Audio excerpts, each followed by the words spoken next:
Welcome to LORGAR Rankings, an official CS2 VRS tournament by LORGAR in cooperation with StarLadder, featuring rising teams from Eastern Europe. Through national qualifiers and regional broadcasts, the tournament connects players and fans across Eastern Europe.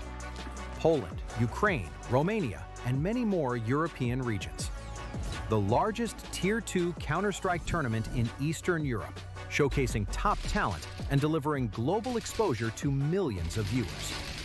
The road to the championship unfolds across multiple competitive stages: National Qualifier to Closed Qualifier to LAN Finals. The Closed Qualifier begins with the group stage, running from March 20th to March 29th. 16 teams compete across 4 groups. After intense best-of-3 battles, the top 2 teams from each group move forward. Next comes the play-in stage, taking place April 6th to April 10th. 8 contenders clash in a double elimination bracket, with every match played as a best-of-3. Only 4 teams survive the play-in, earning their place in the final stage. The LAN Finals take place from April 25th to April 26th. 8 teams compete on the final stage, 4 play-in champions facing 4 invited teams from the European VRS rankings. All matches will be played in a single elimination best-of-3 format. 2 days of high-stakes Counter-Strike, the best players from across Eastern Europe competing for glory, and a $50,000 prize pool on the line. Stay tuned and watch the action live.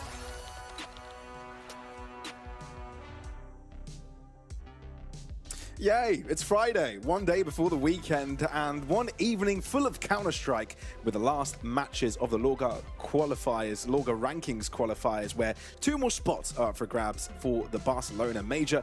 I'm so excited to get things going, but let's introduce ourselves first for the folks that are just tuning into this broadcast. My name is Pavlos, and Ted, this guy next to me. Yeah, I've got that right, because the camera gets reversed. I thought I'd get it wrong. Anyway, yeah. This guy next to me, pretty damn smart, and he'll be helping me go through all the action today.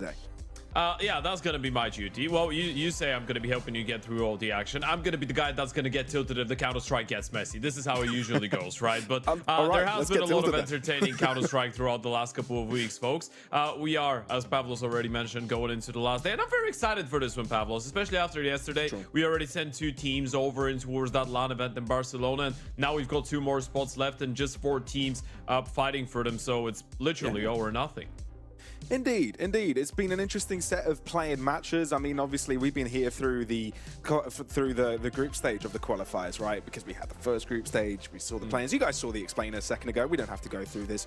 But, right, I mean, even if you have a look through the bracket of what we've seen so far in the play-ins, it's been a very interesting show so far, right? We've had a few upsets, a few interesting situations, and we've fallen in love with certain teams. Right, I feel like one of them has got to be HYPERSPIRIT being up there already, making it through into the playoffs. ASTRAL as well, 2-0 against Unity. That was a lot more decisive than I thought it would be by the end. And yeah, so we've got another 4 teams battling out for the final 2 spots. Unity versus KOLESIE, Bondi versus Inner Circle Academy.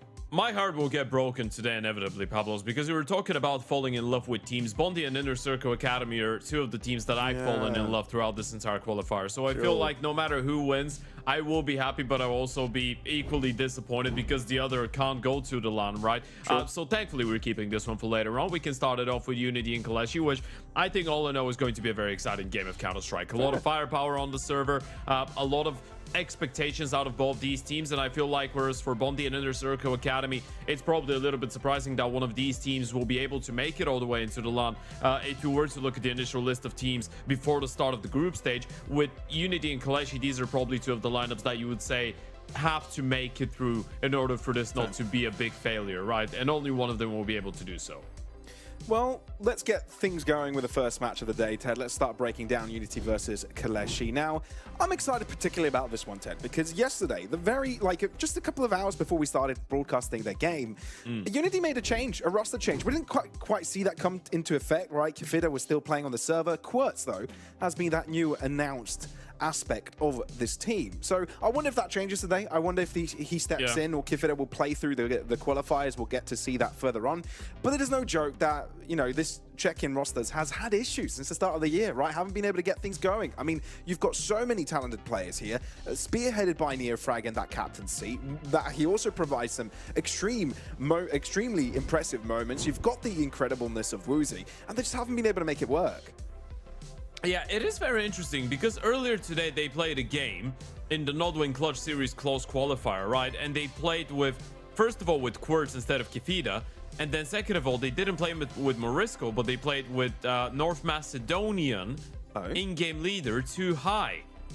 So yeah, it's a bit of a weird predicament that we're going into. We don't really know what the we don't really know what the lineup will be for the side of Unity going into this game. Maybe there's some rules that are enforcing them to, you know, stick to the people that they started the event with, but we don't really know what's going on there. Sure. Well, we did skip through talking about KOLESIE here. We will go through it in just a bit as we go through the veto. Nuke, Inferno are the first bans, no surprises there. Ancient, you know, Unity had a decent showing on that recently. Not quite enough to get the dub, though, so we'll see if they can redeem themselves. Here, Dust 2 is KOLESIE's pick, as they've been accustomed to be going for lately. I guess while we wait for the rest of the bans, we can also talk about KOLESIE because they've broken a few hearts. I feel like they've gotten across the line quicker than anybody would have expected through the group stages. But they are still reigning terror in the lower bracket, right? They lost their first match in the play-in, so now they've got another chance to keep it going. And look, they're an experienced bunch in the Tier 2 scene. Sure, we've got a couple of new additions since the start of this month, so it's fairly new, this project. But I feel like it's got some signs that it can reach some bigger heights. No, absolutely, definitely. And also we shouldn't be forgetting the fact that they did make a double roster change very recently, right? Losing Flay and obviously also Sobo not being part of the lineup anymore. So you're bringing in Exist, you're bringing in Friend, you're going through the motions a little bit. The game against Mix that they were able to win was a good result, but either way, you're still in that losers matchup here in the play-in. So yeah, I felt like it was a little bit disappointing that they couldn't pick up a map against HYPERSPIRIT. Not that HYPERSPIRIT didn't play well, but especially considering the fact that we got that very good performance out of Friend on Dust 2, which is going to be the second map in this series, and they were still unable to convert. Now things are a little bit different today. They get to play an Ancient first, an Ancient for Polish Counter-Strike, especially for this level of Polish CS, kind of like the tier 2, tier 3 outskirts of the scene, has always been a very strong map, and you can see the streak of 5 in a row. Some very tight maps in there, back-to-back overtimes against Mix and Gen 1, but all in all, a map on which they should be a little bit more confident against a team like Unity that has experienced some issues. But correct me if I'm wrong, Ted, I think Unity selected to play this map, right? So I mean, they did pick it, yeah. Yeah, which kind of, you know, I mean, we've seen Unity yesterday kind of go for a counter pick, kind of looking at what their opponents do. All right, Morisco's here. That's what we know for sure. Love this. Okay. Oh, look at that! That's riffing on the guitar. He's got the picture. I would presume this is his partner on the left-hand side of the monitor. He's got a picture with his partner, and then he's playing the guitar, and he's looking at the monitor, looking at the picture. Imagine. Okay, this is goals. All right. This is just goals. This is kind of like who girls fall in love with. Is that a rock guitar? Like a high school, you know, coming of age movie? This guy's legit. Yeah, Morisco's got it all, man. He's a professional gamer. He plays the guitar. And he's a plant dad as well. The fresh fade. Yeah, the plant is a little bit dead. We're not going to talk about the plant. He's got another one to the side. That looks okay. And the one feather to the left, that's Lego. So we respect the Lego king as well. Yeah. Yeah, okay, Morisco. Sure, nice. We like that. Okay, so, Ted, let's get into the juice of this series, right? I think both of the teams have got quite a bit to prove. Like we said, new changes coming in onto the server. Pretty low stakes for Unity, but I'm sure they'd love for this organization, for this set of players to get into a LAN as soon as possible, right? Get those reps in from the very beginning as they do make these roster changes. For KOLESIE, on the other hand, they themselves also kind of low pressure. This is one of the first tournaments they've kind of jumped into after making the additions of Friend and Exit. But, you know, they've gotten so close. Yeah. And so why not go, you know, all the way here and qualify to a LAN? I feel like that would be a spectacular result for them. I feel like it's a very interesting situation because for the side of Unity, I would say this one matters a little bit more, right? KOLESIE is a bit of a newer mix. They've changed more players, and there's a couple youngsters in the mix. I don't really feel like there's going to be a lot of pressure on KOLESIE to win this game, even though it would be disappointing. For Unity, I think this is probably we win the game and we stick to that lineup and maybe play, you know, the LAN with. Yeah. Obviously with Quirts instead of Kefida, maybe, but there might be even more changes if they're unable to make this one this work, right? When you have players like Mikey, like Neofrag, like Morisco, like Woozy, you're expected to have better results, and I feel like this is a very good opportunity for these guys to prove it, especially against the KOLESIE side that just the other day had a bit of a stinker against HYPERSPIRIT, if we have to be honest, and especially after the way that Unity themselves lost to ASTRAL yesterday in a very disappointing fashion. 11-13 on Dust to 11-13 on Ancient. Both maps they could have won, probably should have won at least one of them. So I feel like it would be a little bit disappointing if they were to go into this game and just get absolutely battered.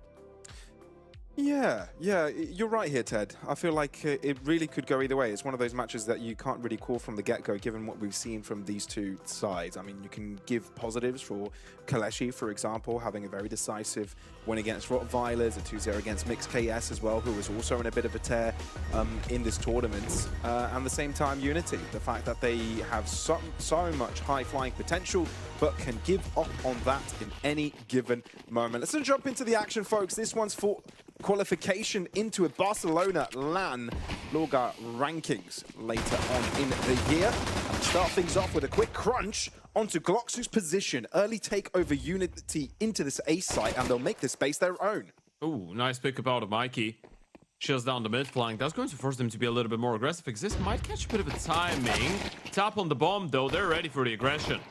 Oh my god. So quick, so rapid. Woozy, indeed, ready for anything from any direction. Innocent also hasn't got a chance to surprise his opponents, even though another teammate of his did make it through Temple just a second ago. Fully telegraphed, fully anticipated. Unity, read this one like a book. Yeah, it's very nice. It's a nice little detail, the fact that they tap the bomb the first time. They don't really force the fights or force the bomb plan, actually, knowing that the CTs are nearby. They're in a 3v4, which makes it even more likely for them to try and be aggressive before the bomb goes down, trying to get a 3v3, even a 3v2, knowing that Mikey was in towards elbow. By the way, one thing that I found very funny earlier today, obviously we don't know exactly what the reason was, but I did tell you that Morisco missed that first game that they played, right, against Famalicão, and 2High played instead of him. The funny thing is that Unity still used a picture with Morisco on for their social media when they were announcing the game was starting, and he didn't even play. They probably didn't have time to get the other player in. Well, Morisco gets first blood, but doesn't last much longer. Look at the pistols. They're getting some damage here. Not too bad, not too shabby, but the bomb will go down for Unity inevitably.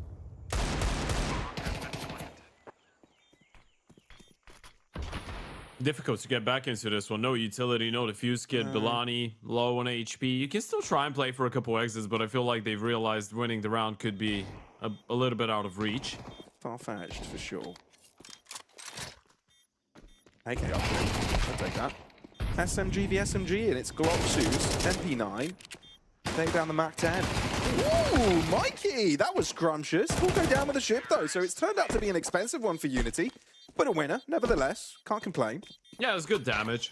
Nice sequence coming out of Mikey, especially after the clean kills onto the pistol round. He follows it up in the second, and that was a full investment coming out of KOLESIE as well, so Unity are going to be quite happy with this one.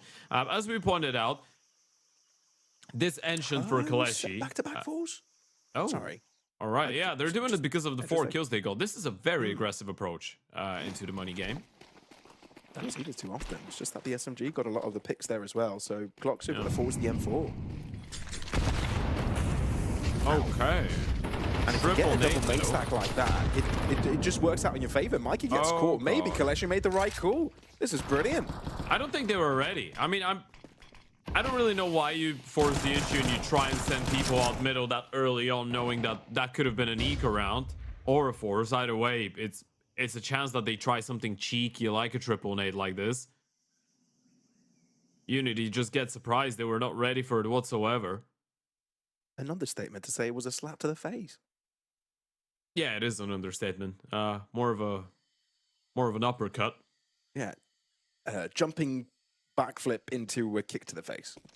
Okay. Someone's watched UFC. That's not UFC, is it? UFC is the... It's mixed martial arts. It's mixed martial arts. It's got nothing Yeah. to do with that. What do you mean? When have you seen a UFC fighter do a backflip while fighting? Well, it's very risky if you do it, but they could technically. It's more of a WWE type of thing, right? Yeah, but they're very athletic. No, they can actually pull it off, and it wouldn't be staged. Yeah. It's just the fact Have you that... ever watched UFC? Got any favorite fighter? Ooh, that's a good question now. It could be a historical one. Doesn't have to be a current one. All right. So I want to say Makachev I really respect. Fair. Yeah. Because he is a beast. He's a tactical genius, some might say. Obviously, 2 or 3 years, Dagestan, forget. Yeah. The obvious one is Ilya Tupuria as well, because he's very entertaining, right? You want to see Tupuria play against Makachev. Guess who I like? I feel like it's so low hanging fruit. I feel like you'll get it instantly. Who you like? Yeah. Low hanging fruit. So you're either going to tell me Khabib or Connor. No, mate, no. John Jones? Paddy the Baddy. Oh, okay, right, sure. Paddy the Baddy Of course, Pimlet, it's Paddy bro. the Baddy. Of course, Oh, it's Paddy love the Baddy. that. See, he is the definition. If someone asks me what a Scouser sounds like and looks like and does, that's what I'm saying. Yes, mate. We're Scousers. I knew Paddy the Baddy. We don't get knocked Paddy out. the Baddy Scouts before I saw the Chicken in a Can of Coke video. All right, And that was a we're back to the horrible- swing of things. Yeah, sorry. Yeah, that was go a back to it. 35-second save, and now they're rushing it straight away. Joe Berettas on the entry. No one around for KOLESIE though. Unity will take the space for free. They don't mind.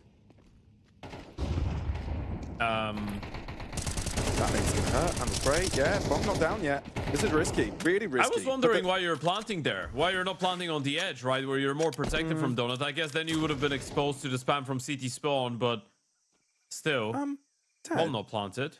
No, and there's no smokes even to find cover. Do KOLESIE think that is a potential back play from Unity, double back over to the B side? I don't think so. They're sticking around, and it makes it harder for Unity to plant. Yeah, you need to wait and hope that they give you a fight. That's exactly what they do. Kefita gets that refrag. That was near frag on the Julie, so it's not a big deal that they lose in, but they need to find more. And some players have backed off a little bit. Oh, Big this kill. is brilliant from Exist. That was the opportunity. You get that kill into Exist, you can plant for Donut, but now people are going to start getting closer. It's backbreaking for Unity. They need a little bit of a answer back as soon as possible. They've let the clock run dry down to 30 seconds. This is ridiculous. They need to try and kill someone at this point. The CTs won't start pushing and peeking into you. I'm not even sure if Mikey was able to spot Innocent on that deep angle. They know existence towards Donut. They need to try and get him out of there. Well, at least Mikey finds an upgrade. That's something to kind of talk about. But where do you plant? Where is safe? Nowhere. Because Innocent has got the CT sideline. Sure, Marisco turns around on time, but he's got a lot more to handle. And even though Innocent's low, finds a shot through the box. KOLESIE are able to make Unity sweat for a bit, make them overthink, and get the dub off the back of it. Yeah, it's just the fact that it's very difficult to get a bomb plant like this, right? Because if you try and plant on the edge of the bomb site, or of the area that you can plant on, then you're very exposed to be spammed from CT spawn, right? But if you try to plant in front of Donut, well, you can get spammed in front of Donut, right? So it's very difficult to actually find a plant spot that can't get spammed from anywhere. And the moment that the M4 is able to get one, or the moment that the CTs just have an HE and break the smoke, you're pretty exposed. And from that point on, the smokes fade, you're screwed up. You need to get the kills.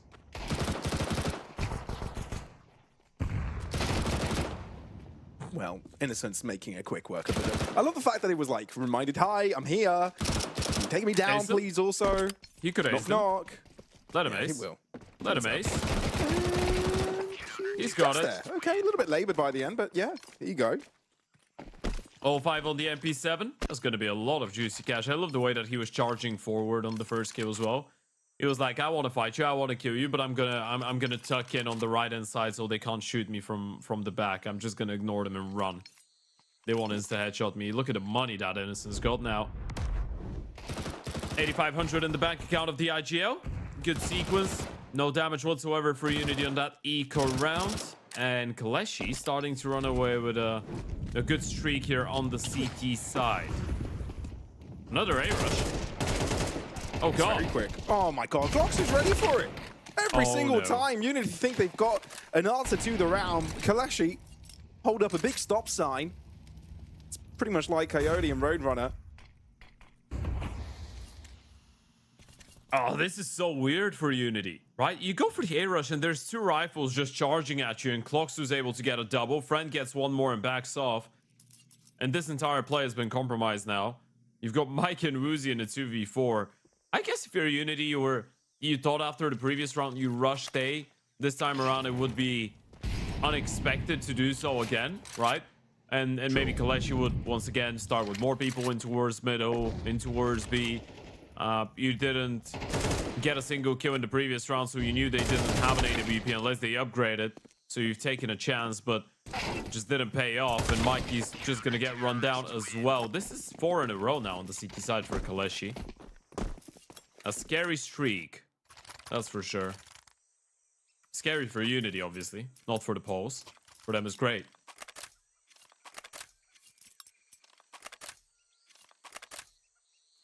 So what do you do, really, for Unity? Oh, I'm watching Counter-Strike right now. Oh, sorry. Yeah. Sorry. I thought you asked me what I'm doing. Yeah, it was a bit of a... what's the English word for this, you know? A question that doesn't really need an answer. Rhetorical question? Yeah. Rhetoric, yeah. Yeah, I guess. Yeah. It's, it feels like Unity kind of fell flat ever since they took over the A site and weren't able to plant. They just haven't been able to find their mojo since. It's been a bit weird. Because the start was very convincing. I mean, the start was a pistol in the follow-up, so how convincing can it be? I know, but... I mean, it was a pistol and anti-force. True. Yeah. And then the second force actually paid off, right? True. So... It's not like they didn't have an opportunity to get away with a 3-0, 4-0 lead, but now KOLESIE picked up 5 rounds on the CT side, and it's even more terrifying that it's 5 in a row. People are starting to get fired up on the multi-kills as well. So eventually, you'll start losing track of when you actually felt comfortable. Opening fights-wise, we've seen 5 rounds played out. 4 of them have seen a KOLESIE player get the opening kill. Well, actually, now we've seen more. We've seen 7 rounds, but I think there's been 2 opening kills for Unity in these 7 rounds.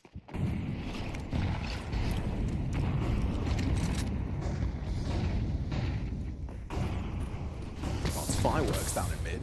Flames and everything. It's new Happy New Year. Not for Gloxer, though. Anderson's going on a double. You finally get an opening. You finally burn a player going in towards jungle. I guess that's more like it. Exists falling down in towards middle provides you with something, but the thing is you're not even able to get out that mid smoke. So you don't really have the space. And look at KOLESIE, they're grouping up, pushing in towards the B ramp.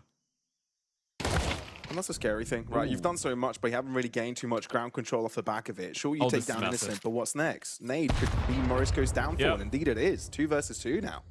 And you know Morisco didn't just get the kill and get out of there, right? You know he was still waiting. He was still chilling there. So Belani's not going to move away from the B-bomb side, but he's rather repositioned in towards Cave. It's not a bad flash play. Available. But that's just about it. Creepy walking over to this B site. No one's around. As soon as the bomb goes down, there's a chance that Bialani starts to spray. It's difficult to hard clear this, even if you take a look in towards Cave. Yeah. Oh my god, he's been left unchecked. They don't have a clue. Yeah, you can miss him. It's very easy to do so. Does he choose to swing once he moves the bomb down? There Not you go. ready. Kifida. You should know where Woozy is. Because of where Kifida was looking, right? Kifida was looking in towards the ramp. You know he's not pushing towards square. You know Woozy's in the cubby. There's nowhere else to be. Oh, there is a world Woozy connected with the headshot first there, but couldn't quite align the crosshair on time. So, friend, no issue, no foul in that final retake. KOLESIE always seem in control, even when they're low in numbers. Yeah, that's why clearing out Cave like that when you're walking up the round is very tricky, right? Because there's a bunch of angles that are a little bit deeper that you might not be aware of the possibility of a player being in there, or you're just wasting a lot of time if you want to go and hard clear, right? Obviously, there's the angle behind the box. You need to hard clear that most of the time, and there's that left-hand side angle as well. This is the reason why you see a lot of players go there when they're all alone in towards B. Rarely someone will walk out the ramp, get inside of cave, and go and hard clear this. And that's 6 in a row now for the CT side. First tactical timeout for Unity. IGO Neofrag, new chapter in his career. Also, of course, has always been an integral part of creating space on his teams. Still the case, but now as an IGO, which is a little bit more difficult. We've seen a bunch of people do that over time. NPO is another good example of someone that did it successfully for some time, and then he gave away the role of an IGO a couple months ago.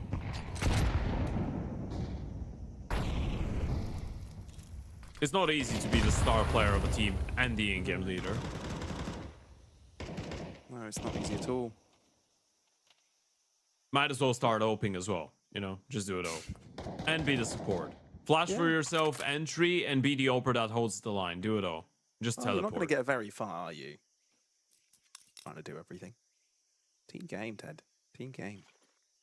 No, what I was setting up, Pavlos, was very sarcastic. Oh, really? I didn't notice. Sorry, dude. Yeah, well, it's fine. It's fine. The irony That was of, also it's a sarcastic team if you game. didn't figure that one out. No, I did realize it. Cool. It's just these are the things that you need to clarify, because people will say, well, no, you know what? We don't care what people will say. We're not clarifying anymore. Let them think what they want to think, dude. Let them get our sarcasm when they get our sarcasm. Sure. Either way, over to this B site. It's looking like the target for Unity right now. You've got 2 players trying to move in from the main entrance. But the stacks are quite decent from KOLESIE as well. A couple players in cave. You've got the boost going. Exist gets the first kill. Bomb dropped. So they know there's players around. Bialani's there for the assist. Both cave guys go down. And with Bialani not standing a chance against Ruzi's orb, now Unity with a great opportunity, especially with a mid-lurk. Yeah, this is massive. It's a very big moment in the round. Do they clear out Mikey? Does he overplay his hand? Does he go a little bit too early? Cloxu clears him out. This is big. He gets a lot of damage in exchange, though, so it will make the retake a little bit more difficult, but he's got a defuse kit. They've got the Oper trapped on the bomb side. Oh, Neofrag. Separating Cloxu from Friend. So Friend realizes there's no time. Tries to walk backwards there, maybe catch a timing on one of the Unity players. Instead, Ruzi comes alive. Go figure. As soon as Unity are able to get Ruzi on a big green, that's when he shines. Yeah, that was a big refrag coming out of Boozy towards long, right? There's the replay exist on top of the boost, able to get the first one. Then the walk in towards K, probably not the wisest decision ever, but I guess it's because the pressure started being inflicted from the ramp, and you ideally want the player from the boost to drop after he gets the kill, which didn't happen. Not a lot that Bialani could have done as well after getting the first kill. A very integral round that Unity are able to pick up. It's all about making this one the first of many. I mean, it was 6 consecutive for KOLESIE, Ted. We just started racking up so damn quick. Finally breaking through, but Friend able to convert the first. He needs to be careful here. He's given over control over Temple, so there could be a potential fast play from the T side. Instead, Friend goes up closer, quicker, ever more aggressive. And in the meantime, you want Unity play catcher, but KOLESIE are letting it happen. They're playing this point blank on both different edges. Not giving them anything. That's the key right now. Let them try to get that bomb planted. It exists to drop Neofrag. This is slowly falling apart for Unity once again. And you run over util. You don't have any support here. You're going to hope that KOLESIE walk into your crosshairs. A dirty miss for Woozy. Needs a little bit extra, but as soon as he realizes that the Unity players are moving towards Donut, Bialani gets up behind him. Double kill for him on the spray. And KOLESIE just pick up where they left off. They've been so good with dealing with these plays in towards the A-bomb side, by the way. Every single time they show a good understanding of when they should be playing from behind. Even if the Oper misses, he's able to create himself another opportunity. That's a lovely upward split coming out of Friend. Cloxu goes 1 for 1, and then they just hold on to Donut. They realize that these are the ones under pressure. They're the ones that need to fight in order to secure a position to get the bomb planted. You just wait him out. It's such a basic thing to do if you're on the CT side, but it's very nice when you see it executed to perfection. Okay. That was a big bubble. Mikey does love looking at his sensor and just, you know. Dude, I've been traumatized with having dirty sensors, right? Yeah. I feel like, by the way, Ted is doing that exact same thing right now, and he's got the exact same mouse. Yeah, I have the same That mouse is as so Mikey. funny. Yeah. Dirty sensors can make a difference, dude. You never know how little specks of dust can get in there and, you know, spill the day. Yeah, but how often are you really going to have something in your sensor? I feel like at some point it's just placebo, you know? Yeah, it's just in your brain. Like the Game Boy cartridges where you had to blow some dust away and hope that it works. But truly, the only reason it worked because you took it out and took it in and put it in again. It's got nothing to do with the dust built up. It's placebo. Gazebo. No, dude. A gazebo is what you put in a garden. It's sheltered. There's probably a bench around. It's cool vibes, but it's got nothing to do with a placebo. What do you mean? Apart from the fact that both make you feel good. And they rhyme with each other. That's true. That's why I said it. To be fair, for the longest time, I knew the word gazebo existed, but didn't know what it was. All right. It's just a funny word. Yeah, it is. Yeah. And I feel like it's a very, like, in your 50s, before retirement type of thing to say, I just got a gazebo. Sure. Well, like, who says that? I don't know if I'll ever be in the situation where I can say I got a gazebo. Anyway, Kafida, that's so cool. Oh, that is just ridiculous. Mikey's set up for success. Thing is, he needs to get the bomb down, but the fact that KOLESIE want to play this one together, they're giving him the space. That's a big round. You can't possibly stay on 3 rounds for that entire T side, and Mikey will move back in towards blue. Now, Innocent is low on HP, so he should be the first one to make his presence known, and Friend's going to be playing on a refrag. That should work, but Mikey seems to have an idea. You can hear one. Oh, and reads his opponent's position. He heard where Innocent is, so he can just be looking at that angle. Just don't let the AWP be scoped in on time.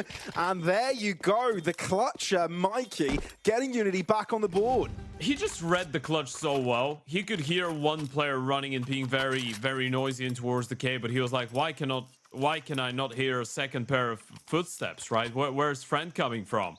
And then he realizes, okay, maybe Innocent is just trying to take the attention away so Friend can peek first. It's such a big steal, by the way. That was a 5 versus 3. And then Woozy comes in, Mikey as well, a 2v4 towards the end. Kafida with a couple big pickups, setting up Mikey for the clutch. Tell you what, you get 5 rounds out of that T side if you're Unity. You're thanking your lucky stars. This is great. It could have been so much worse. Ooh, Friend would love to connect that shot, but there's still plenty of players around for KOLESIE. Plenty of defenders, nice crossfire. 5v3s. Yeah. I don't think KOLESIE will make this a custom, you know? I don't think they'll make it a trend to drop 5v3s. Pretty solid. They're not giving them anything now.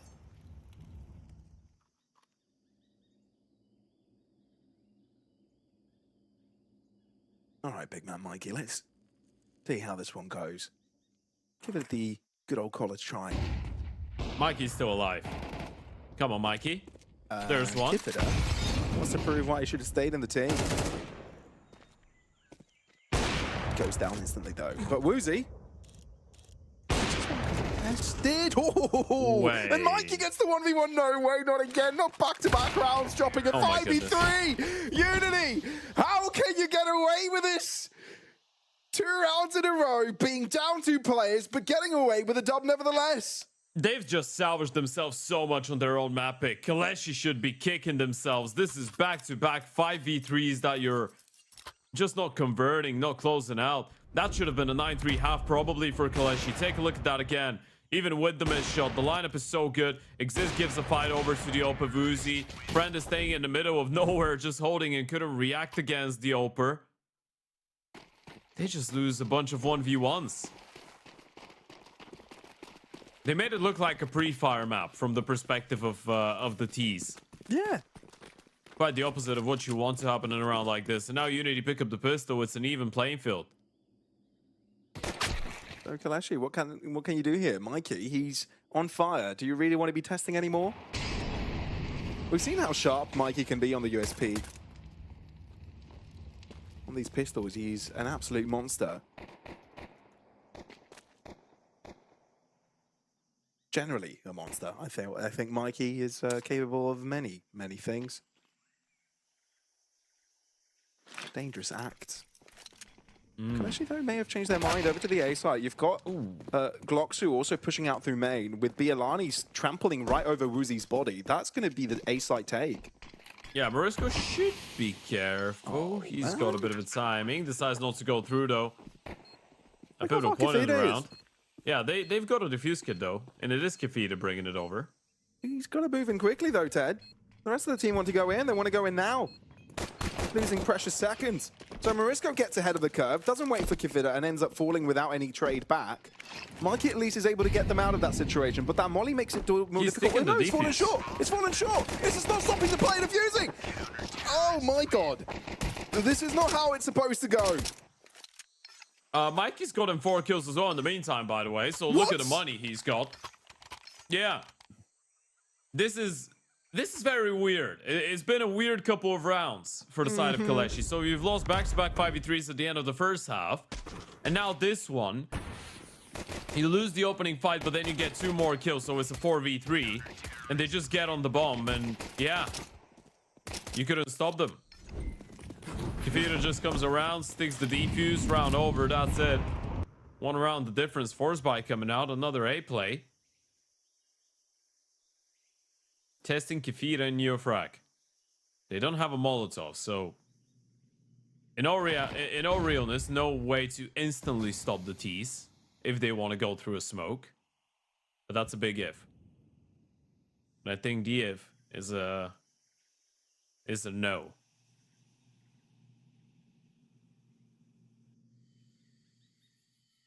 Crazy how we got here, Ted. Felt like KOLESIE were running away with things early on, but a completely different story is being painted now. We've completely changed palettes, not even brushes, right? We've gone from color to grayscale. I'm a very bad painter. No one asked. I felt so bad I had to laugh after that. Sorry, Dad. Oh my god. You even called me dead. Yeah, I am dead now. Oh, sorry, dude. Jesus. That caught me off guard. It caught me off guard, dude. I'm not mean. I swear. Right. Kefita. I'm fine. Up for a task. 1 for 1. Not too shabby. KOLESIE have got side control. You've got Bialani leaving the bomb for another of his teammates to, go plant it, but goes in for an extra play, which doesn't really go to plan. Neofrag now can jump in with the assistance of Morisco and Unity. Are very quick with a retake. Yeah, unfortunately for Innocent, he can't even get his hands on a rifle. That would have been good. Because either way, he's just saving for the next round. It doesn't really matter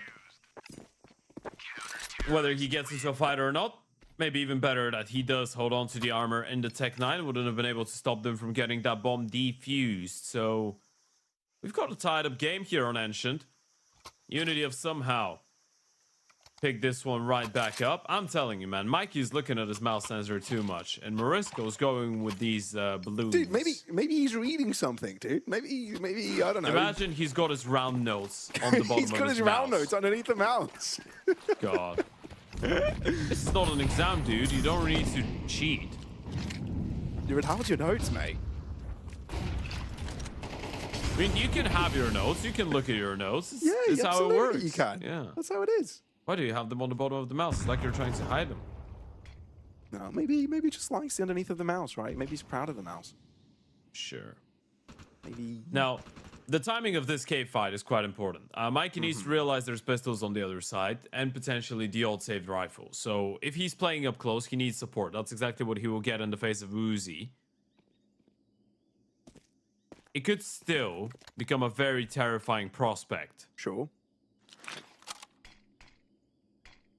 This smoke is not ideal, but it does the job. I'm also concerned, Ted, about the lack of flashes for KOLESIE. Like, a lot of this has got to be dry peeking, and I mean, it has to be just dry peeking, but they're on a half buy, so for them it doesn't matter, right? It's whether you're able to catch a mishap in the defense of Unity. And as of right now, Unity are not really playing with a lot of info and a lot of util. Well, who does have flashes? Woozy did send one in. Couple of frags for his teammate. Done deal. Vincent right to the left. Ooh, not anymore. That is swift, clean Unity get rid of their opponents pretty damn easily. Yeah, it's probably the most terrifying peak that Innocent has gone for lately. He just goes for a wide peak and there's 4 people on his screen just staring at him and towards the ramp. Gets shut down.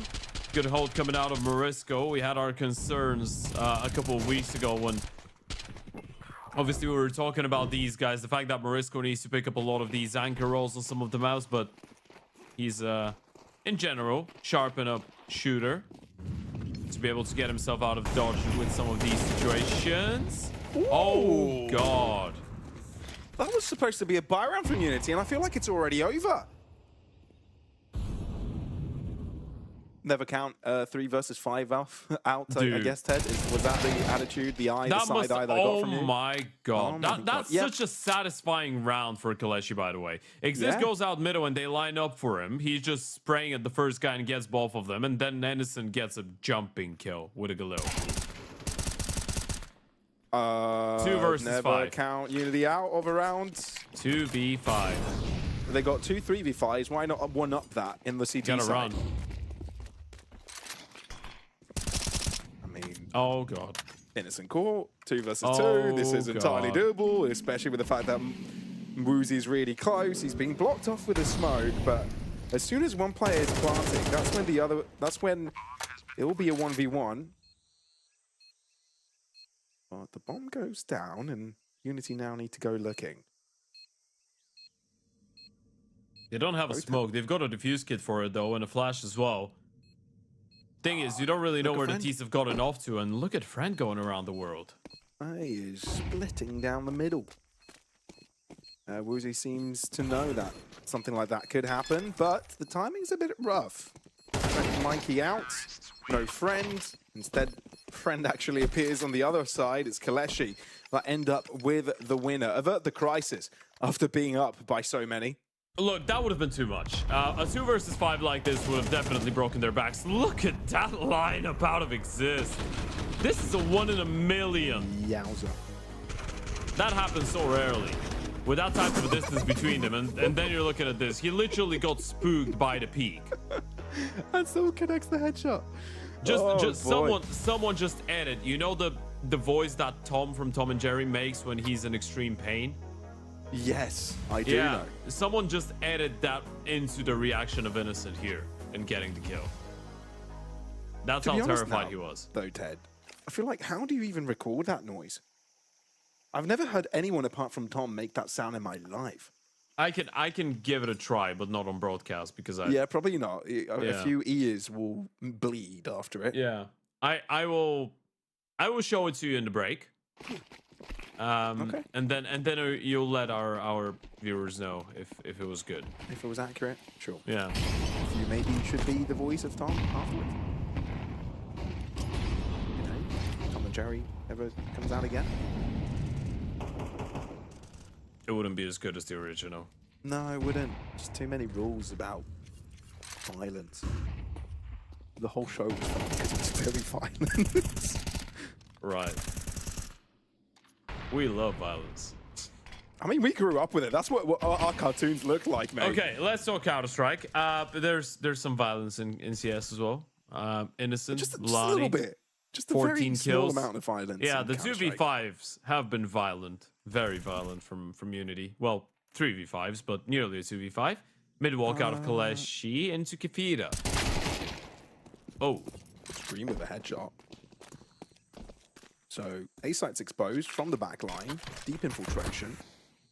Yeah, Blani just stays heaven. He's just controlling rotations right now. Uzi's alone. Here's a gradual thrust into A. Uzi gets given the opportunity to work nicely. Bialani, double kill for him. KOLESIE, they should be able to lock this in. Bomb slowly approaching from A to main. You haven't fully cleared it, so you are taking your sweet time with it. But if you're able to put 2 and 2 together, this round should be full KOLESIE's control without any counteraction. They know where the op is, so you can just plant on the corner, right? Just plant it safe. Make sure the opper doesn't push. There's nothing Uzi could do about it. Especially now with the Molotov. He can't really deny that bomb from going down. Oh, God, he's so sneaky. Does he realize that Morisco's walked past him? Doesn't really feel like it, but Mariska might drop and make noise. No. Not really. No. It should be a save. Bit of a tease. Yeah, it doesn't look like it. Thing is, Bilani's on the B bomb side. If he just goes back, he could get one of these guns, if not both of them. They're going into cave. The timing, dude. Oh, God. Does he read it? I don't think he does. He's got no reason to believe they're both in cave. No, he's spotted nothing, heard nothing. As far as he's concerned, this coast is clear, empty, no one's around. Probably over into T-spawn, where Unity are in his mind. Let's see this one again, though. On exists POV. That's the one. That's the double kill that seals the deal. Phenomenal stuff out of Bilani. See how he doesn't stay tucked in the corner. He just peeks a little bit to the right, creates an off angle out of a Rio angle. Makes it very difficult to get cleared out properly. Especially when he's got the right shoulder. Gives them a very good advantage in the fight. And for the side of Unity, this is a bit of a worse for wear situation. You don't really have enough money to buy up for everyone. So it's a bit of a half-buy scenario with the saved up M4 AWP and a purchased MP9 for Mikey.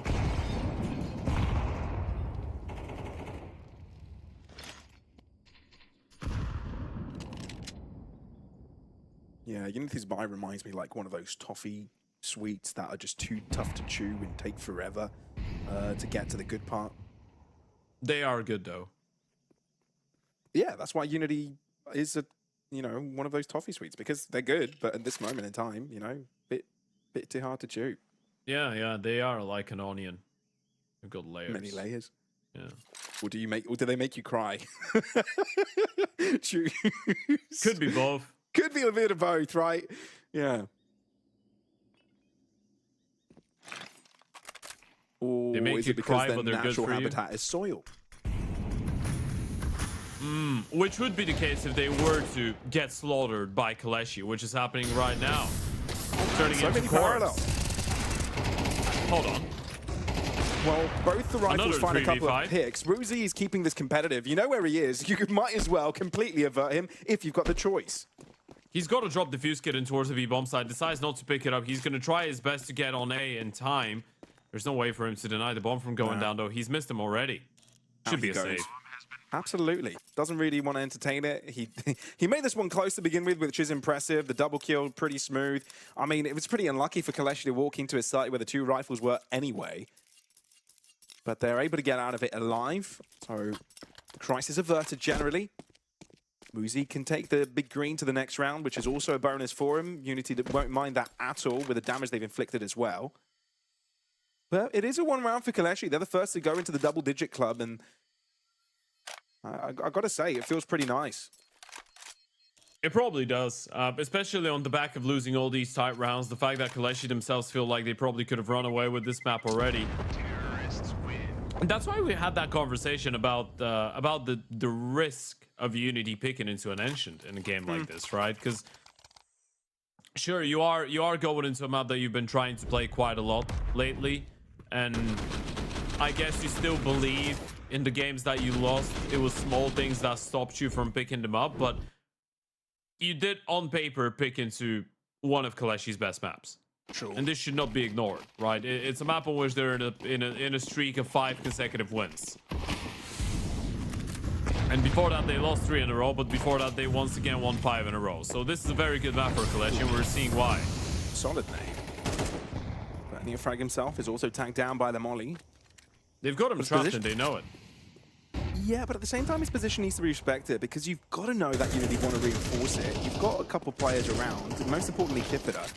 But Neofrag's out of dodge. So that's bag of worms, at least the can of worms, is behind us. Yeah, now they'll realize it. You got a great timing to get out of there. Issue now for both these sides is that utility is a little bit thin, right? Especially for the T's now, you realize that they've got 1 smoke, 2 flashes, 1 Molotov. A lot of Uto expired in towards middle, or expanded in towards middle. Didn't really achieve too much, I believe. This is spot of Marisco. Gotta be careful. The health bars are dropping dangerously low. Getting a bit uncomfortable, that's for sure. But we're down to the 44-second mark, and limited utility. Couple of incendiaries from Unity. They could be the difference maker, really. KOLESIE cut it too damn close. Neofrag forced that into the open, flushed in. Woozie's there to assist, but they both have to go down. KOLESIE will seize that chance to move over to the A site. Importantly for Unity, there lies Kifida. Yeah, they should know he's alive, though. I mean, they know he's alive. They should know he could be in towards A main. Can he interrupt the bomb plant? That's the question. They spotted it. Saw the jiggle. Didn't stay with the plant. No, they do. Insist on it. Morisco goes down. He had to hold onto his angle if he want Unity to have a chance with Mikey approaching. But now he's only just stepped on to CT and says, I can't stay here too much. I'd be overstepping. And he's right, because KOLESIE are getting away with this. 3 players live. You've even got Innocent going looking.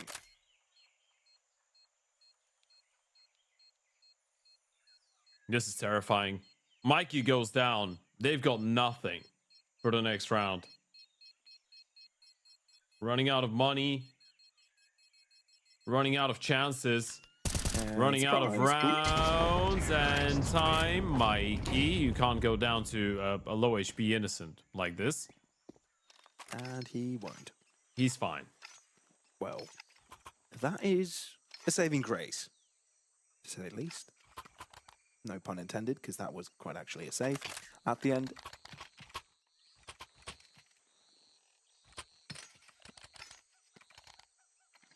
Oh. So a half buy has to come through from Unity. Something that can provide damage and a lot of utility also thrown in. Then we might be seeing a nade stack. There's only 2 HEs though. Deep play from Kifida, Neofrag, pre-fires. That is massive for Unity, but can there be a counteraction from KOLESIE? It feels like Bielani can go for it. So 4 for 4 right now. But have a look at this. Unity needed to do something this round. Can't let things go to fate, and Morisco knows it. Nice headshot onto Innocent. Now, Bielani can hear everything, but he can't really go in on this alone. Very he good needs position. the help. He can just wait. If they walk in towards the cave, he's getting a free kill. If they don't, they can just back off. He's heard a couple of steps going back. This is a very good call. French is going to clear everything out. Clocksu's there with him. Brand probably looking for a little bit of veto. I thought he might have opted for the AK, considering there's some pistols on the other side. But they've read the situation very well, KOLESIE. Bielani's just going to walk out. They'll find an empty bomb site. And the moment that the bomb crosses, then you know they could be quick to come in from behind. Yeah, Unity not out of the dark waters just yet. Oh, but God. Maybe they're the sharks, Ted. Maybe they're the ones, the beast lying underneath, lurking around. Still a doable 2v4. Morisco smoked himself. Well, Mikey getting that one. Should seal the deal. Glocks it by himself. Has he got a clutch in him? A 1v4 clutch. Has he got that in store for us? No! Morisco, try by Deagle, one shot. How about that? oh, look at him. He's just laughing, having a good time. He can't believe he's just pulled that one off. This is the type of a highlight that can't even make you celebrate. You're just laughing your ass off because you realize you should never be getting away with so many sick, crisp shots on the D. Look at that. The first one. Sheesh. The second, he was even trying to pre-aim the ramp. Brent just walks in towards Mikey, and this one was the cherry on top. This is the round that Unity needed. It should have been KOLESIE on 12. Every day of the week should have been KOLESIE on 12.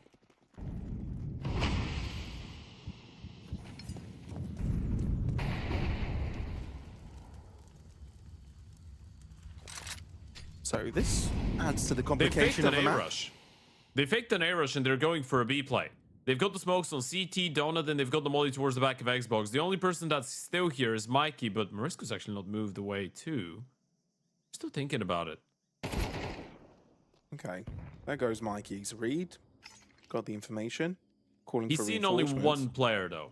That's the issue, right? It's just one guy, and that wasn't a bomb. So they still don't know exactly what the case is. Neofrag could potentially jump in quickly. Woozie as well. He's quite deep into mid to assist. It's hard to imagine they'll take this down on the B site instantly. It'll be more of a quick reaction retake. This should be a free site entry for the T side. KOLESIE starting to make a move. The Poles wanted to make the space their own. Flash out. Mikey not following up on it, but it slowed down KOLESIE. Maybe that's what they try to do. Oh, they're re-clearing cave. There's the flash. They gotta fight for it. Oh, team flash. No one's gone in. So bomb goes down, and we've got a 5v5 on our hands. Now this could get dirty. And indeed it does, right from the get-go. Mikey gets one, Friend is able to answer back, but can't survive for long, because Neofrag has decided to put the carry pants on. He does this on occasion, and he chose this is the time to do it. Innocent's got the lineup for spam.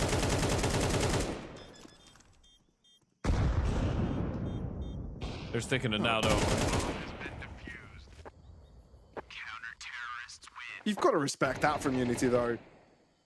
You've got to respect that from Neofrag. I don't know where that triple kill comes from. It feels like there's so many players in so many different positions on the bomb side. Look at him go. It's like he's playing deathmatch. First headshot, second headshot. Friend is not looking. Player from the back of the bomb side swings. KOLESIE gets his ass handled to him as well. It's such a godlike sequence coming out of Neofrag. Yeah. It really does, right? You're seeing these individual highlights out of different players on the side of Unity. This time it was Neofrag with a triple kill. You've seen it a bunch of times coming out of Mikey, out of Uzi, and Neofrag's keeping it going now against the half by sure, but it's still asserting dominance. Oh my goodness, Neofrag can't stop dragging. This is ridiculous. The captain's just gone berserk, giving KOLESIE no chance. They wanted this win and they wanted it quickly. Unity to square things up, and there's just a pile of bodies as a prize by the end of this. What a game of recoveries has been. A very streaky map all in all, but it feels like somehow it always ends up being a tied affair. 3 in a row now.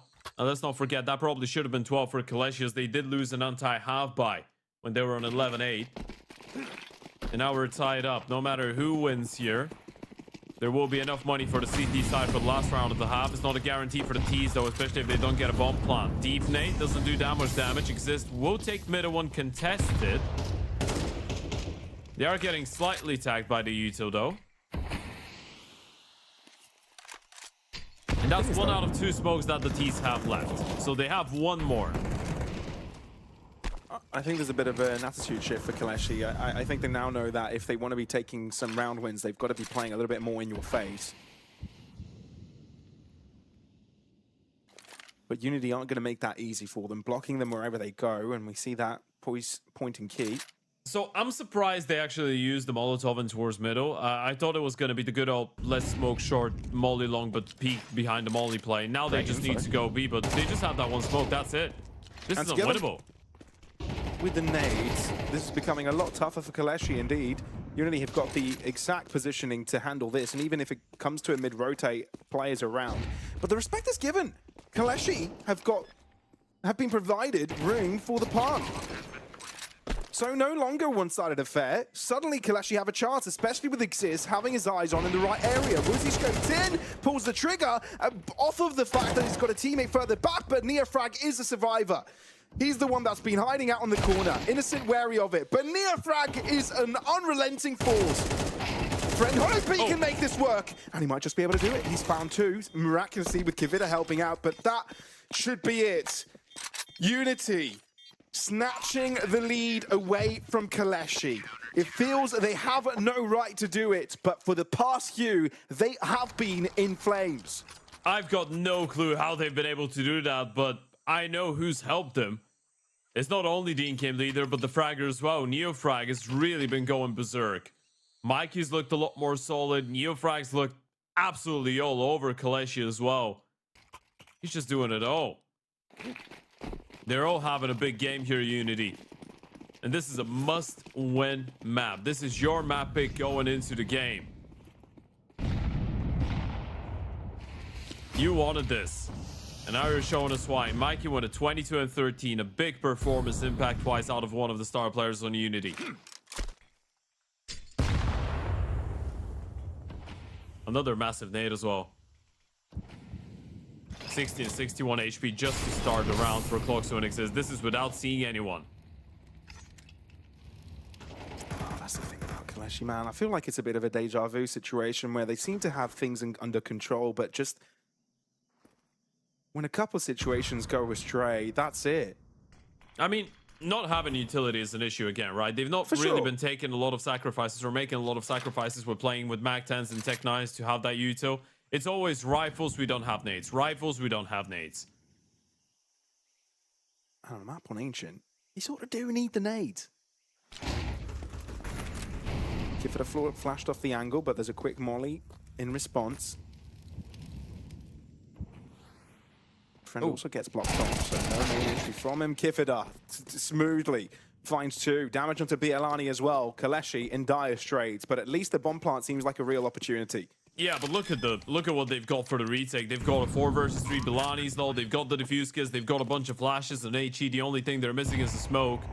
And they even might have the flank. No, they've actually realized to play this one with 3 players out of Donut. Oh.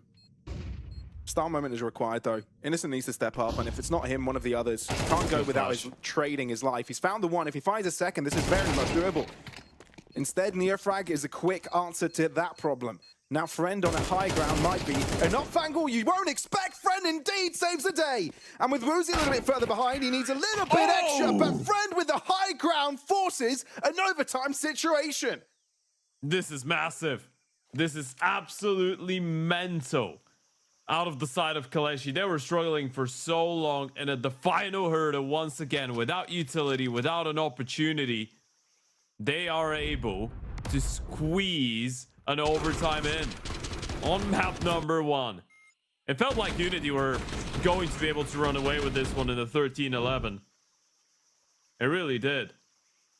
And now I'm starting to relive that same nightmare from yesterday for Unity, where you're getting very close, but you could realistically drop the map. Hopefully it doesn't happen for them,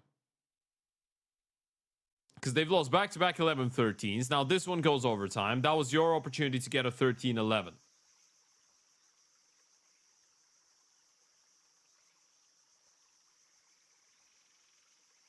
I think KOLESIE are wiping their brow after that.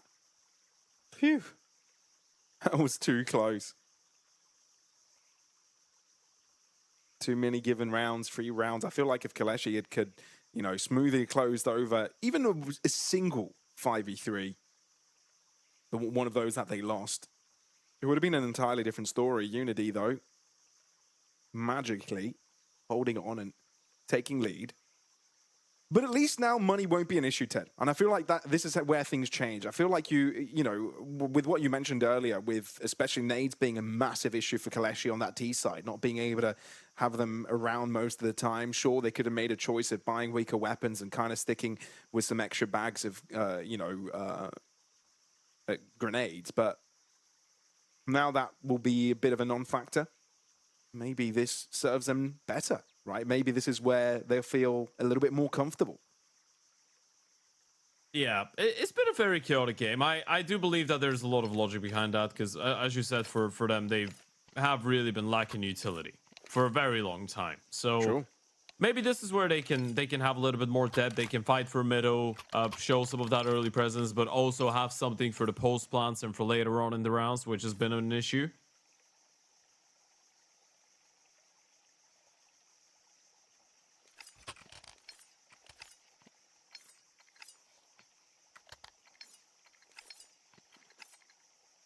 Think we should be ready to get going with OT number 1. This is map 1 of this game as well. The map pick of Unity on Ancient. Winner goes over to Barcelona, loser goes home. Neither one of these teams willing to give away that first map. It was first Unity that were in the pole position, then KOLESIE, and then Unity again. Friend ready for the jiggle. Not an easy shot to hit though. Bullet wheezes past that first player, but gets right in between the eyes of the second. That's an open avenue in towards A as well. And they know Kifida was a donut. Ooh, the responses, though, from both different fronts, Kifida and Woozy, are massive for Unity right now. But at least KOLESIE have got the comfort of knowing the bomb is safely in the ground. But they need to make sure that continues to be the case, and Unity can't go in and defuse it. Smokes being a bit of a problem. Kifida jumps through, ignores it completely. Existent Temple could be a bit of an issue for Unity if they're not careful. Tap of the bomb. Exists a swing, but Mikey's got the timing on it. Now they can hold it. Maybe towards the end. Spray down through the box. Not sticking it. Moving out of the shadows. Gloxu trying to hold on. But I think, no, there's no time. It felt like Unity did everything right there. But the time was the only issue. KOLESIE coming out on top on the first round of overtime. Oh, God. That's such a scrappy one as well. Bombs planted behind the box. It felt like they couldn't get the kill, by the way. It felt like you just stick it. They're going to run out of ammo. They're not going to be able to tag you efficiently. They just let it go and go for the kills first. It's a big round coming out of Friend. Balani cutting off rotations. Kifida with a very good play. This is the one that you're thinking about. Maybe, if you're in that position, if you're Kifida, you just stick the defuse. Because you get off the bomb, you get the kill. You've got no time for the defuse. You just stick it and you hope he's not going to be able to make it in time to get the kill on you. Yeah, there's no point in looking back now, though.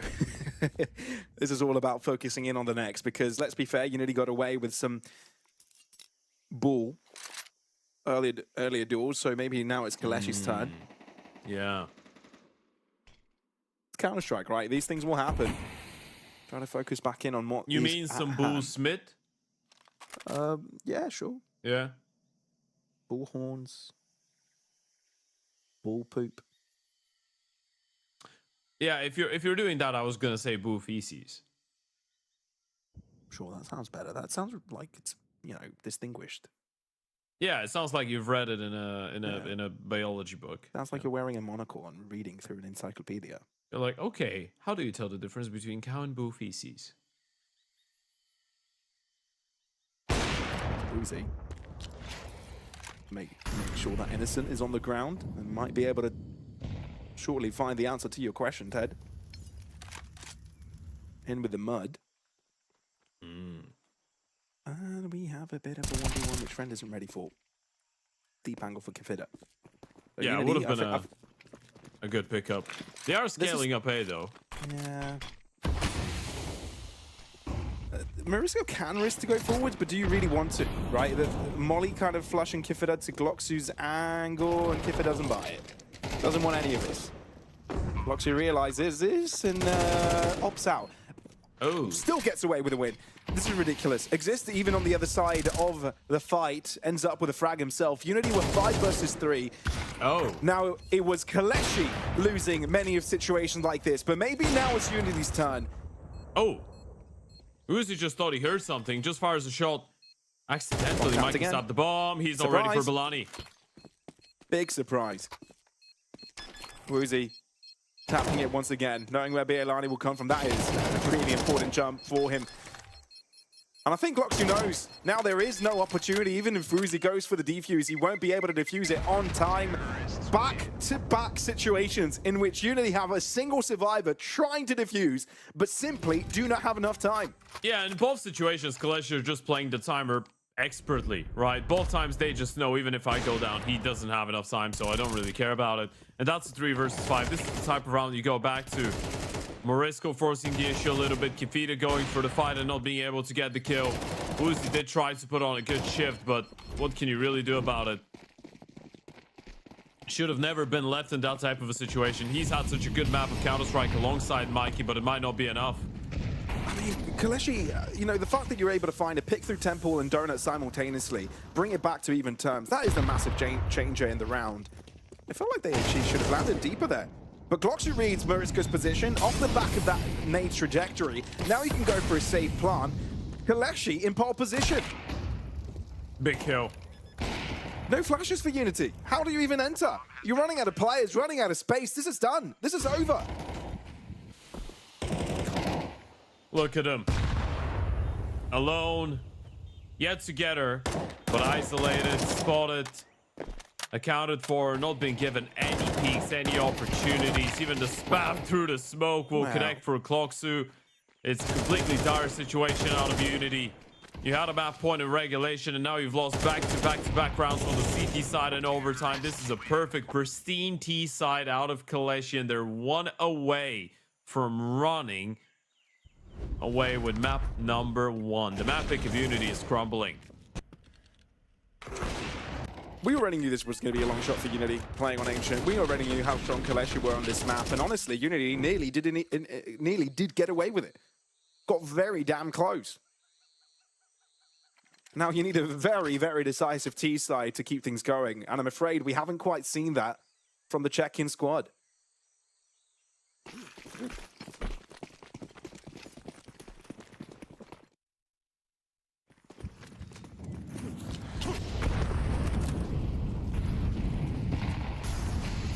Boxu playing fairly deep at the start.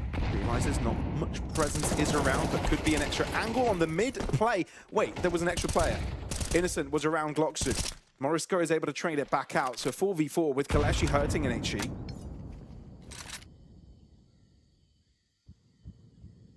They do have the util to replenish, though. Re-smoking towards elbow. Fake smoke from the T's and towards that A bomb side doesn't do much. Friends got the op, and they still have that second AWP in the hands of Belani as well, and towards the B bomb side.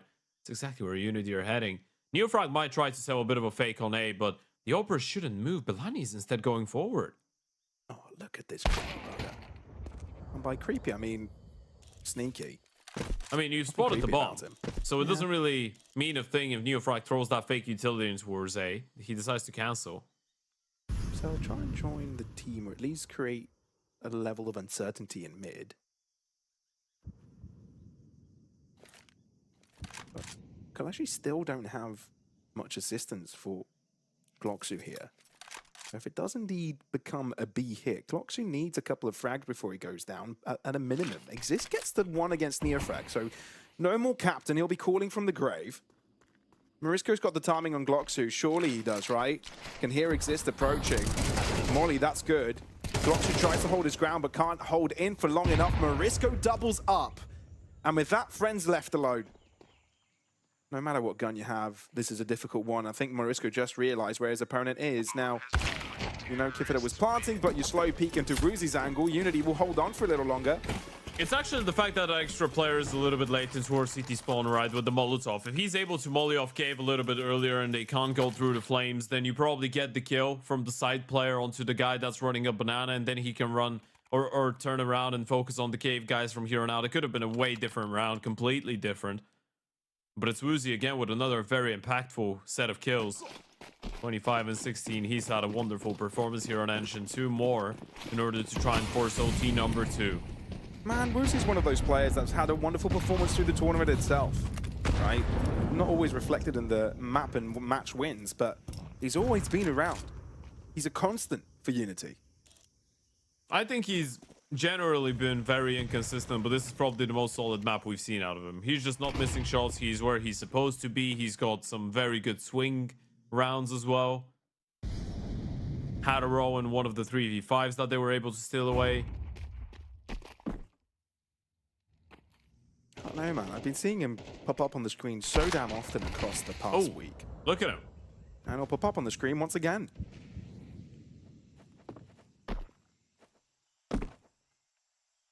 So Unity have numbers advantage. KOLESIE surely need to stack her site here. Surely you need to say we've got to gamble. Or at least take our rifles to the next round if it comes to it. And it does indeed look like that's what they're trying to do, but a little bit delayed. So Innocent's going to have to wait a while until the reinforcements arrive. They've got the right idea. Dude, that's uncomfortable. Very uncomfortable. Eventually shut down. Mikey with a pre-fire. That is it. Glocksu, you've got to move away here. There's barely any cash left as it's been a full enforcement every time from KOLESIE. Unity with a real chance to take us to yet another set of rounds of overtime. It might be happening. They're making it look very easy on the T side as well. Woozy with these openings. Friend has been getting bested by his counterpart round and round again. Kifida did get 1-for-1 refrag, but then in towards middle you go. Woozy just quicker.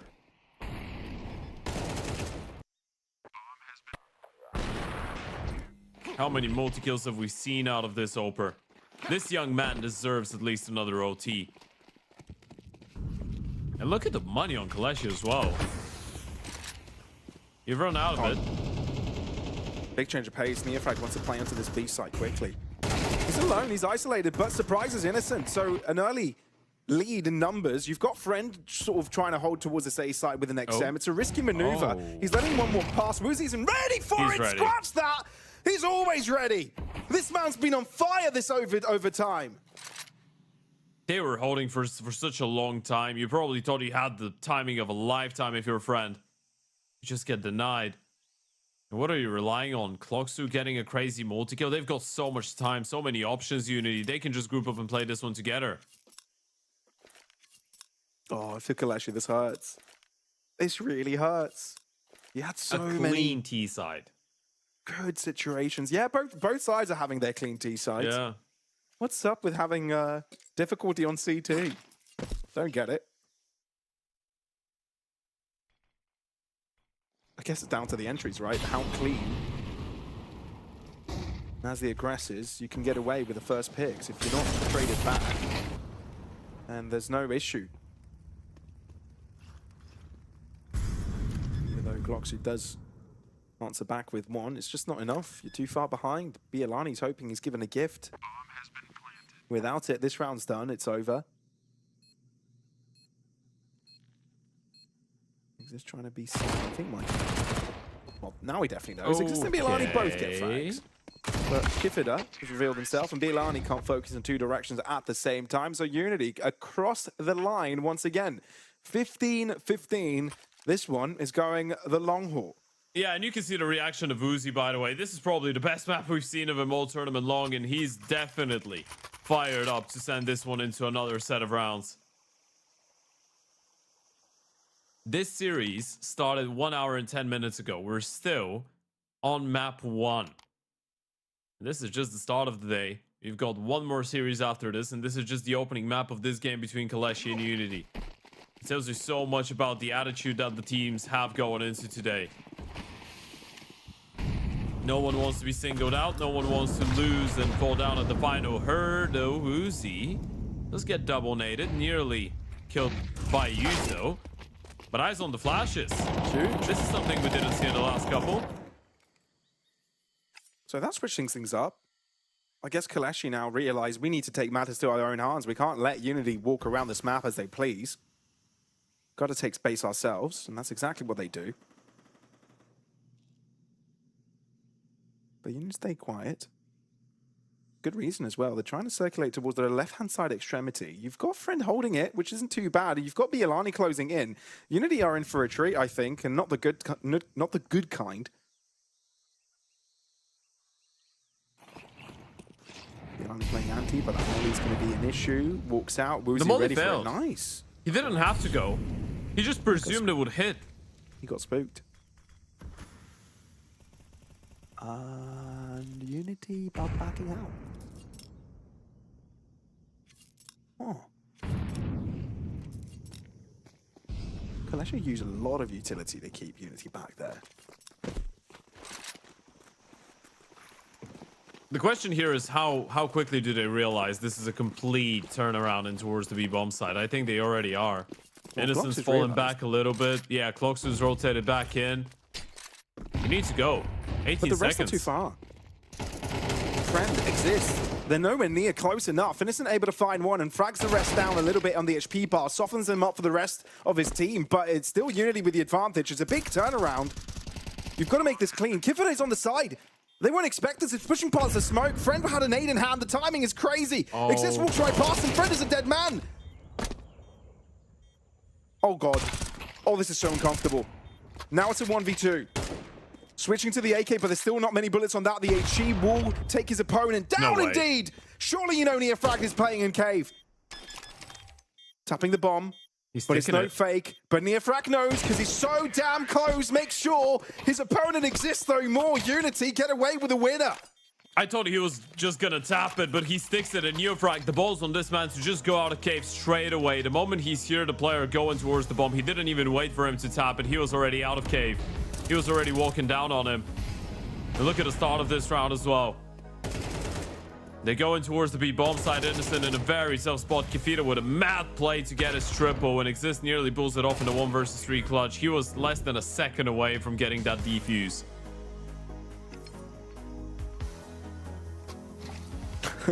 No, I don't blame there's a timeout coming in. I feel like this is the best start we had from KOLESIE in overtime on the CT side since the start of the 12-12 situation they had.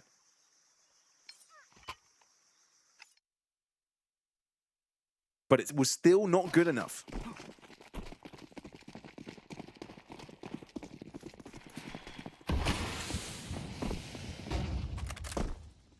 This is quick from Unity. And it's fairly free as well if they make the choice to move into A. No longer, though.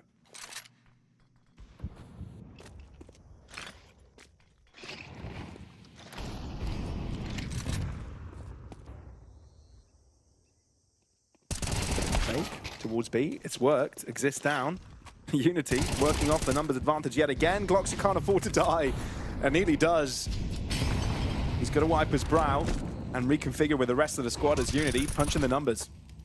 Oh, Milani's got on a kill through the smoke. This will open things up, and they still have one player who's on the other side of the map. Milani's looking for him.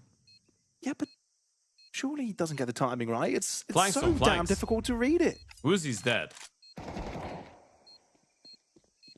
So Uzi for It might 4. not matter. But what if it does? No one's checking on Neofrag's position. Whoa. I take that back. Bialani checked. And you know what Mikey is, so you've got 3 pairs of eyes laser pointed in Mikey's direction. Sure, Mel make a big deal out of this by the end, but he'll go down. And with that, KOLESIE find their first CT round in overtime. I mean, this is the first CT round in overtime in general. Yeah, both teams were struggling a lot with it in the first half. So if we're following the path of logic, that should mean KOLESIE are now in a very good position, right? T sides have looked very pristine, very clean for both these sides. Now you've got one on the defense looking to potentially make it a double. Well, now you're looking at the util damage. You're not really thinking there's a high likelihood that happens. Box is starting to round on 53 HP for Exist. The number's 81. And again, this is before seeing anyone.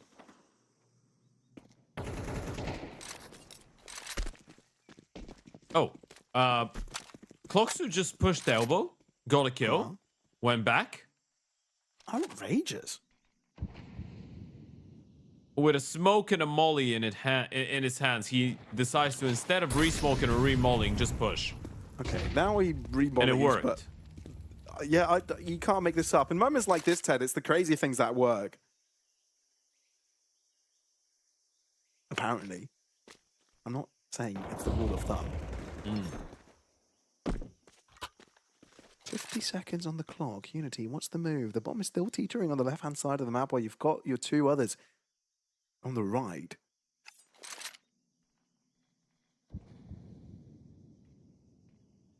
Smoking off donut, so Gloxy will feel a little bit more uncomfortable about the status quo in mid. And Unity have now decided the Eastern Front is the call. And Innocent's timing is rough as well. He's no longer looking, and there's 2 approximately on his screen. He spotted out both. He saw the kneecap of the one and the foot of the other. And now there's 3. Another one has appeared. Morisco, what a screamer of a shot. That might be the entry you need. Oh, It's this blast, so we can't find the shot. Bialani, though, lines up 2. Finds cover through the smoke. The bomb will be going down. It's got the time to do it. Still, Boozy knows he's got to do some heavy lifting, but he's unable to do it. Where KOLESIE failed 4 times before, it's 2 rounds on the CT side as they jump over to the aggressing. Bialani's had such an impactful game as well. I think it's about time we talked about him on some of these holds in towards the B-bomb side. Multi-kill after multi-kill after multi-kill. He's just able to get so much out of nothing. It feels like you can never refrag this guy. Oh, there was a little bit of help. Kefita was just headshotting Morisco from the back. I think there was a double team headshot, leaving Morisco on 1 HP. So the second kill was very simple for Bialani. Receiving a little bit of support from his opponents. Some enemy help. And this is 2 rounds on the side that both teams couldn't post a single one in the first OT. So let's see if things change here. Because the T side supposedly was the good one for KOLESIE, and so it was for Unity.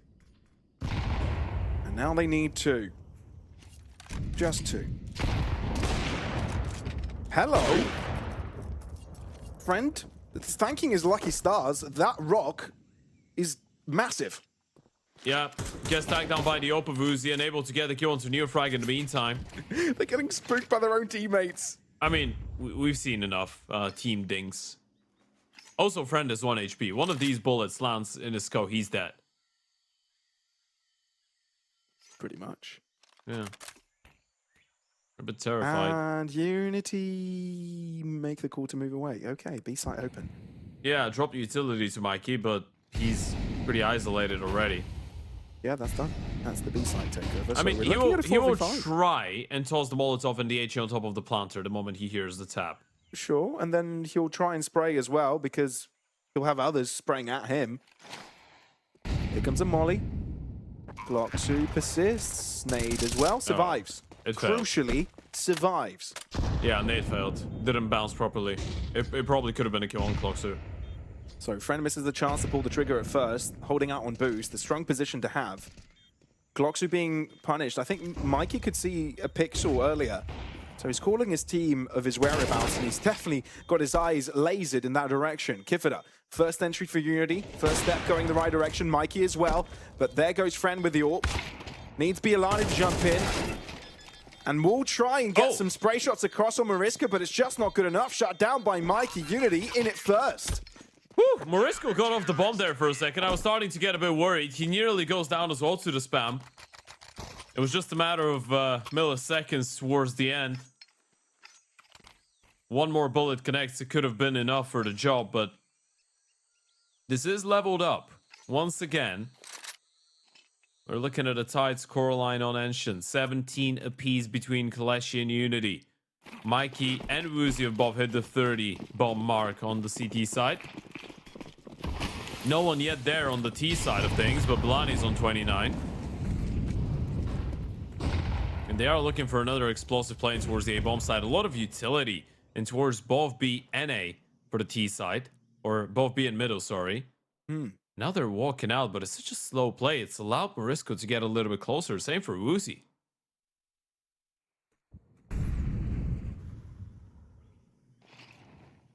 Morisco though, very deep. Will not get affected by the molly. Scan action, never mind, he does. He sticks around in it a little bit longer than he would have liked. 33 HP. Goes in a nade for good measure as KOLESIE make their exit. Woozy connects, blind out. Yes! Oh, Indeed, what? he's away! Kifida answers back as he switches No way. positions with his teammate. This is ridiculous. Exist and KOLESIE need something, but it's not happening. Friend up in hand, surrounded by 3. Unity take charge. They are now the ones in lead. So it's suddenly a CT-sided map then. The first overtime was just T-sides, and now is the defense is making it work. Woozy with another double kill. Yet another multi-kill coming out of the CT side over of Unity. He's been such a vital piece to this entire comeback. Such an important factor, such an important element to the map. If it wasn't for him, they probably would have lost it by now. The But crazy he thing, keeps Ted, going. Unity are the ones 1 round away from winning Ancient. Again. Again. Yeah.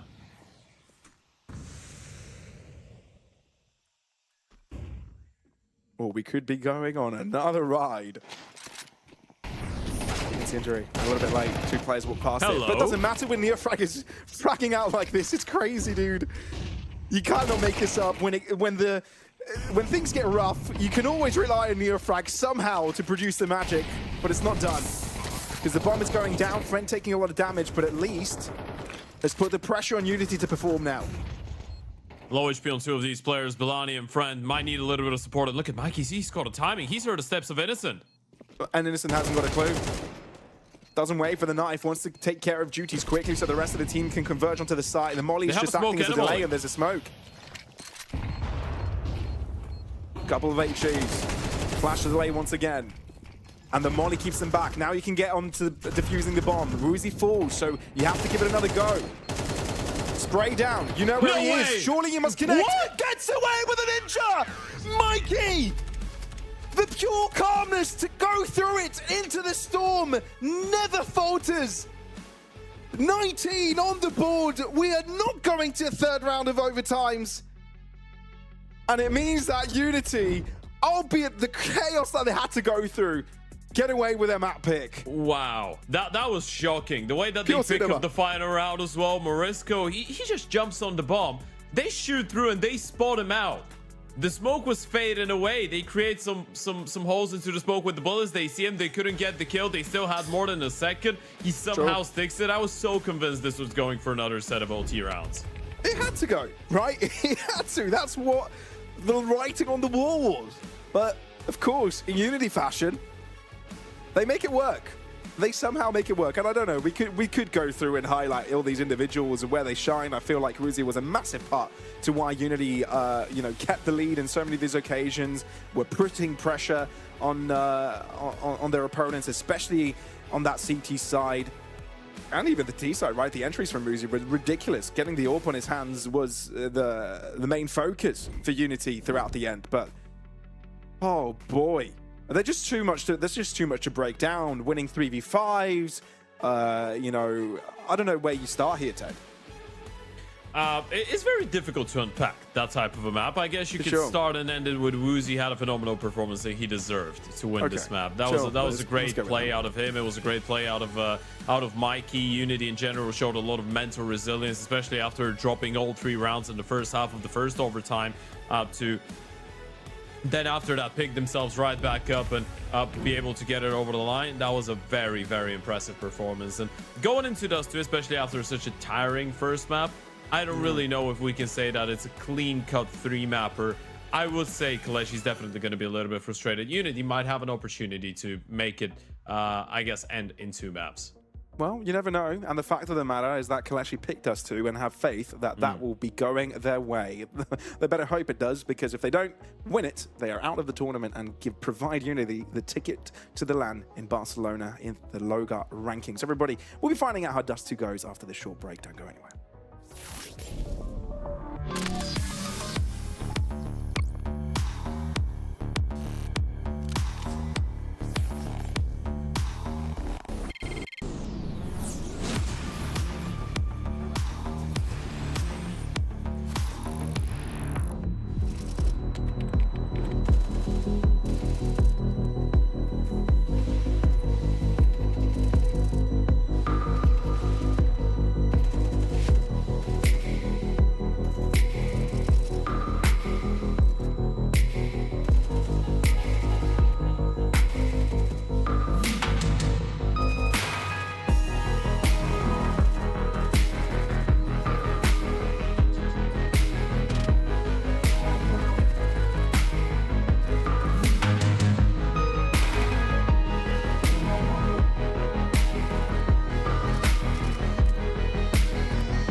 I can't believe we're only a map in and we've already gone through a million roller coasters in a singular map. It was 2 rounds of overtime on the previous one over on Ancient, but Unity managed to get it across the line, dude. Yeah, it was... I'm sorry, I'm still a little bit flabbergasted. I was anticipating a bit of a question. Well, I will say... I think it was a very exciting way to kick things off. The perfect way to kick things off the final day of the close qualifier here, Pavlos. Both teams refusing to let go, both teams refusing to go down, and especially considering the very even the veto that we have between the sides of Unity and KOLESIE, I think it makes a lot of sense, for this entire game to be a very close one, and for both these teams to be equally good and very competitive on both maps. With that being said, I feel like there's one thing to say in case you've missed this first map, and that is Woozy and Mikey. These two made the difference for Unity. They were the ones to keep the ship from sinking, and going into Dust 2, I feel like they will be very, very important for the potential success of Unity. Yeah, does definitely feel like it, but we are moving on to Dust, right? And you did say it's a bit of an evened out veto. A lot of things to take into account. The fact that that was a long one, and a lot of frustrations could come about in a series like this, but there is no doubt in the fact there was a 10-minute break prior to this, that KOLESIE can press the reset button and jump in with the best attitude to try and take their own map pick home. I'm sure it's why they selected to go for Dust 2 to begin with. Bialani spots out the presence out in mid. Instead of calling for reinforcements, tells the folks, run in on A. So that's exactly what they're going to do. Yeah, tapping away a little bit through the smoke. Not a lot that they could do to prevent that bomb from going down. No defuse kit for that retake as well. They do have the smoke and the flash. How do you want to approach this? 3 players coming out of CT, 2 coming out of short. You need to start going. You need to hit those headshots. Well, you do have some aimers on the pistols. One of them being Mikey, and he's already shown himself on the USP. Kipita also chiming in, but somehow Exist is struggling to finish it off. No way! Kipita goes for the knife. Round number 1, a triple overall. Wants to shut it down with a nice bow. And that bow is a knife. Yeah. Yeah, sure. I did not expect that for the life of me.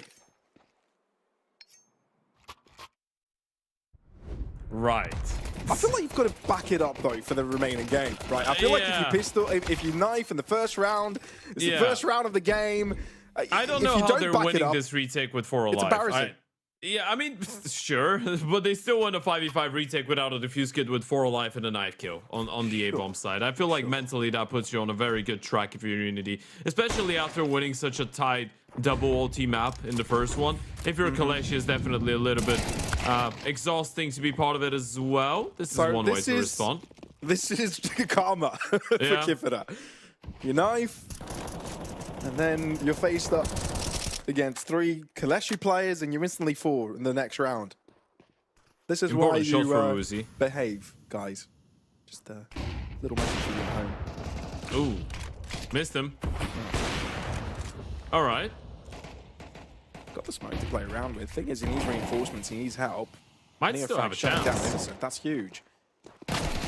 And he could have gotten a little bit more, but it just gets the pick. Look at the push though coming in from Bialani on through the smoke. Is this red? Woozy, he hasn't got an idea, doesn't know. Oh, this is so awkward. Oh my god. Well, moral of the story is KOLESIE come out on top in that one, create enough chaos that Unity didn't know what was happening. Yeah, that was a little bit weird for both parties, I feel like. Woozy just staying alive towards the back of the bomb site with the smoke in front of him with the AWP for such a long time. Kefita just starting long all alone initially. Not being able to get out of dodge, providing an opportunity to the four-step tease. And now that AWP has just been recovered by friends. So what goes around comes around, as the good old saying goes. And comes. 557. A singular scout and an MP9 for Morisco. You might want to cook up something a little bit more creative in a round like this.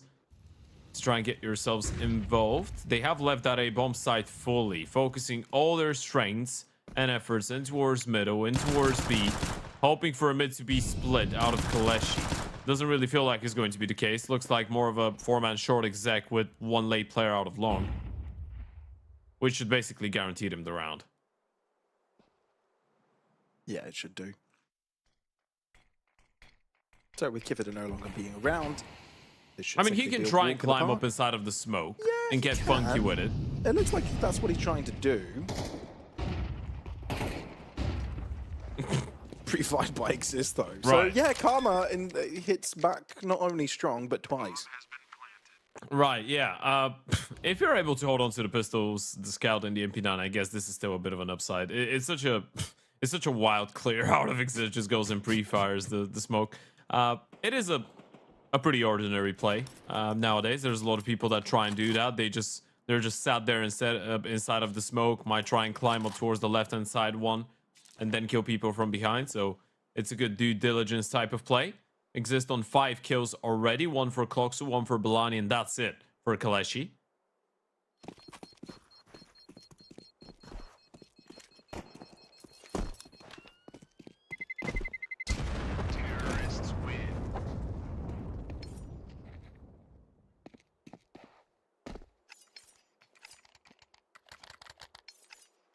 All right, I feel like we got so accustomed to action on Ancient every round, all the time. I feel like I'm starving, thirsty for it now.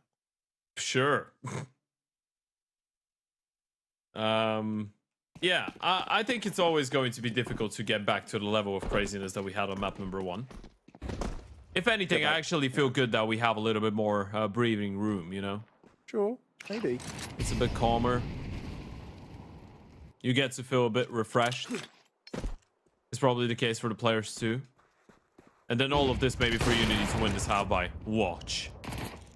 Not too far off of it, especially with Morisco playing a little bit more aggressive. Friend will be awaiting for it, so...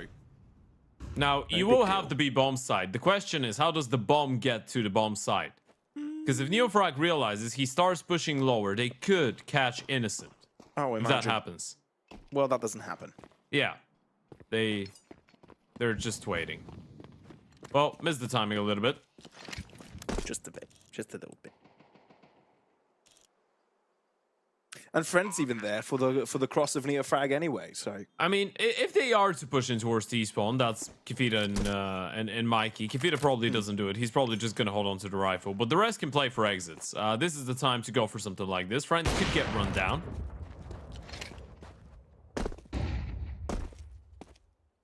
He's being very brave. Yeah, he's jump peeking, but he knows he's got the best gun around, and the scout hasn't really alerted itself this round. Also, he does have support, so he's going to be fine. KOLESIE get a third on the board. For those of you that are coming in terms of Dust 2 and how things have been going for both these teams lately, because we kind of touched upon the fact that Unity and KOLESIE are very comfortable in all the maps that are in the pool, or at least equally comfortable. For the side of KOLESIE, they've won only 1 out of their last 4 Dusts, right? And that was a 13-10 over mix here in the LORGAR rankings. They lost it to HYPERSPIRIT 10-13. They lost it to Nuclear Tiger S 5-13, and then to Gen 1, which was an 8-13. For the side of Unity, their last 4 Dust 2 maps actually look a little bit better. So they've got 2 wins over Inner Circle Academy and over Famalicão, and they lost it to ASTRAL in an 11-13 fashion, and then to Mana 9-13. So everyone's been playing very close and tight Dust 2 maps. Everyone's been getting almost an equal number of wins and losses, so it's very difficult to anticipate what will happen.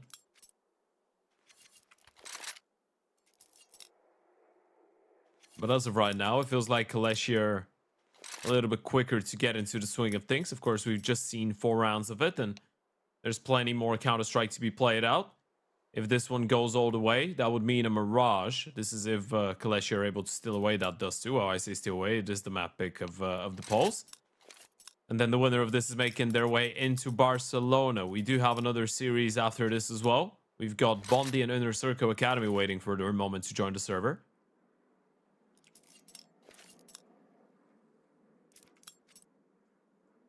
Yeah, that's something we'll be looking at later. Yeah, had a bit of an interaction with McGill actually earlier. Oh, you did?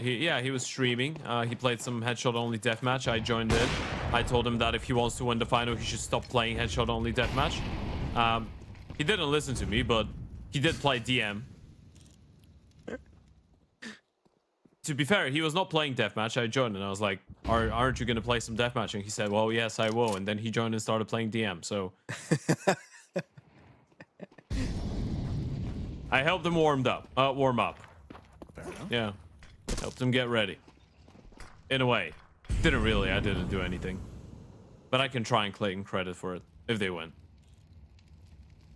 I mean, you can always claim credit for something you didn't do. Yeah. Yeah. That's the beauty of life. BS your way through life. Hell yeah. Oh, Mikey. Felt like he could get away with a little bit more there, as Innocent was the only one turned around his direction, but that will be it. Woozy now having to focus on the catwalk push. Self-assisted flash, but with the molly dropping, the timing is a bit worse for wear. Smoke on again. 45 seconds, and KOLESIE double Are they backing. going back? Over to the B site, they might go. Still haven't called it, though. They just cut noise. Yeah, they want to catch Unity on freezing. rotation. I think it's too uncomfortable to send it back in towards B right now. It's so late into the round. You don't have anyone down in CT spawn. You might try and fake that you're doing it, but do you really want to go for it? I don't think you do. Mid to B smoke. Oh, So you spooked the Unity players, on. but they're still stuck around. The check-ins are fully Big aware, kill. and Muzi connects with the first shot. This is solid. Muzi getting mollied once again. This time doesn't have a smoke to counteract it. And look at KOLESIE closing the distance. Kifida, though, able to trade back. The damage is starting to pile in. Woozy has been the only constant on this site so far. 5 seconds. Friend not only needs to get the kill, but the plant as well. And Woozy will not permit that. We go into the first buy round of Dust 2, and Woozy's got another massive multi-kill, and Mikey just there picked up the AWP, so that one's going to get dropped over to Woozy. Look at that sequence. Mikey going aggressive. He's able to get that one, and Woozy from the back of plat, playing this one so safe. Kefiro with a massive pickup as well to exist before going down. Woozy stayed alive for so long, and he's able to find every single kill himself. There goes that big green that's going to get dropped over. And it wasn't Mikey dropping it over, by the way. It was somebody else. My bad. Mikey did die early on. The bottom line is he's picked up an AWP. And this is where he could truly be the difference maker. 5-1 already. Top frag on that previous map of Ancient for his side. Probably the best player on the server.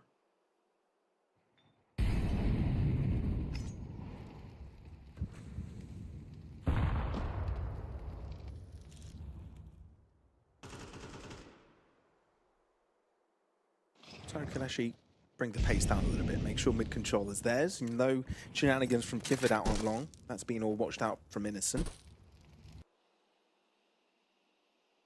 And it's a bit of a lazy peek, which Kifida will be happy about. Gets a free rifle upgrade as well. This name is huge. Oh, that is spicy. I think that's closing in onto 200 damage there. Ooh. A bit Will end up going overzealous. down though. Yeah, couldn't hit a shot. At least he tags them down though, which should still be a very difficult bomb site to hold on to if you're a KOLESIE. The sad thing A is, big fight coming up towards short. no flash available for them. Same could be said about KOLESIE, so it's going to be a dry contention here. But the fact that KOLESIE has stacked more players, that could be the deal that changes it all. Still though, somehow Unity winning out. Morisco catching Friend off guard from long. And now they want to keep it going on Glocksu, trying to get closer to him by the second. Morisco jumps on top of the box, doesn't even consider ramp a possibility. And with that, the defuse will come through in Unity to equalize the round count. Oh, look at Neofrag starting to get fired up. He's dancing on his chair, doing a little bit of a let's go, boys. Things are working out now. Do you start feeling like you're going to Spain?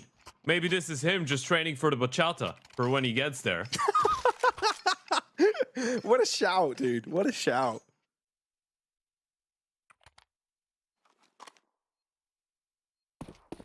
Things are looking good now for Unity. Another buy round coming out of KOLESIE now because of the bomb plan, of course. KOLESIE, first spawn, will attempt that early peek. Supposedly drop that out back to friend right after.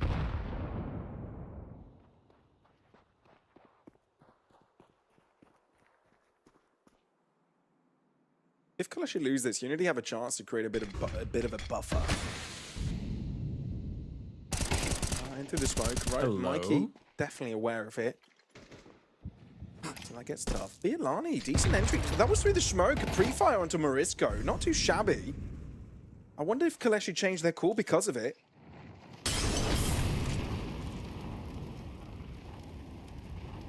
Where do you go, though? Mikey's crossed in towards that B-bomb side, and if you want to go up short, you're going to be going in towards Woozy. Mikey needs to be very careful. The Opera's on the other side of this. He's closed in. Yeah, but the bomb's going back. This is going to be an A play. Eyes on Kifita's position. They do have one flash on Bialani. Do they want to use the flash and risk giving away their position, or they want to walk out and hope they get a refrag? They will flash. You have to check this. Oh, Kifita. I wonder if he didn't take the wider stance, he could have gotten away with it, but the flash was a little bit too much. Lasted too long. Rosie gets one, but gets deleted as well. KOLESIE needed this. A decisive round. Beautiful entries. Limited resources, but managed to make what they had work. Yeah, it's good to see them not cutting corners with the flash in towards long. And just to get back to what you were saying, he was dead either way. It didn't really matter how he's looking at the door. Maybe if he... the only way he survives is if he's staring right at the door on his right and he's playing anti-flash, right? But if they do have a flash there, you're genuinely just done. And Mikey will get taken out as well. So this is a good execution coming out of KOLESIE. Good work from Frendon towards middle in the meantime, cutting off some of these rotations, making sure that the long players would be in trouble after dealing with the first player of Kifita.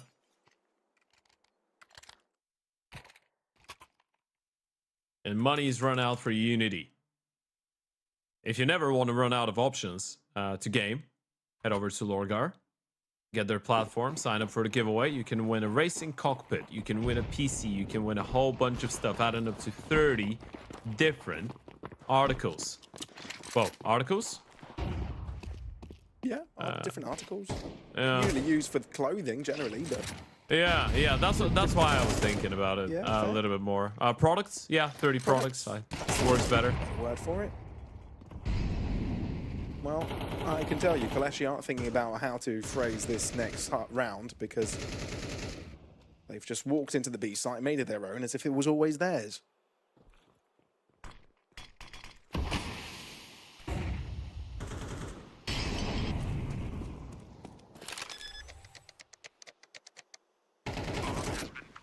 This was a weaker buy from Unity generally anyway, but limited damage extended onto KOLESIE, which I'm sure the polls are very happy about. Surviving a rush like this with 4 players by the end, keeping all the AKs alive is pretty massive. Well, make truthfully is. Yeah. B2 if Exist gets to overzealous. Nope. Mikey will get cleared out. They know exactly where the op is, but Morisco's just holding on to that. So KOLESIE will get that 5th round on the board either way. Exist with one more double kill. I feel like today's been a very good showing out of the newest signing on this team, being Exist as well. He had a lot of impactful moments on map number 1 here on Dust 2. He's been really stepping it up as well. 21-year-old Paul coming out of Min late, goes W, Volt, Enterprise, Thunderflash, ESCA.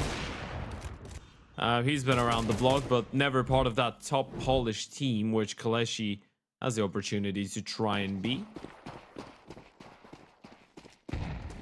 It's not the best timing period for all-around Polish lineups right now, but there is a couple.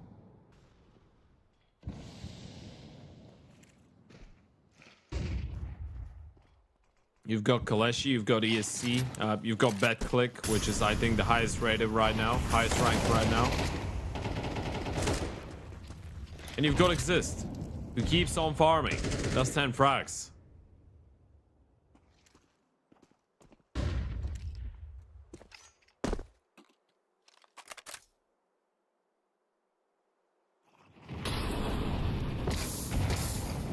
Ooh, Mike is burning up. Ooh, down to 19. Definitely hinders his confidence coming into the stage of the round. And look, the B-side's being taken. Morisco has got to pay attention. Walks in front of the flames. One's pre-firing, but Morisco can jump into action yet again. Bielani answers back. Ooh. And the fight in mid goes in favor of Unity. So a 3v3 potential for Unity to come back here. You might want to consider going for this. I know it's a very difficult one, and Mikey's low on HP though, so yeah, I don't think they are. Oh, man. It's tough, because they failed the window molly, right? So Morisco was in with an opportunity to actually get more than the 1 kill. If he gets a second and then they deal with the lower player, then they go for it for sure. But now you need to call it off. Kefita, Mikey, Woozy. On A. Can we come up with a joke? Kefita, Mikey, and Woozy enter the bar. What happened then? Boom. That's not a fun bar. Although, maybe it is, right? It's an experience to die for.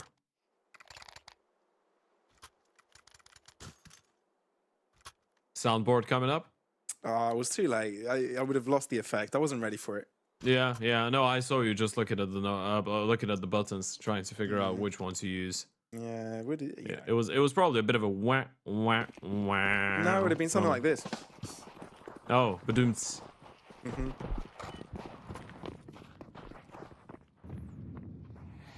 Well, another reinvestment coming out of Unity. This time you're working with just the singular AWP of Woozy, and it looks like a straight up B pop out of spawn for KOLESIE. So Morisco's gonna get tested. He's got Neofrag and Woozy on his side of the map as well.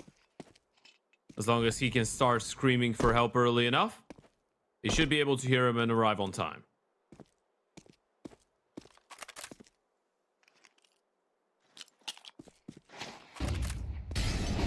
That one's pretty good. Oh, But instead, Morisco gets mowed down instantly. KOLESIE with a clean entry. Are we again going to see a save simulator? It looks like it. They can't do anything about it. I'm surprised Morisco doesn't get anything. I was gonna say he deploys the molly. First of all, the Utah was coming in. He throws the molly very deep in towards the tunnel, and then right after it, he swings and starts spamming fully blinded. Right? Obviously, you know they're coming out of a choke point, and you're hoping to do some damage, maybe get 1 or 2 kills, but it's essentially a roulette. Or just gambling on it. And that one didn't land on red. Or whatever he was hoping for.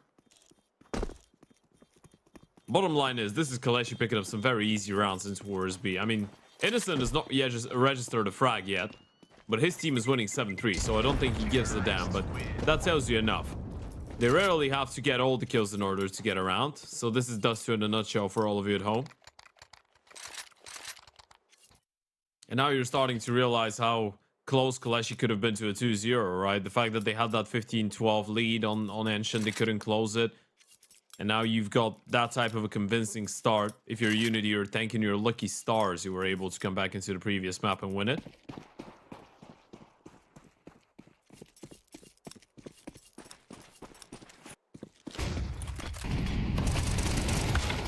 Ooh, strong stuff for Mikey.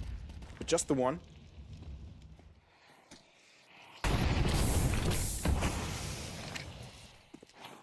And you can see Unity trying to see if they can force the issue, pushing up through tons. There's one player that's trying to stop it all from unfolding, and that's Exist. That's the one. Deep play for Woozy to counteract it though, so Unity able to stabilize for a little bit. It's been a while since they've been able to do that. Yeah, you just need to try and figure out a way to get Woozy involved. That's one of them. Send him in towards the B-bomb side. Get him involved with an aggressive play to back up and help Morisco get the refrag. And now he's got that B-bomb side under a locking key. Where do KOLESIE want to go? They might want to avoid the op again. That's what they're doing. They just see Woozy. They're going to the other bomb side. Neofrag is trying to stay under the radar for a little while, does a little damage, but falls into the flames. That's a bit of a bad decision, but... That's very unlucky. I guess in hindsight. Yeah, it's very unlucky. I wouldn't say it's even a bad decision out of him. He played it well. He wasn't burning on the box. He should have gotten the kill into the Opera. He tags him down to 11 HP and just burns with the last tick. Then going for this, Unity have made the decision they want to try, and that HE lands, which makes this doable. Especially with Glocksu being low, but somehow Glocksu gets there quicker. That hurts. If you're Unity trailing behind, KOLESIE have made this map their own, and it's not even the end of the half yet. No, it's a map of very thin margins right now. So many situations that could have gotten turned around if it was for one fight going the other way. We're not even talking about these initial ones. We're talking about Neofrag getting a kill. We're talking about Glocksu winning a fight on 5 HP. All of this could have changed the round. All of this could have changed the outcome of the map potentially, but the Unity, they don't really look like they're cut for a win here on Dust 2. Not as of right now. Ooh. If you're Unity, you can't catch a break. KOLESIE are great at trying to change up the tempo, push aggressively, or play back at the start. Unity can't figure it out.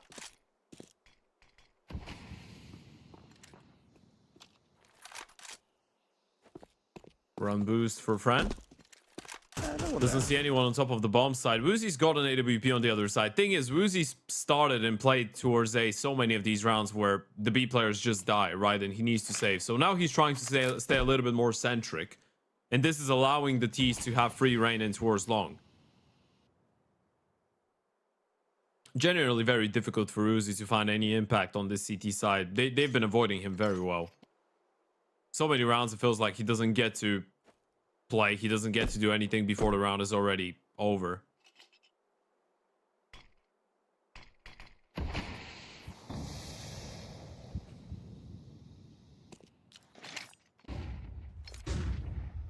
Unity really trying to get into the groove of things.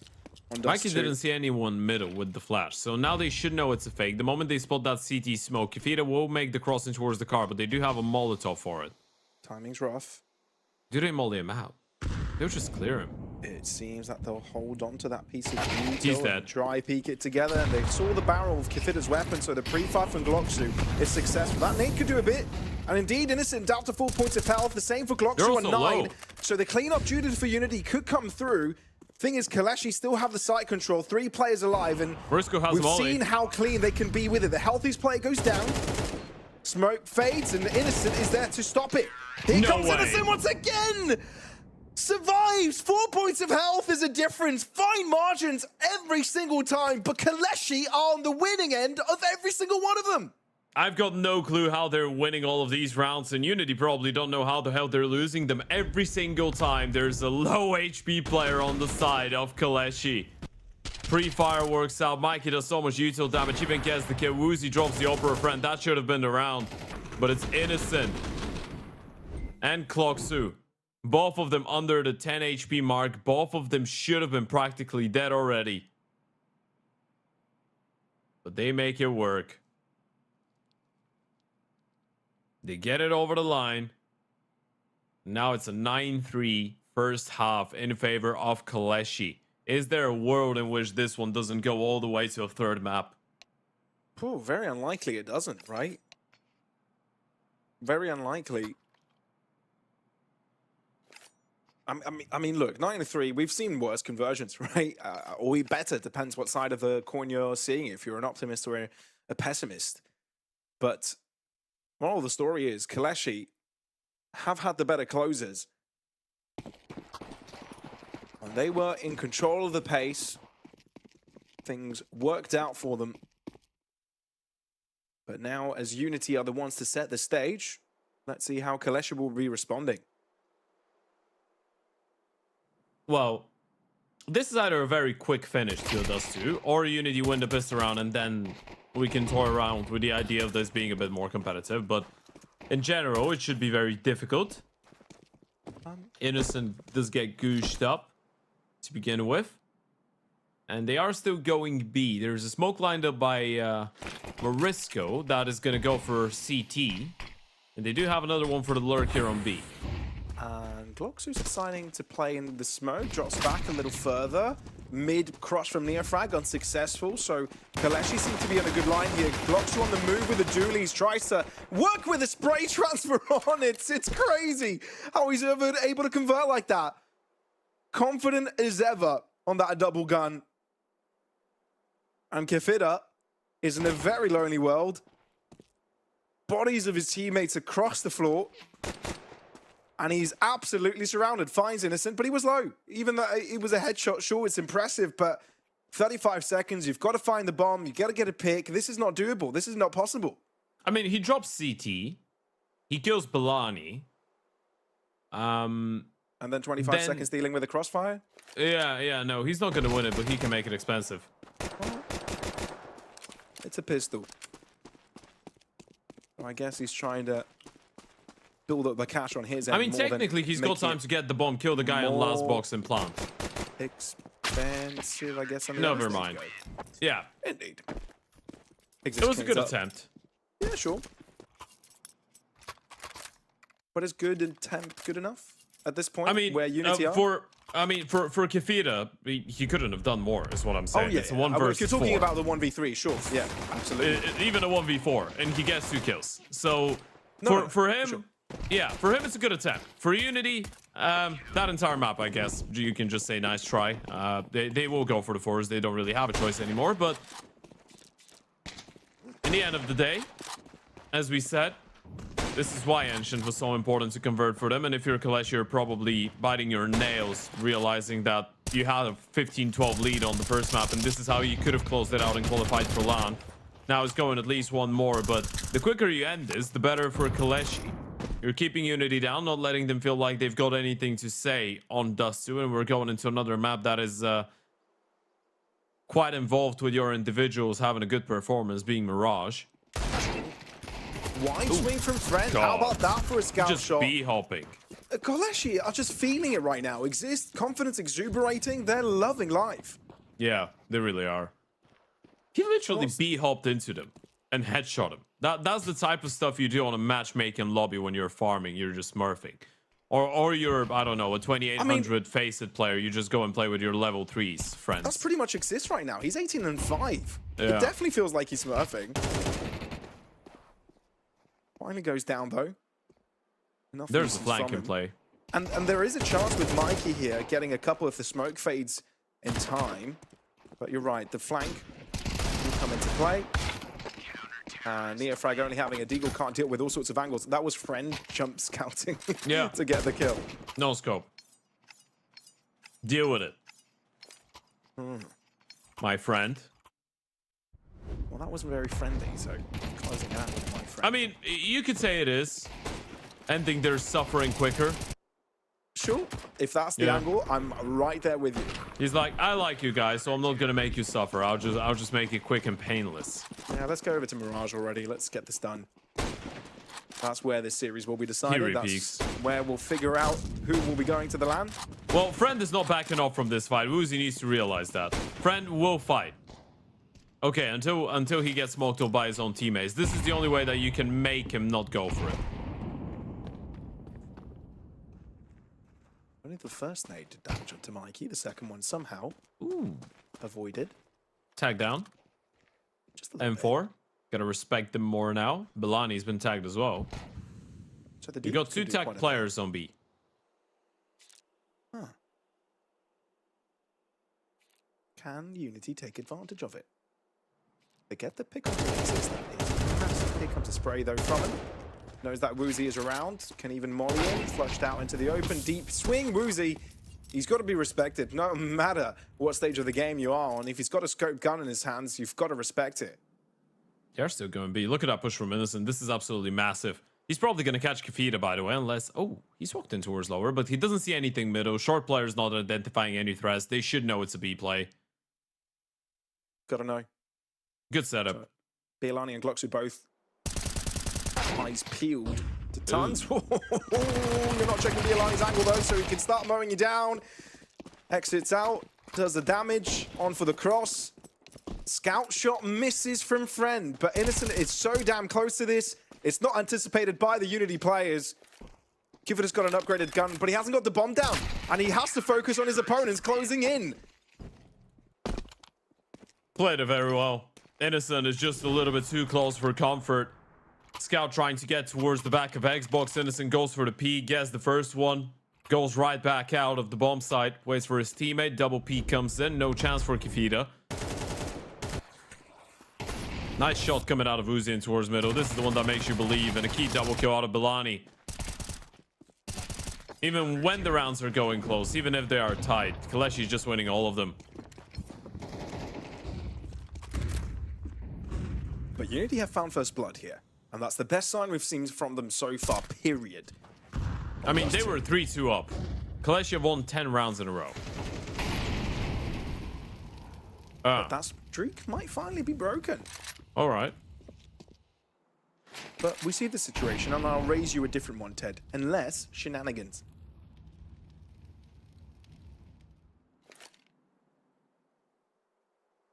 Innocent walks up mid. This is massive. Oh dear. Imagine if he creates himself a lurk opportunity on long. Finds no one. He can hear the flash. He knows someone's around. He will definitely go for this. No one's looking. There's a player coming T-spawn. Has he heard this? Oh yeah, He's heard it now. He knows it's an A play. And the he thing knows is, Morisco's alive. Mikey dying there actually is better for Unity in the long run.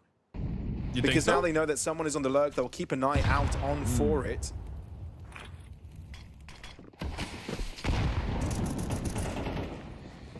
Oh, through the smoke. Innocent. Unable to convert, and the nades aren't closing the low players' lives. Just getting them closer to their fall. You sneaky boy! Yeah, eventually we'll get taken down. I was talking about shenanigans here, Ted, but these aren't the ones I was expecting. But it's Unity to cleanly take over after getting the first 2 picks uncontested. I was just gonna say, this is very terrifying because they get the kill onto Mikey. The 3 players with the bomb are trapped in towards long and they need to go through on A. And Morisco, they know, is somewhere around the tunnels and they didn't see him lower, meaning he's far away. So they did technically have a 3 versus 3 on the A bomb side, knowing that all 3 Ts are coming towards them, right? That's the terrifying part of the previous round. Unity still pick it up. So this is, as we said, a streak of 10 consecutive for KOLESIE finally being put to rest. I mean, let's be fair, KOLESIE have been going on for quite a while. About time we really have a piece of the pie. Get only legged. Shot through the wall at least. And Uzi's repositioning is smart enough. Doesn't quite connect though, so Glocksu gets the first pick. That's the bomb.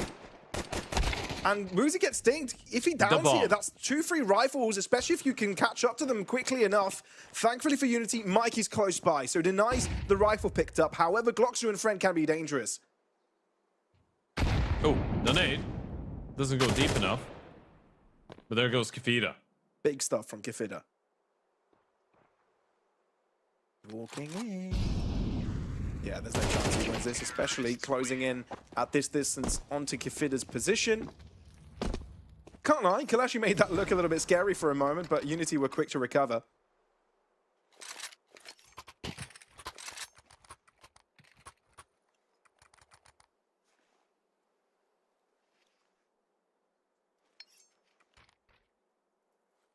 All right, from a momentum point of view, this could probably make a bit of a difference. The game should be done, but Unity are giving us, well, the game on Dust 2 should be done, but Unity are giving us one last-ditch effort, a final straw of an attempt to bring this one back and make it closer. B-Pop coming out, early smoke makes them cancel.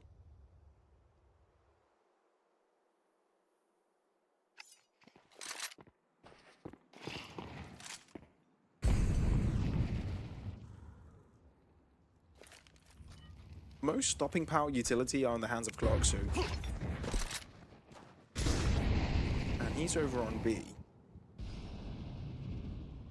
You've got a smoke and a flash on Innocent and Friend that are responsible of the A side. So if Unity do try and go for this... No, wait. No, what? What? Neofrag gets away with both. Surely you call the team over. Single-handedly unlocking the round for Unity. There's no going about this. This is ridiculous. The round's done. All right. So I'll bring back what I said earlier, Ted. Shenanigans. Yeah, very much so. I mean, The main goal is we smoke mid to B for the split, and then Neofrag just peeks when the CTs are supposedly supposed to start running down towards CT, so he catches one on time and gets a kill. Makes them think it's a short play. If he gets both kills, sure you go, but it's more of a let's double fake them. He gets into a fight, he confirms where people are, maybe he gets one, and then we go. But he gets both. Friend just misses. As straight as that. And Belani's gonna get hunted down. And we'll get a triple. Good effort. I mean, he was never surviving this one. It's still a bunch of kills he's picked up. Okay, Pavlos. A 12-3 comeback. Are we on the hype train for it? Unity are 6 rounds away. Money for KOLESIE is not there, so make it 12-7. Do you believe in the 12-7 comeback? No, I don't. I have no doubt in my mind Unity will make it look close, as in they'll, you know, get within 2-3 rounds of KOLESIE.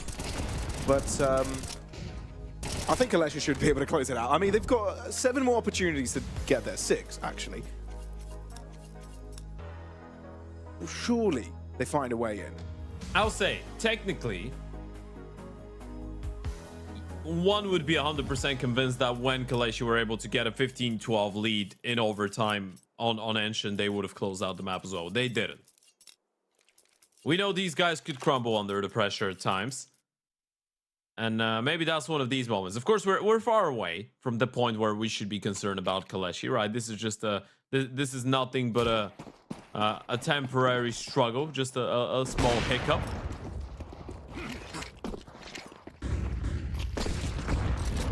But it could get dangerous. Yeah. Eventually. For now, let's withhold judgment, shall we, Ted? Let's. If they lose another buy round, then it's real. Suddenly it's real. Then it's hammer time. Yeah, one more buy round would make it 12-8, potentially 12-9. Then it's hammer and gavel time. And then it's jail time, Ted.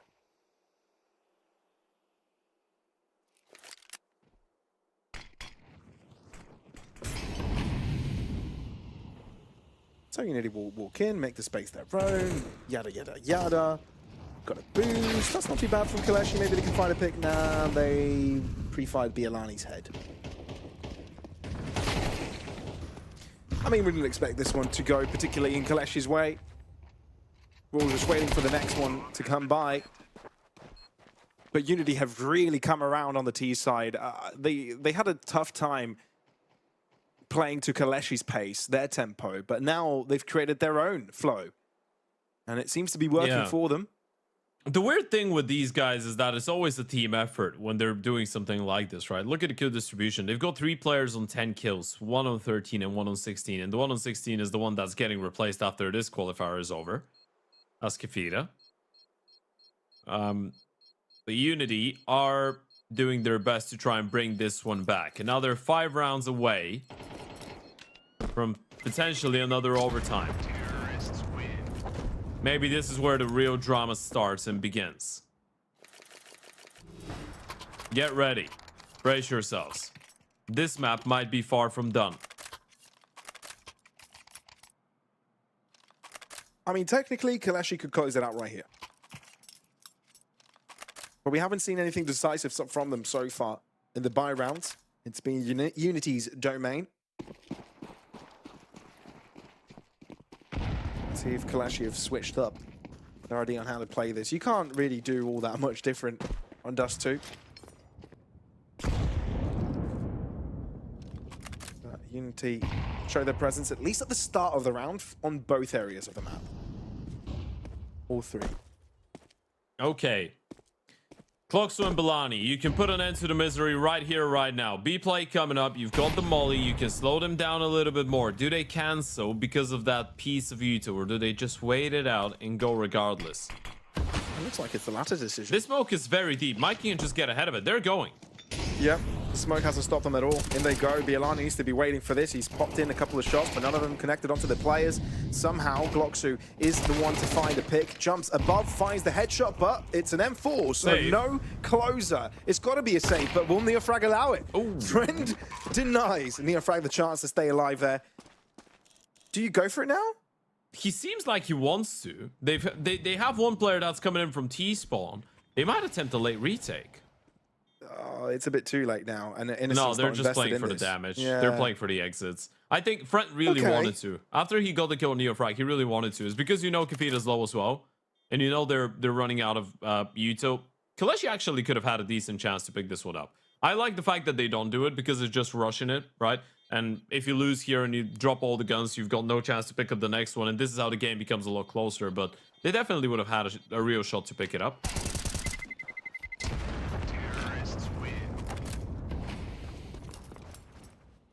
I mean, even if all the Unity players lost their guns, they would have been fine economically. They're doing swell. Yeah, it's an alright situation. It's more than alright at this point. 5 in a row. All I'm saying is they're more than halfway there. That's for sure. 5 in a row, 4 more to go. I've seen a game like this already. Oh, we see Auto a G3. sniper. What the hell?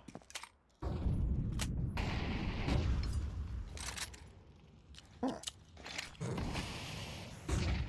Switching over to the AK again. So fun has been had. I guess it doesn't matter for him. He's like, No. well, if we Like we lose a said. round, it's done. So I might as well just use all the money that I've got. Exactly. No biggie. Yeah, there No. it is. Dropped in spawn. The observers disapprove. That's how you waste $5K, yeah.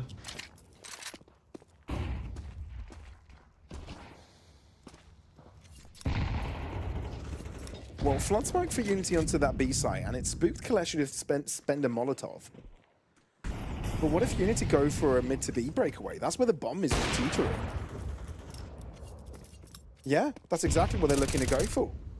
But it's a little bit delayed. They stand still for a bit. Cut noise. Out of Yuto as well. I mean, Cloxus got a flash. Bellani doesn't have anything, and there's no quick rotations again. This is another showdown, but there's no smokes, no mollies, no nothing. You just need to win the fights now. Gloxer gets into the left-hand side corner. Surely this has to be checked. Flash away, and it doesn't get checked, at least not at first. Damage inflicted. Bielani's got to hold on to his life. HE taking him down to 37 points of health. Tries to reposition. Connects with a headshot. Kifida also has to fall. Bielani finally taking a stand, and indeed, only 1 round was required. And that round is found. Better late than never, but the Poles cross the line and force things to go to a decider. Yeah, this was starting to get a little bit scary. A 12-3 lead that turns out to be a 13-8 map closure. And all they needed was one heroic play coming out of Bellani towards the B-bomb side. If he goes down, then the round is on, then the game is on. Yeah. Safe probably could have been coming in. That could have still gone all the way into an overtime. Unity, they did show a little bit of teeth, some teeth towards the end, but in all honesty, it was too late for them to get going. Indeed it was. Indeed it was. And look, I think it's a positive that Unity were able to get going by the end, because the start of the game felt extremely dominant by KOLESIE. It's like, okay, we had a very close match between the two teams at the start of the game. 2 overtimes were needed. It was a big back and forth. Both teams kind of pressured and were match points on a couple of occasions. So it can get kind of frustrating. But KOLESIE bounced back very quickly, and Unity did not have the same turnaround. So it kind of begged the question, you know, going to 3rd map, will the morale of Unity be down? I feel like that would have been a very real possibility, but that no longer is the case anymore, I don't think at least. Yeah, it's a very emotional roller coaster for both these teams, right? From one hand, you could say that the Poles probably feel a little bit disappointed that they didn't close it out in a 2-0 fashion after the lead they had on map 1. On the other hand, you could say that Unity are probably a little bit down after the way that they got dominated on Dust, but then they had that resurgence towards the end. So I feel like we're moving into that 3rd and final map with a bit of an even playing field. Indeed. Indeed. Well, Mirage coming up next, folks. This will decide who will be making it into the Barcelona LAN or who will be out and no longer have a chance to compete for it here at the LORGAR rankings. Be back in just a few minutes, and let's see that match together, shall we?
So, the equalizer, taking us to the decider. Who saw that coming after what looked like a very, very good start there for KOLESIE? So now we've got ourselves a lovely equalizer. We've got ourselves a Mirage, and that means a singular map that makes a difference between one of these two teams making it inevitably into the Barcelona LAN, playing for $50,000, flying across Europe to, get some cool games over in Spain. No, this is very special, isn't it? Right? And we kind of went through that with HYPERSPIRIT and Bondi yesterday when it goes to a third and final map. And, you know, it's just the one singular map of Counter-Strike. It's a BO1 essentially from here on out. And the winner goes and gets it all. Now, this is even more special, I'd argue.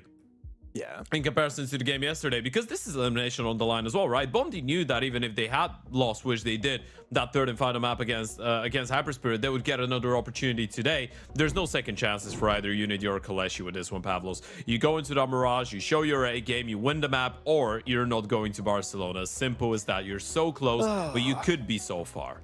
You're right. And I feel when you look at how these teams have performed, it gives you a good idea as well on how the tournament, the close qualifiers look like for them as well. KOLESIE Heartbreak versus HYPERSPIRIT. After what looked like a decent series that they were going up against the Mirage, it just collapsed. It just didn't go their way, right? It was a very big setback. Generally known to be a decent Mirage team, right? Decent overall on this one. I mean, we know how reliant this map can be on some of that individual shooting capabilities, and KOLESIE have got a ton of talent players. So, yeah, that was a little bit of a bigger surprise. And I think if you turn onto the other side of the spectrum, Unity as well, the recent match against Inner Circle Academy, 13-11, but still dropping, you know, at the end. I feel like this is an interesting endeavor, kind of redemption arc for both of these squads on Mirage. I guess you could say so. I think especially for KOLESIE, it definitely is, right? Because the amount of close Mirages we've seen against teams that they should be beating pretty easily is too much, right? Even the 13-10 over the rottweilers in the group stage, and I felt like the rottweilers were a team that KOLESIE was supposed to take down a little bit easier, considering they're a bit of a mix. The loss against HYPERSPIRIT, which was a very, very bad one, as you pointed out, picking up only 4 rounds.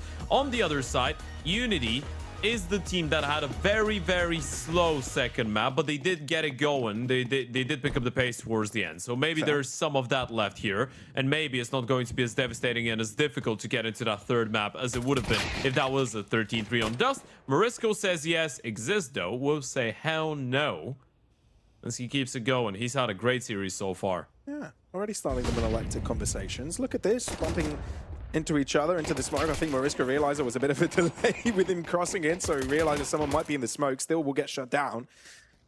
Bialani having a better exit. And that is the bomb down on the ground as well. Full information for KOLESIE. The only thing you're missing is Mikey's whereabouts, which will likely soon be realized. He's not really taking much into the next one.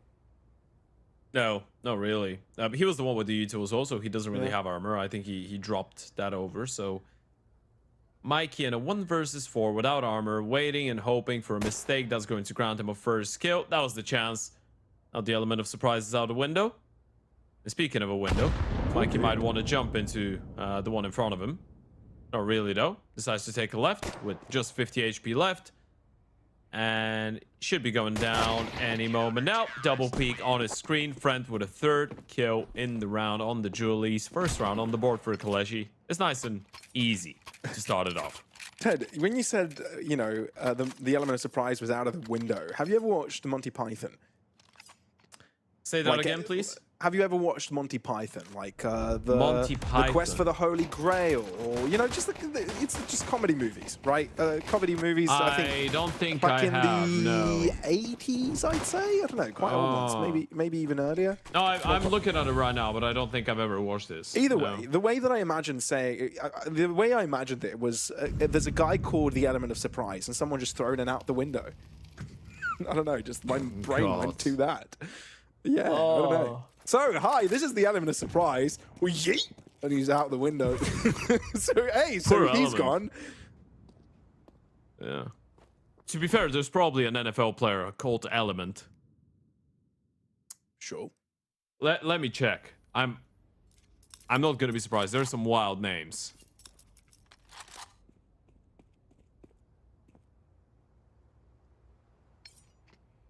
Yeah, there are some wild names generally. Innocent, how about that? He continues to push. For a moment there, I thought Innocent would be smart enough, you know, see the early picks, see the scouts there and drop back. And indeed, that's what he will end up doing, but trying to test fate with giving Woozy a second opportunity to swing that scout. So with Unity being spotted, instead of sticking to their guns over to the B-bomb site, they are switching it entirely over to A. Well, there isn't anyone called Element. There's Emlyn. Emlyn? Yeah. I No, wouldn't say we close can't. enough. No, we cannot count it. No. That's a big whoop for KOLESIE. And Mikey's making that deagle shine. Now we know how good that guy is on pistols, and he's looking to continue with that pace. Woozy the first blood on the scout. Mikey following it up. Kefida wanting a piece of the action as well, finding an M4 on the ground, using it for himself. KOLESIE in a bit of trouble. Up against a much weaker buy. We'll have to concede a round. Yeah, this is a bit of a low blow to be facing early on. And for Unity, it's such a massive round for their mentality as well, right? Going into a third map, this game could very easily just get out of hand real quick. So deciding to go for the force buy, making it work, keeping 4 alive, picking up that M4 into Morisco, you get a couple nice 1Ds. It's definitely going to make you feel like you're in a bit of a high. I did Google the funniest names of NFL players, though, Pablos. This is a bit of bonus content I have for you in the stream. Let's have I'm going to read the ones that I think are very fun. There's a guy called Storm Duck. Storm Duck? Yeah, Storm is his first name. Duck is his second name. Does he duck a lot in the game? I don't know. Maybe. There's I actually know this running back. Tank Bigsby. His first name is Tank. Yeah. There's a guy called Rock. Is he an absolute unit? You said he's a quarterback, so I imagine. Yeah. No. Running back. Running back. I don't know what that means. Well, they are usually they're quicker and more muscular than quarterbacks. So he's yeah. Oh. So he's a big dude. Quite literally. There's a guy called Juice Scruggs. Juice Scruggs. Juice. Yeah. Yeah, as in like orange juice. Yeah. Juice drink. There's a guy called. These are the real names of people, right? This no, isn't, yeah, like, yeah, nicknames. they are, yeah. There's a guy called Prince Amukamara. His first name is Prince. Okay. It's like calling yourself. Probably fans of the band, so whatever. It's the title. It's like calling yourself king. I love it. True. It's probably illegal to call someone king in countries with a monarchy. I wouldn't be surprised if that's the case. America. But this is America. Who cares? Oh, we're back to the swing of things. Oh, God, okay, Morisco. Morisco. Yeah, he's Prince Morisco. You should rename yourself to Airplane.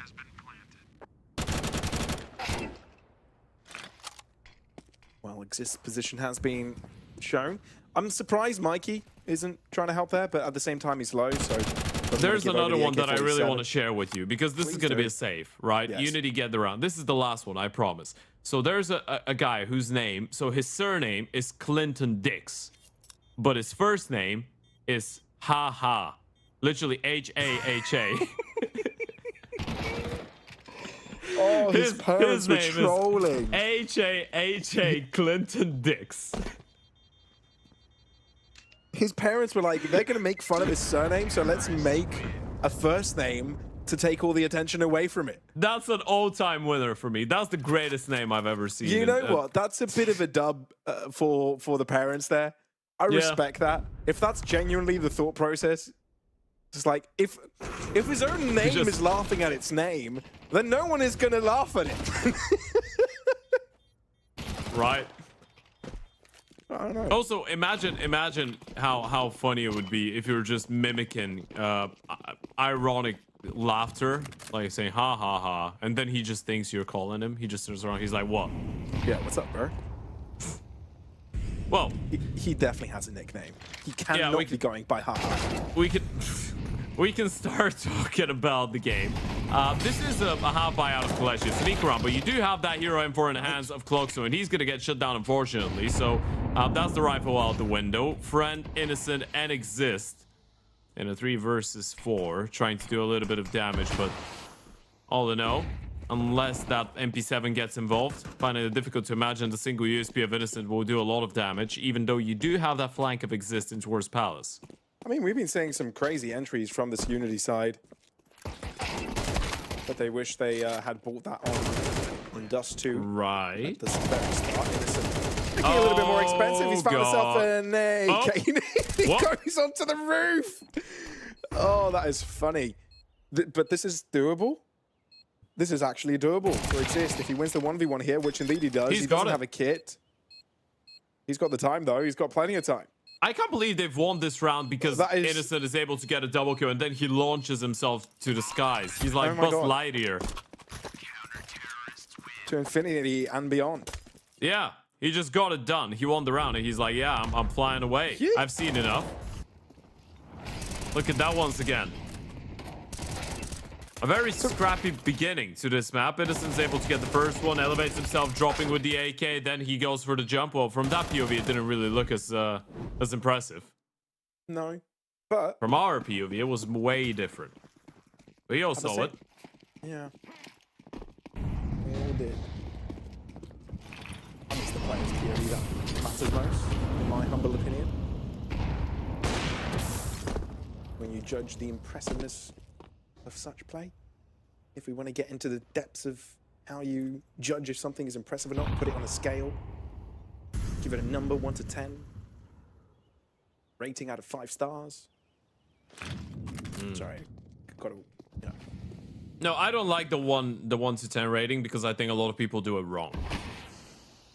What does that mean? Well, you know how when someone says something is a 5, a lot of people will say, oh, that means you didn't like it. That means it's bad. So if something is decent, you need to give it an 8. 5 is actually... 5 is average. 5 means it's fine. You know? 5 means... I see. Yeah. You're right. Because if you do say 5, people are like, oh, so you don't really like it. Yeah, exactly. But a 5 is actually middle ground. 5 is... Yeah. It does the job to some extent. It's not spectacular, but yeah. So it's fine. That's what you mean with people using the 1 to 10 rating system. Yeah, because everyone's giving 8 and 9s and 10s too easily. Like an 8 or 9 should be spectacular. 10 should be, I'm not changing a single detail about this thing. It's absolute perfection. Yeah, not much about this world is a 10. Sorry to break it down. I don't think anything is a 10. Yeah. Cats are a 10 for me, but that's about it. Really? No. Yeah, I love cats. I really like cats. Dogs are a 10. Animals, I think, in general are cool. No. No? Dogs. We can't... Okay, we're not shaking hands on this. You can't say all animals, dude. Because then you're talking about... Then insects are involved in the animals, right? And mosquitoes are bloody annoying. No, you know what, you're right. But they are important for the ecosystem. Yeah. Look at us talking about anything but Counter-Strike for the last 10 minutes.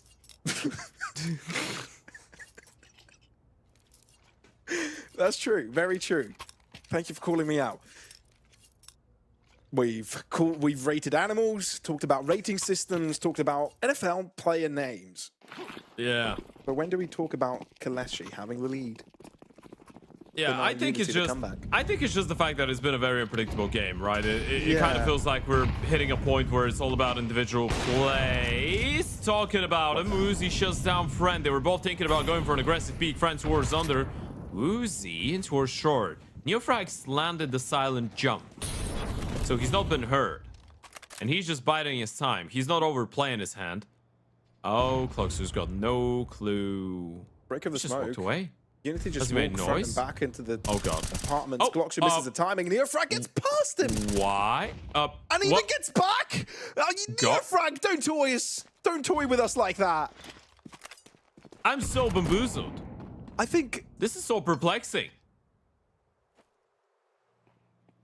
Cloxer fell asleep. He should have killed him. That was a very slow reaction. And then Neofrag on 1 HP decides, hey, you know what? If I go deeper into jungle, I'm going to get killed from A, so I might as well just jump back, even though there's an M4 staring at me and I'm on 1 HP. Gracious. And now they've left Exist all alone on B. And the T's are going B. People are rotating. This is pure chaos. Exist might be in for another big play. thing is, he's dealt with a low player. Now he's got to deal with a healthy ones, and as they drop, he's able to find some damage. Finally, Mikey putting him to rest. In the meantime, Morisco also shutting down Innocent, rotating over, while Woozy truly being on rotate duties, shutting down anyone who wants to approach. And there you have it, Unity. What a collapse. Sure, Bialani might be able to get a frag here, but Woozy denies it completely. That's not going to happen. Triple kill for Woozy, and it feels when Unity are doing well, it's off the back of him. This is it's honestly undescribable with words. I just love what we're seeing right now. It's pure chaos. It's pure entertainment on the Counter-Strike server. Going fight for fight, blow for blow, band for band. These two teams, and Woozy starting to get back to that old form from map 1. That would be bad news for KOLESIE, and that's for sure. If Woozy hits the ground running. And now you know you're toying with the money of KOLESIE, so grouping up, going for a bomb site hit, mid-utility to keep them occupied and towards that part of the map. This could work. It's not a bad call.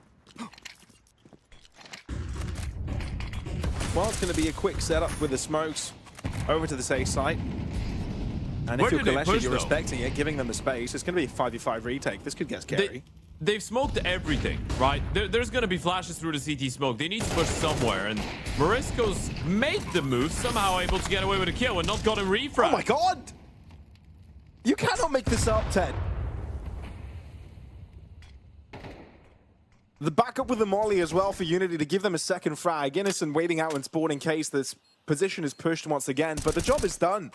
Right, once KOLESIE want to go for the comeback, Unity sending a grand old denial. Morisco pushing through his smoke like a madman. It's worked out for him.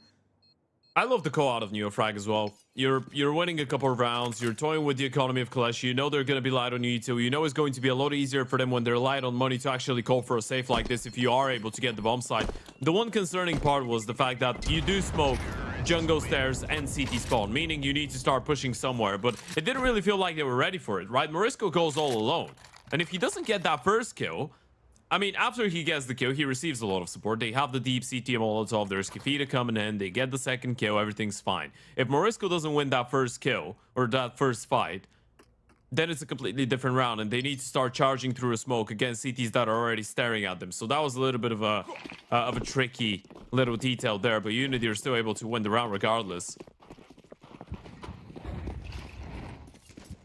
Or maybe you wanted them to be fighting Morisco, and then you had a second wave of flashes in case, you know, he dies and they're staring at the smoke and they thought, oh, that was the push. And there it goes again. Either way, it's been a good T side from Unity. Mikey keeps it going. It's these entries that make night and day for Unity's success in these rounds. Whether it's anyone from the Unity squad. Must find kill. But no one's around, right? Missed opportunity. Mikey, oh, he's on the other side, but they both missed each other. This, you cannot make this up. This is just pure... What? I wouldn't even call it cinema. This is theater. This is animated. I don't think it will matter. It won't matter. The bomb carrier just needs to wait. Mikey needs to kill the stairs player and the round is over. Down to 42 points of health. He doesn't really have a substantial gun, so it's a quick cleanup for Mikey. I don't think the Ram guy gets to be involved too much. The bomb's gonna get... Oh, never mind. He could be. This is huge. Oh my god. That's the bomb planter. Knows where the other player is to his left. That's 2 kills. So both Mikey and Glocksu have the impact in the round, and Mikey is just hiding in the smoke. This is so uncomfortable. Lord Mikey. Once again. Glocksu is the one that remains, but then he has to take care of Connect, and that's when Neofrag will come in. Patient as ever. He was hiding there, not showing his crown, not making any noise, and finally comes in at the final, the most important point.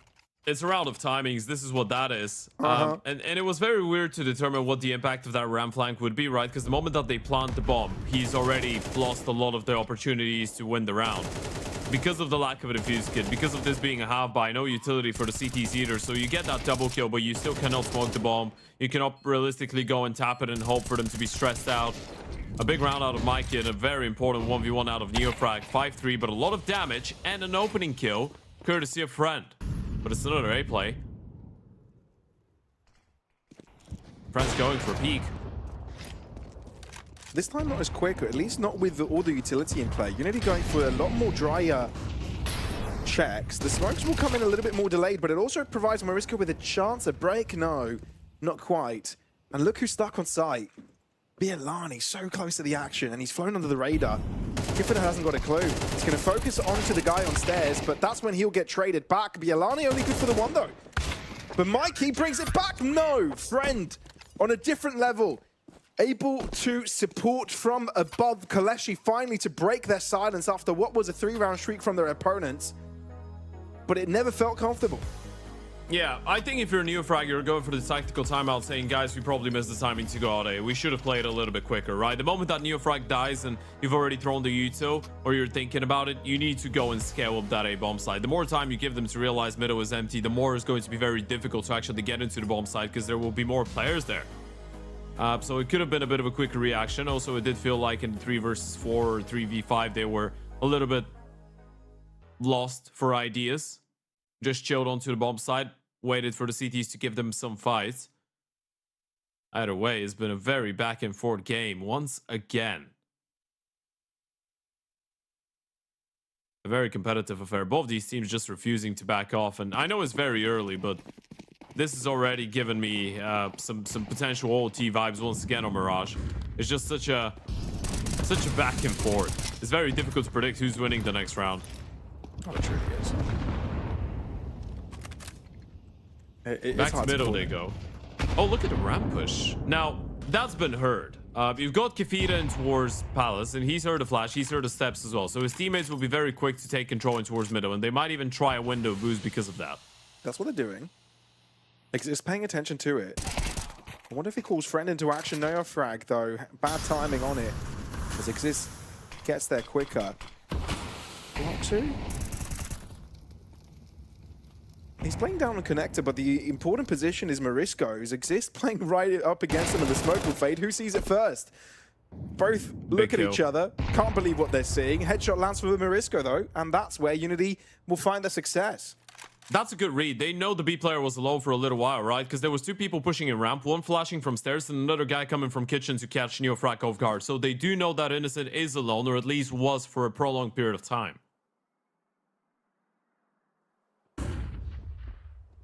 So the flash will notify Innocent of the push. Will play right underneath the drop. Oh, they can go back. That is interesting. Mikey gets the first pick. They'll try and go through under. Gloxy was there waiting. Could have been destructive if he ended up with a couple more kills. But even if they were going to be moving into this A site, Friend is there to stop them. 20 seconds. He can't really afford to lose a player. Look at Mikey. Rotate around. The flash is enough. Innocent might be able to get a close, but Kiffer turns around, and with that, Unity will stand afloat. This is so chaotic. They're all such low HP, and they decide to back off because of that one kill that Mikey gets. It's still so tricky. There was the second player in towards underpass. They deal with him. Then the Oper. Mikey gets spotted from the short player, but he doesn't pull the trigger instantly. He misses out on the timing. Tags a couple. Couldn't catch them up. Con. The flash onto the jungle Oper as well to take him down. So many close calls, but Unity reset that CT side economy, and now they might be in a very good spot. And they are in a very good spot to potentially charge for 8 rounds here. And let me tell you what, 8 rounds on the T side of Mirage, considering that's the 3rd and final map of the series, that's going to make you feel very, very good going into the second half.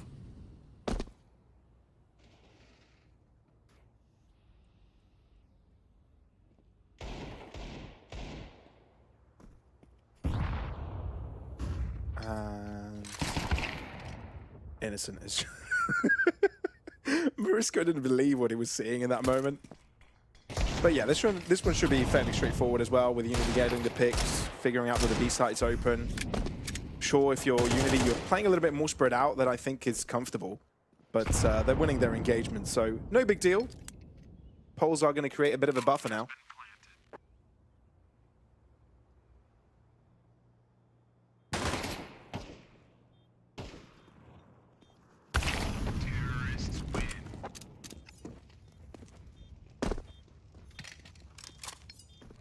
Okay. 7-4. This one was a necessity.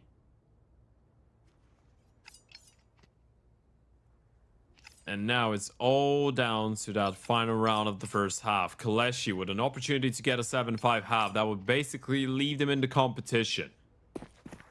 Make sure that you remain in touching distance of Unity. But you get 8 rounds. You win the pistol round and the conversion in the second half.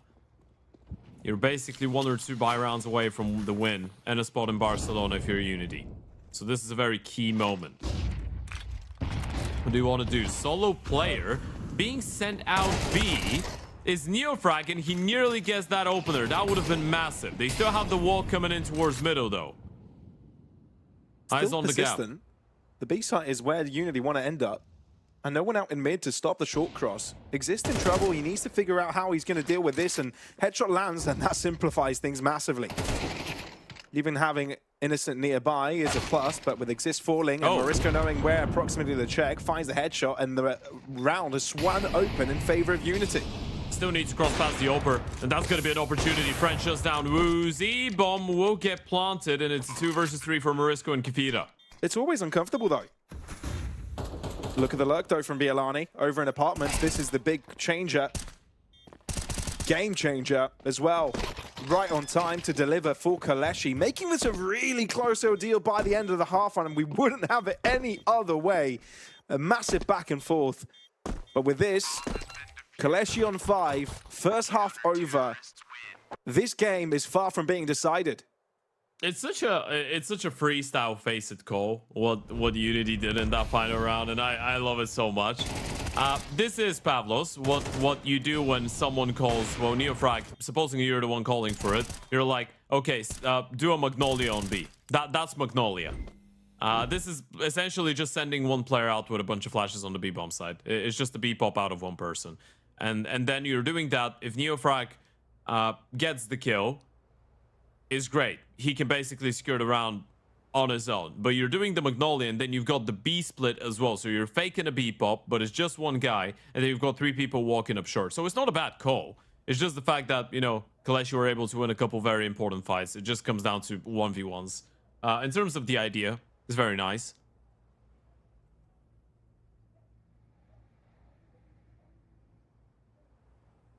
Second monitor turned off. Curtains. Good old Eastern European style curtains. Yeah. Oh, what are you doing, yo? All right. Adjustments. Yeah, okay. Getting comfortable. It's okay. Yeah, that's important. No panic, Didn't think anything else. I'm sorry that I'm getting panicked when people just stand up and start, you know, pulling their shorts down on stream, Pavlos. Yeah, I feel like that's a can of worms that I don't want to open right now.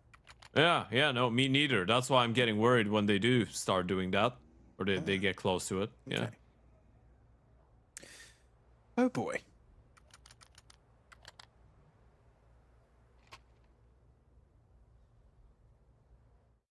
Away we go. Maybe it's his ritual, you know? Maybe. Touch my pants for good luck? I don't know.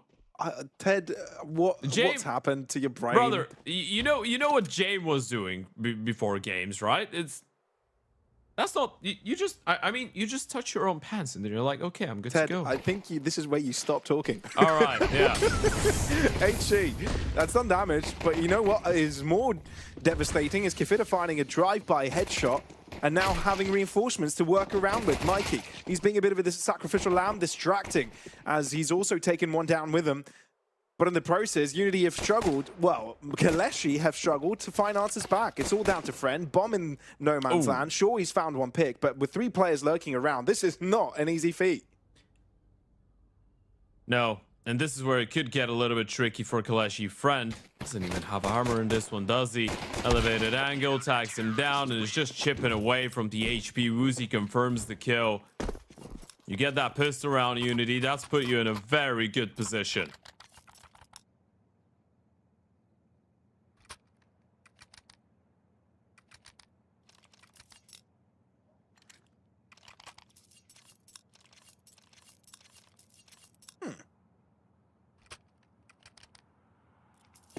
So, here we go again. Unity, a very important buy round, especially with KOLESIE forcing up and eyeing this A site. Are they doing a? They might be doing the spirit pop with the out palace flashes that go down under palace. Let's see. How many flashes do they have? Yeah, it might be the thingy. So Mariska, interestingly enough, throws a smoke to the center of the site, so he could use the hide within it, and act as a little bit of a surprise, or separate the fight between himself, Ramp, and Palace. Either way, knows how to exploit it, playing around. Jumps above, peekaboo, finally dealing with his opponent at that distance, not so favored, but at the same time, doesn't even matter. Unity take care of this cleanly. And this is a far, far more difficult game now for KOLESIE than it was just a couple of minutes ago, by the way. This has changed massively. That was a force buy, and it was the Spirit popping towards the A-bomb side, but Unity just deal with it so well. Been a while since this round got added to the game. And I guess a lot of teams now just know how to counteract it very well. Are they going for it again? It's not a full-on force. KOLESIE purchased the Galil with armor. There's a couple upgraded pistols. They're not all in, but they still want to, I guess, do some damage. Be dangerous in a way. You should still favor Unity for this round, though. You should favor them for a 10-5 lead, and this would put them just 3 rounds away from LAN. Lux is leading the charge. You need a big round out of the Galil.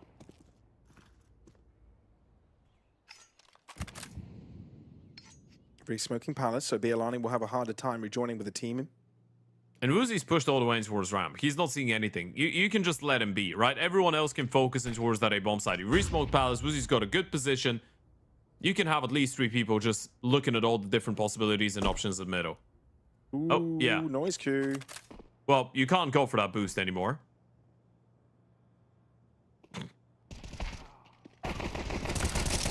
Well, I wonder how they know you're here.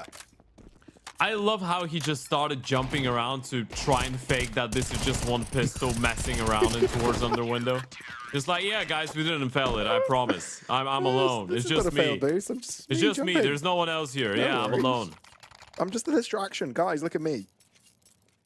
Well, they did. And there was the rest of the team as well. And this is 5 alive. That's put them in a very good financial spot as well. Look at the sequence out of Morisco, shutting down Innocent. Spray down goes in. A lovely spray transfer out of Morisco, and even dealing with the final player towards a 5 alive. Upgrade onto an AWP coming in for Woozy from the MP9. This is the round for KOLESIE. Yeah, if they lose this, it's done. It's pretty much over. Unity getting too damn close to the score they were looking towards. All tournament long. All the entire close qualifier. This is it. Look at the spam in the U2 and towards middle. They really want to deny Exist from having any presence whatsoever, right? They spam in towards top mid from connector. They molly in towards the back of the boxes right after the spam. They want to put as much pressure as possible. And again, they have a setup that could see them retake middle. And there is an aggressive player in towards the B apartments. Kefita allows them to lean heavily in towards A.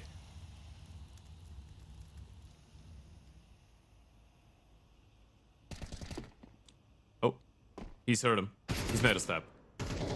Exist still gets the first kill onto Morisco, though. And that was another connector player. Mikey playing up close. Innocent. So noisy. Will finally get shut down. Yeah. What's next, though? The push coming into the side. Neofrag having to pay attention to connector and the site as well. Finally able to deal with Exist and gets away with an upgraded rifle. Oh, God. So crucial for Mikey to win that fight.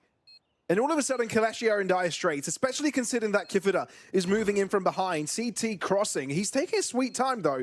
Sure, Gloxu's looking at that direction, but Unity are delaying. They're very slow to approach. They need to make some noise. Neofrag has got a kit, but they've got to move. Oh dear! Potty jump!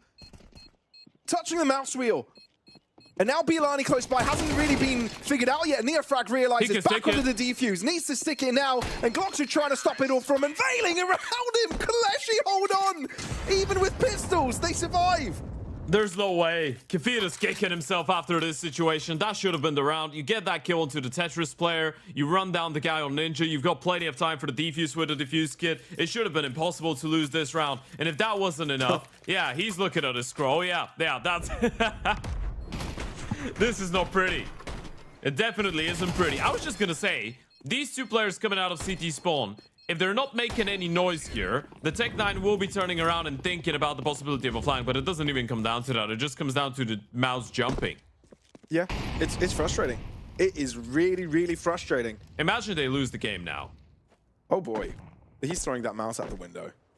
Oh. Just like the element of surprise.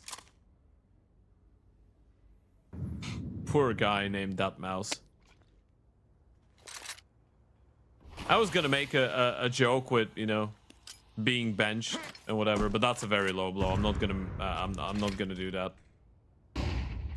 It happens to the best of us. It's just a very bad moment for this to happen, right? It's very unfortunate for Kefita. And he's had a very good series in general, I feel like. He's been solid. Especially on the previous maps. Here, he's just done his part. Had a couple of good moments.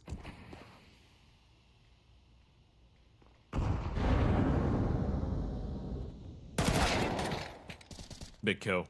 Massive. Ready for one more? Try and get away from that, but Exist wants to Oh. punish. Woozy turned his back, but now looking in the right direction. Hurt by his own teammate. But wants to play aggressively, and it's not the right call. Exist wins it. Mikey wants to counteract it with even more aggression. Oh! But Friend rips him off the face of the earth. How on earth are KOLESIE getting away with these moments? There's no way. It's crippled There's no Unity. way. It really has. They've run out of money. Boys, that was supposed to be an 11-5. And even in this round, you were in a better position, you'd argue. They're just winning so many of these fights that shouldn't be going their way. Fred with a nuclear double. Same for Exist. KOLESIE are bringing this one back. They really are. Lord Almighty. Golly. Yeah. I mean, if you are Bondi and Inner Circle Academy, now you know you're not starting your game anytime soon, but at least you can enjoy the show.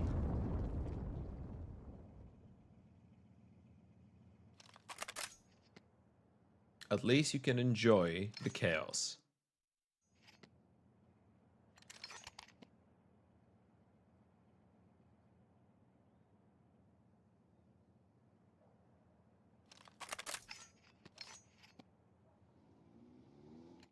Just try to make sense of everything that you've just witnessed. But I guess even if you do try, there is no need.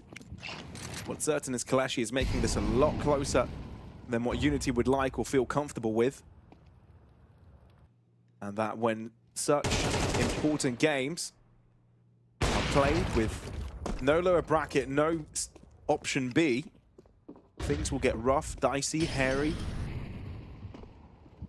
and very damn competitive. Morisco, the only rifle for Unity, has just been dealt with, found. So that will net the end of this one. KOLESIE closing in at arm's reach distance with a Czechian opponent.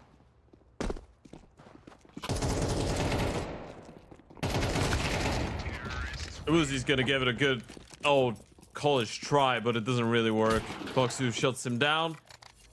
One player going down only, and now the difference being 2 rounds. Another tactical timeout. This is the final opportunity for Unity to try and kill the tempo a little bit, get back to winning ways. Oof. It really is an oof. Now, you've got a couple options. I would say that Unity is not quite close to being the worst out of the two teams. I'd say they're still putting themselves in very good positions. It's about losing some presence of mind later on, when, you know, stuff hits the fan, so to speak. In terms of getting the opening kills, they've been doing a very good job generally. Neofrag in towards connector, Woozy with that AWP being very active, Mikey as well. So it doesn't really feel like they need to change a lot about how they're opening the rounds. It's more of a, let's give ourselves a bit of a mental check to make sure that we don't throw away advantageous situations anymore. We still have a lead. We still have a purchase. Friend might get an opening. Oh no.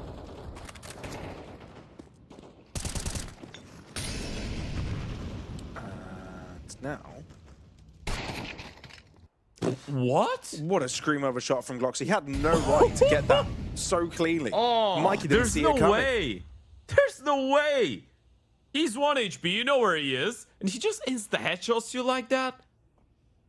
You know what? I'm just taking everything back. KOLESIE are right back at it. Unity are not the better team on the server right now. They can't even fight back. KOLESIE have just taken it by storm. And now from losing a couple situations that you had a very good position in, you probably should have run away with, the game has shifted in a way that you're getting dominated. They're just running around and destroying you. Friend had the best bomb for middle. He just crosses straight up in towards Delpan, shuts down the short push. There's another player right behind him with a rifle to shut down the connector swing out of Neofrag. And then Mikey gets killed like this from KOLESIE. It's easy to start feeling like you've missed your opportunity for Unity. You've missed your window. And it's devastating, right? If you let the frustration get to you as well, it gets even worse. You're not saving that up. There's no way you are. Well, he's kicking and screaming, trying to hold on to it, but no. We'll end up falling. Unity not able to afford a full buy. Maybe they can get some pistols, some util, but that's just about it. Maybe we'll see an SMG, but other than that, Unity right now on the verge of losing their lead. KOLESIE just centimeters away from squaring things up completely. What looked to be a very dominant start to the game by Unity. A massive turnaround from what we thought was KOLESIE's easy map to win on Dust 2. The amount of times the script has flipped on its head, we have lost count. But here come the pistols from Unity looking to do the exact same thing right now. Headshot landing, but no, KOLESIE, hold on. Albeit the damage, albeit the losses, they take the A site for themselves.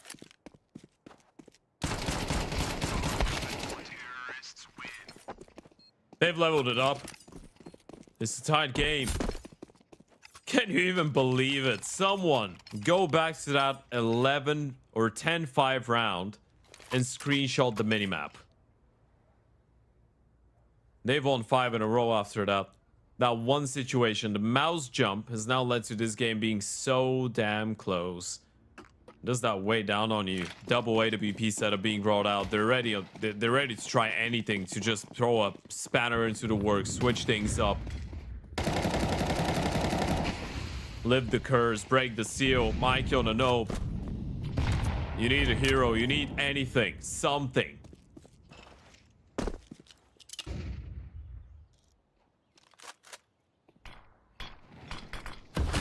Luzi will be smoked off for now. Has to nade it open. D spots out a leg.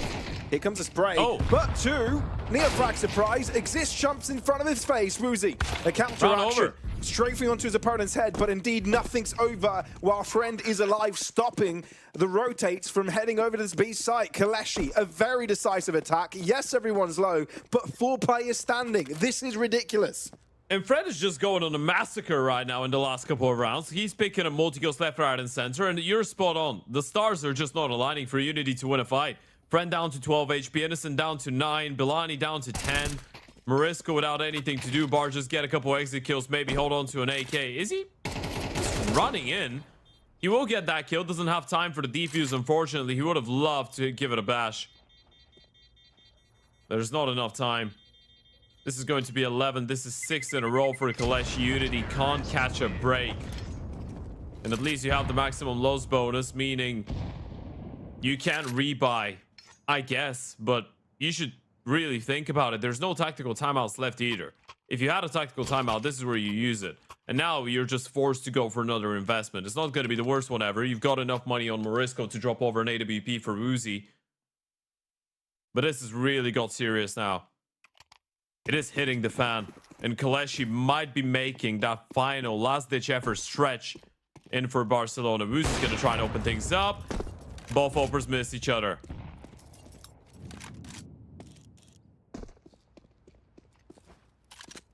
Oh boy. Do or die for Unity. We've seen many moments like this on Ancient, not so much on Dust 2. Are they still going for it? Friend has gone B with Dio. This is interesting. Is he going under? He's going under with an AWP. All right, there isn't a lot of people that do this. Not a lot of teams, not a lot of opers are going to be lurking under with an AWP and an A play. This is the type of stuff that Jame would pull out of the locker. But if Rent gets a kill here, this is so massive. They will be so convinced there's another player.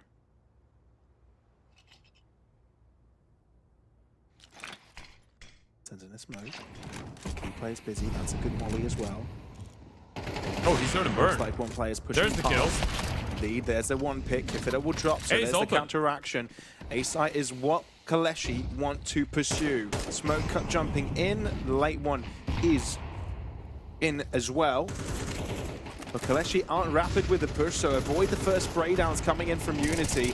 They're not taking much damage throughout the process. Bomb will be going down 4v4, but it's Unity that are hurting the most. Look at the flank. This could be massive. And Innocence just cleared out despawn. He's not seen him. They don't know that timing exists. They have no idea.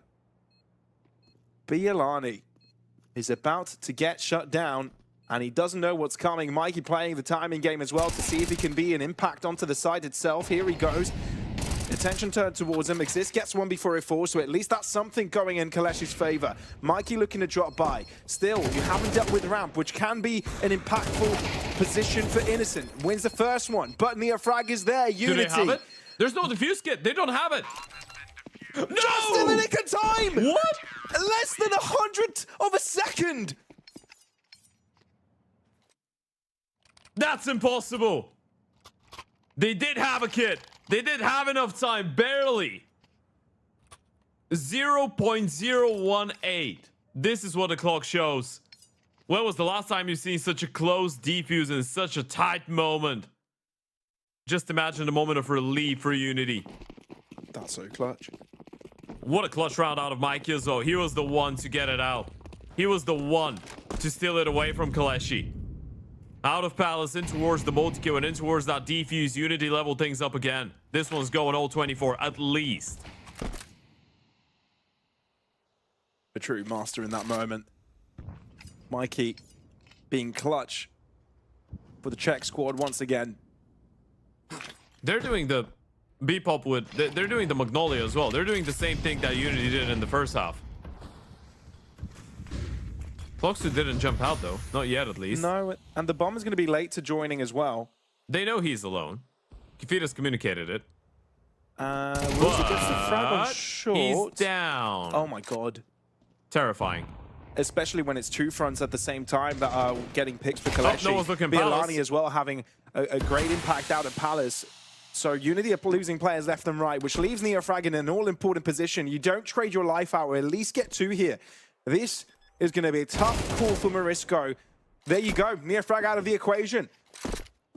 Morisco has got to save the AWP. There's no chance in the round itself. Spotted over ahead. He's going to try and scope in and deny Exist closing in on him. So KOLESIE are going to stick to the side itself. I highly doubt Glocksu will go looking. They're just too far away. And Morisco would have loved to give this one a go, right? He's got the defuse kit, 100 HP, a Molotov, a flash, but he's on A up until he gets there. He would practically be out of time, so he needs to save again. It all comes down to essentially that 1v1 that Neofrag's got in towards the B bomb side. If he wins that, then Unity can potentially steal the round away. But again, look at how the tables have turned. And Morisco, he's holding on to the AWP for dear life. As you said, money's out for Unity. They do have the loss bonus. It's going to be the 2,900. So you have something.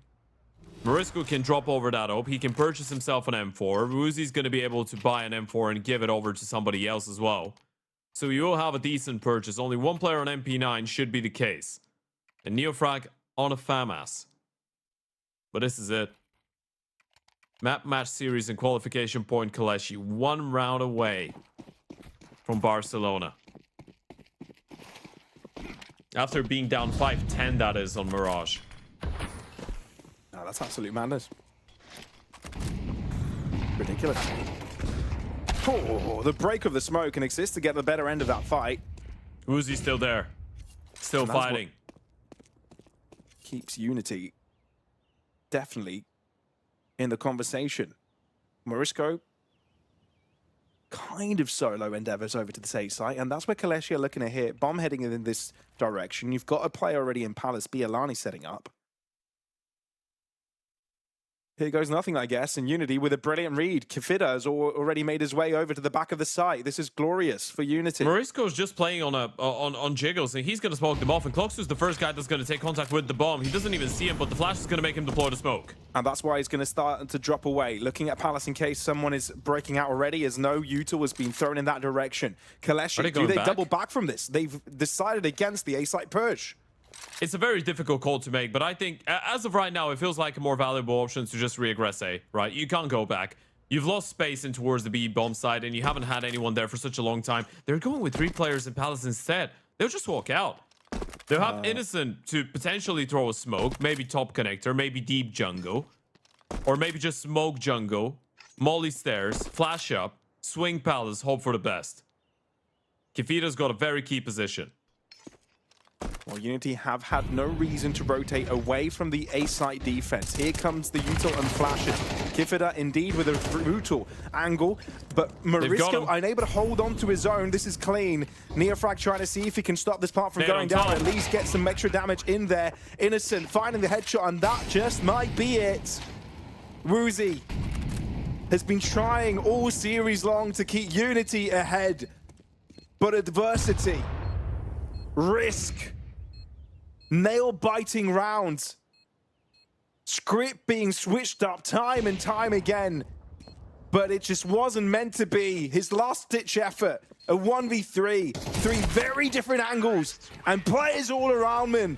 KOLESIE have secured a spot in the LORGAR rankings LAN in Barcelona. We're knocking down Unity in the process. And look at that, they can't believe it. It means so much to these guys. They probably thought the game was over at 5-10 down, right? It should have been 5-11 as well. They probably thought it was just GG's. They had, what, 1 more buy round left to try and make it work in the 6th round comeback. And then this very cursed round with the mouse jump from Kefida comes around. He's going to be remembering this one for a while. It is very painful that Unity lose this map, because if you're Kefida, you know it's just unlucky. It's not even a misplay of a situation. It's nothing that you did wrong particularly. It happens to everyone, but you're going to be blaming yourself for this for quite a while probably, and you're going to be going back to this round. But if you're KOLESIE, you're just thanking your lucky stars, because that provided you with an opportunity and you grabbed that bull by the horns. I mean, look, KOLESIE, already a very impressive run in the tournament, making changes just a few days ago, jumping in here, having a couple of players kind of trying to make it all work. And look, they've surprised a lot of people, a lot of teams, right? A lot of players, and a lot of individual moments from the KOLESIE squad that shows that these guys have got talent, right? And if you get the drills in, get the consistency in, manage to play a lot more officials by the time they get onto LAN, I feel like this could be a team that could be a dark horse in that tournament. Yeah, definitely could be. I mean, we've seen these guys on LAN already. We know they can do it, especially now with Friend. I feel like he's bringing a lot of experience to that level of play after his time on Wildcard, and it's going to be very interesting to see how they do. It is unfortunate for Unity, but I guess it was always going to be a bit of a new chapter for this team with the changes that they announced, with the fact that Quirts is going into the team, and the fact that they even played with 2 high earlier today, which we don't really know what the case was. But yeah, for this team, it is a little bit disappointing that they didn't make it through. I'm looking forward to seeing how they can play in the future though, because I still feel like there is some potential when you're looking at guys like Neofrag, like Woozy, like obviously Morisco as well, like Mikey. There is a lot of firepower on this team, and it would be a shame to see them keep on struggling. Yeah, indeed. So KOLESIE will be meeting ASTRAL and HYPERSPIRIT, who have already qualified over to the LAN, and now there is 1 spot remaining here in the LORGAR rankings closed qualified play-ins, and that is between Bondi and Inner Circle Academy. We'll be throwing this over to the break, but once we're back, that series will be on its way.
Hello, beautiful people. Welcome back to what is the final series here in the play-ins of the close qualifiers at LORGAR Rankings, brought to you by StarLadder. This match will decide which is the final team to make it into the LAN in Barcelona. And Ted, I couldn't be more excited, as what we've seen so far has purely been very exciting. No, it definitely has been, right? It's been a very long run, a couple of weeks on non-stop Counter-Strike. We started it off 2 weeks ago, then we had a week off, and now we're into the play-ins. We started with 16 teams originally, and now we're down to the point where we have only 2 left. One of them will make it into Barcelona. The other one, unfortunately, wouldn't be doing so. But I feel like for both Bondi and Inner Circle Academy, it's been a very eventful couple of weeks. And both these teams are in a position where they could be probably the most unexpected team to make it in there. Bondi being a bit of a mix with Magilla, with Smuya, with a bunch of Baltics players, and Inner Circle Academy being quite literally what the name suggests, an academy team full of very young Ukrainian players. A lot of them don't even have over 30-40 maps on HLTV, and they might be making their way into a $50,000 LAN event. For both these teams, that this could mean the world. Indeed it could. Indeed it could. I mean, look at the journey that Bondi has had in this tournament generally, right? Coming out of the groups, coming out first from their group. I feel that was a big surprise, especially taking down Unity, who, by the way, is out of the tournament altogether now, just taken down. But, you know, getting a 2-1 victory in Mixed KS in the play-ins, but now versus HYPERSPIRIT, I feel like that was the big situation in which they could potentially have gotten across the line. Didn't end up happening for them. And look, now we've got ourselves a matchup against this Inner Circle Academy roster, who, like you said, some smaller guys, you know, younger, less, you know, what on paper should seem new kids on the block and not have the protocols, at least to what we expected. But no, I feel like Inner Circle Academy have been that team that have surprised many with how they've been playing Counter-Strike this tournament. They do play good Counter-Strike. That's I think is the case with a lot of the academy teams. It's not the question of whether you can play good macro Counter-Strike. You can play good macro Counter-Strike because this is what you're learning. There's some micro mistakes coming out of the individuals, and in high pressure moments, maybe you can crumble. Right, these are the targeted areas. We're gonna take a look at the veto and see what maps we're gonna end up on. Bondi to remove that Anubis straight out the bat. An Inferno removal coming out of Inner Circle Academy, which is the permaban of the team, so no surprises there. And then for the side of Inner Circle, or Bondi actually, picking first, we're going to see an Ancient. Now, this is one that I absolutely love. They did lose it against HYPERSPIRIT, but both Mixed KS and Basement Boys realized and went through the experience of playing against Bondi and losing on this map. And they know it's not the best map ever for the side of Inner Circle Academy as well. Generally not a very much played one. Dust2 coming out of the young Inner Circle boys, which, again, you can understand the logic behind it regardless of the loss against Unity. It is one of their more comfortable maps and has been for quite a while. And then on the other hand, Bondi have just played it once, but they did beat Unity on it, which creates a very interesting storyline going into that second map. It definitely does. It definitely does. So we'll be seeing where these two teams end up on for the decider. And look, Ted, I feel like both of these teams have had their moments, and that's what we're kind of looking to see if they can hold on to the very last moment. And we do have Overpass as the decider. I feel like if you're in a Circle Academy, you don't mind that too much, as we've seen a lot of success from it altogether.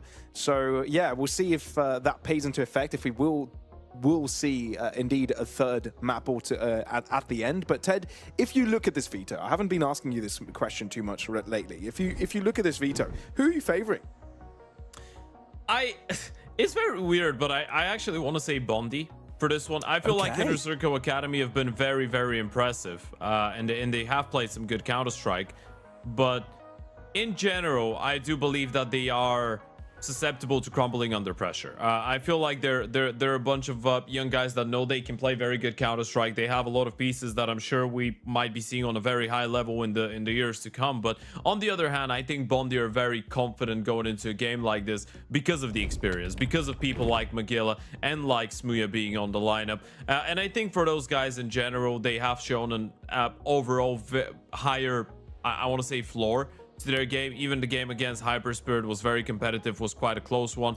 I doubt we're gonna see a slow game out of Smuya, out of Magilla, and I feel like with time, Streakin and Preladin have become even better in a lot of these matchups. So yeah, considering that Dust2 is a map that Inner Circle Academy picked, and on Dust2 we've seen Bondi once, but they dominated Unity, and then Ancient has been a very good map for them all in all. I think they are getting the maps on which they could potentially win the series. Now, with that in mind, I do still believe that this is a 50-50 game, and if you're talking about structure, if you're talking about preparation, then Inner Circle Academy is probably the favorite. It's all about whether they will crumble under the pressure, knowing that this is all or nothing. That's very true, Ted. I feel indeed I'm on the very same wavelength as you in regards to, you know, how close this game could be, and it could really go either way. You know, there are positives you can make for both of the sides. And there are different reasons why you'd want to, why you like these teams by just watching them at them, right? I feel like, Ted, these are two of the teams that we've had our, you know, fondness most of, and now they've played a place up against each other, and for different reasons, right? The fact that we see some cool organized play from the Inner Circle Academy, something that is a little bit of a fresh air against some of the mixers out there that you would hope, with the experience that they've had, you know, at least individually, they'd be able to join on the same level. They haven't been able to match Inner Circle Academy, and at the same time, Bondi, right? Smooya coming in and out because he had to stand in at some point for a different roster, having a lot of success there, but you know, the team not really needing him to begin with. So, you know, you get a fondness to how they were adaptable in that moment. So, yeah, they've had to go through quite a bit. And now jumping into the series, this is where their journey gets decided, whether they get to fly over to what could be a very important LAN for this squad or their team's trajectory coming up shortly. So I really feel that like this is an important game. And in the lower bracket, that's where things get tested the most, right? That's where we'll see if fundamentals and the macro plan, like we were talking to about Inner Circle Academy, will get tested, because this is where things can get shaky, where they can get most stressful.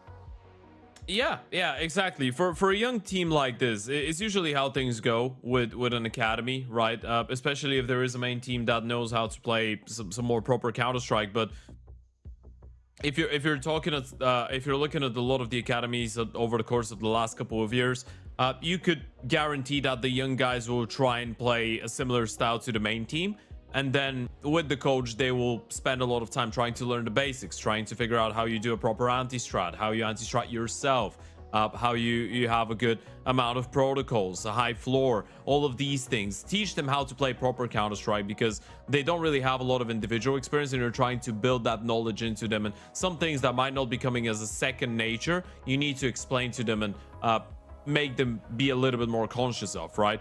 But these are the things that could crumble and fall into pieces in a high pressure situation, where you need to be a little bit more intuitive. You need to be able to make these decisions very quickly. You need them to be the correct decisions. These are the moments in which I feel like especially Smooya should be able to be a difference maker, and he definitely has been one ever since the start of this game. Even earlier today, by the way, as I told you, I did pass by Magilla's stream. One of the things that he did mention was, obviously this is going to be a very special thing for the entire team of Bondi, especially for Magilla and the other Baltics players, if they qualify for this LAN, because this would be the biggest event that they've played in their lives. Smooya's played big events. He's played an I Am Cologne final. But one thing that Magilla said about Smooya was the fact that he's taken every single game that they play like it's a special game, and is the most important thing in his life right now. And this is the type of attitude that I absolutely love out of someone like Smooya.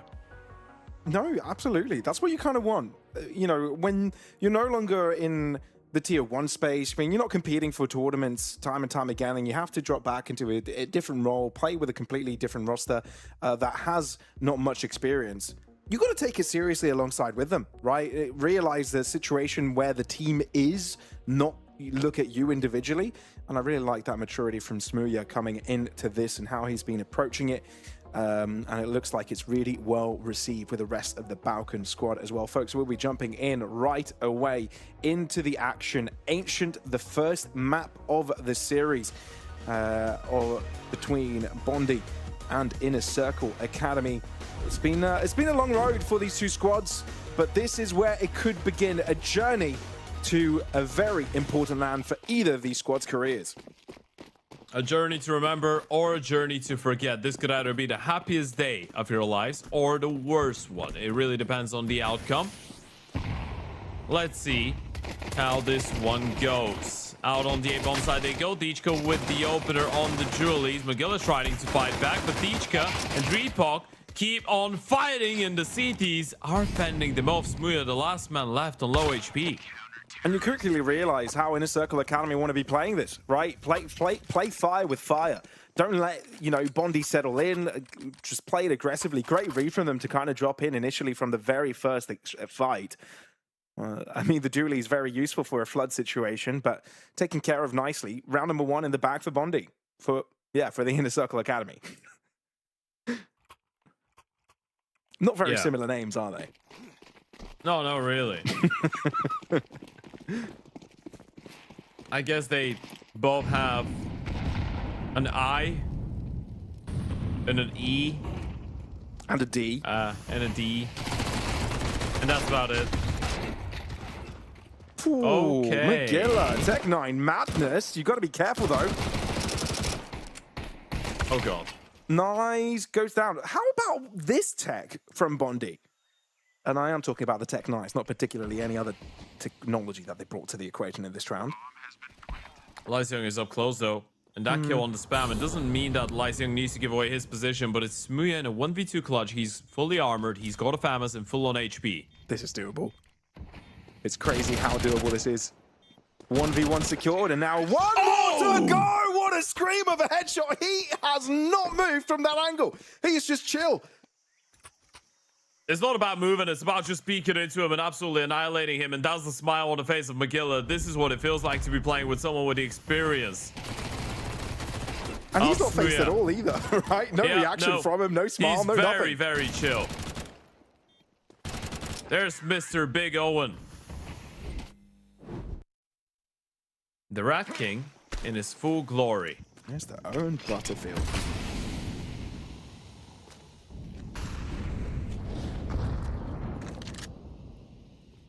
He's already showing up from the very beginning, not allowing Inner Circle Academy to set up. Forged by from him, Lyseung with an M4.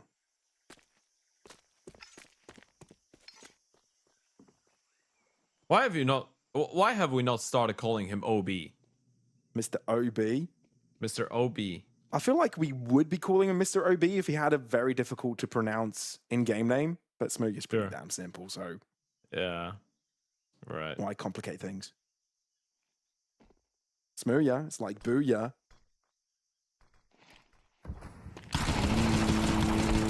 Yep. Lyseung is also Terrifying. helping out from the other end. The M4 is finding impact. Nice is around. Bondi could get shut down right here, right now, and that is one thing that you don't want to happen. Rel, though, throws down an aid, and together with Smooya's madness once again, Bondi on the verge of winning it. It's a 1v1, and he knows exactly where Deechka was coming from. Smooya bomb's gonna go down. Diffuse kit unavailable for Deechka, and this is massive. Smooya's pushed all the way into our CT back square. Oh, man. Time is of the essence. It really is. He's got to make a move on, and Smooya finds the right timing. Back-to-back clutches for the UK man himself. Once again, not phased at all. Well, in case you were wondering what type of a game that would be, I guess this is an answer for every single one of you. A Smooya masterclass carry performance, or at least an attempt at that. 3 rounds in, he's already won 2 clutches. Another force from Inner Circle. I mean, you can understand it. They go 4 kills. They know the T's are very, very poor cash-wise. Is that a B-rush? Straight a B-rush. They know utility's not going to be great. I mean, fast weapons, Mat 10s, they're much better on these close proximity situations. If you're in a circle, you're hoping for these 1-deeks, but they're not appearing to you quickly. It's not like Bondi are weaving in and out of battle. They're just pressing that W key and never stopping, so that makes the situation a lot more simpler for Bondi. And now we're starting to cook if you're Bondi on the T side. You're 3-1 up. Money on Inner Circle Academy is going to be a little bit lower, and then going into the next round, that means you're probably just working with that Deeg if Norths is able to save it up. In case you're watching Inner Circle Academy for the first time, Norths is probably one of the guys to be taking a closer look at or keeping your attention on. But in general, when we're talking about these types of teams, in all realness, every single one of them could become a good player, right? They're very young. Obviously, they can play the game to a pretty decent level. But if you're talking pure numbers, Norths, Lyseung, 3POC are the highest rated guys. Obviously, Nice is the oper, and Deechka's a bit more of a supportive element. You're talking about percentages and roles. 3POC is, I believe, the in-game leader as well. But he's a very proactive IGL if he is the IGL. An entry on the T side, responsible for 29.4% of the entry attempts. Lyseung is the secondary aggressive rifle, and obviously you've got Norths, who's a bit of a lurker. And then on the CT side is 3POC once again alongside Lyseung, and then Nice with the AWP, and Norths and Deechka being the anchors.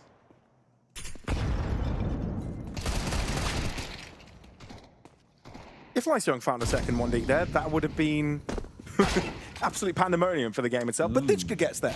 You know, Young has one, Ditchka gets one, maybe everybody needs one. Bomb in the CT's hands. This is getting troubling. Okay. Smooya coming in to save the day. And once again, Bondi hanging on by a thread. Yeah, they need Smooya in every single round to get a multi-kill, which, you know, could be a good thing if he's able to deliver them. Could be a very bad thing if he stops, right? Depending on him so much. But obviously, we talked about that experience. We were talking about the side of Inner Circle Academy. Most of them don't really have a lot of prior professional experience. Streetpok is the only one who's played on a couple teams, and I guess the most notable name is Dragon EC, where he played for literally a month last year. And he himself, who's, again, the most experienced, he's got 40 maps on HLTV. All of them have below 50 maps on HLTV. All of them incredibly green going into the game. Doesn't stop them from playing some good Counter-Strike, though. That's what you love to see. Actually, correcting myself, Nice does have 59 maps. I think he's got the most. Because he played on Big Academy for a little bit.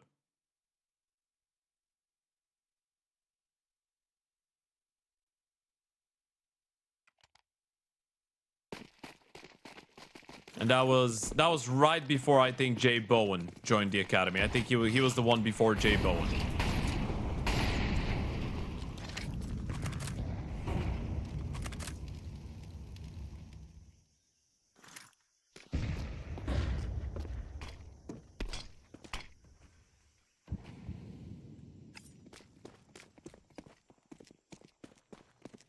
All right, first proper buy round. T's not really using a lot of their util, spending a lot to take middle early on. We're more than happy to regain it later on. And Inner Circle Academy, happy to let the T's have that part of the map. No smoke for red yet. They are implementing a 3-man lean in towards the B bomb side with a bit of fake util coming out of the T side. They decided not to go aggressive. Reclearing cave, though. Might be looking to double push down the ramp. Yeah, well, the red smoke sort of spooks Knights away towards this A side. Rose got the bomb, also and it's paying alone. attention. Well, realizing of this push, gets damage across, but instead falls without fight back. 50 seconds on the clock. Bondi now need to figure it out. Yeah, this is a little bit weird, because they are aware of the possibility of a red timing, so McGill is not going to be a massive shock. His position is not going to be a massive surprise to the CT side, and they spotted one more in towards the cave. 35 seconds. They might try and hightail it back in towards A, though. That might not be a bad shout, especially with Ditchka falling back in to help Nice in mid. But McGill falling, now you can refocus your attention into the A defense, which is exactly what we see everyone from the Inner Circle Academy trying to do, hightailing it towards this site's defense. Massive molly to keep Nice out of the fight. They'll get the plant. Difficult to hold on to the bomb side, though. Yeah, with what? Pure firepower from 3 different players, not much to trade. Flash coming in, that's the only piece of util you do have. Brannigan getting away with 3! That is pure murder, no right to do that. Young closing in on Temple, finally dealing with 1. But of course it's Smooya on the clutch. And you wouldn't want any other player, even with the AWP this time around. He's doing it again. Count the weapons into which she's had to clutch. He's sticking it. No way. Goes in for the swing, and indeed, Young sticking the defuse till the very end. Talk about experience, and you're doing that in a 1v1 against Smooya out of all people. You know he's opening in towards donut. You know if you just tap the bomb and he can jump and spot you out, you're not winning this round. So you're like, well, you know what? Screw that. I'm just gonna hold. Let's see who's got the bigger nerves. It's still a 3 versus 5 though, so it's crazy that Bondi are able to bring it that close. That sequence out of Prelude is nuclear. And Smooya, he was so sure that Young wouldn't have the nerves to just stick it straight away. This is such a ballsy play out of such a young player. I can't believe it. I really can't believe it. Smooya finally denied a clutch. Inner Circle Academy must be happy about that.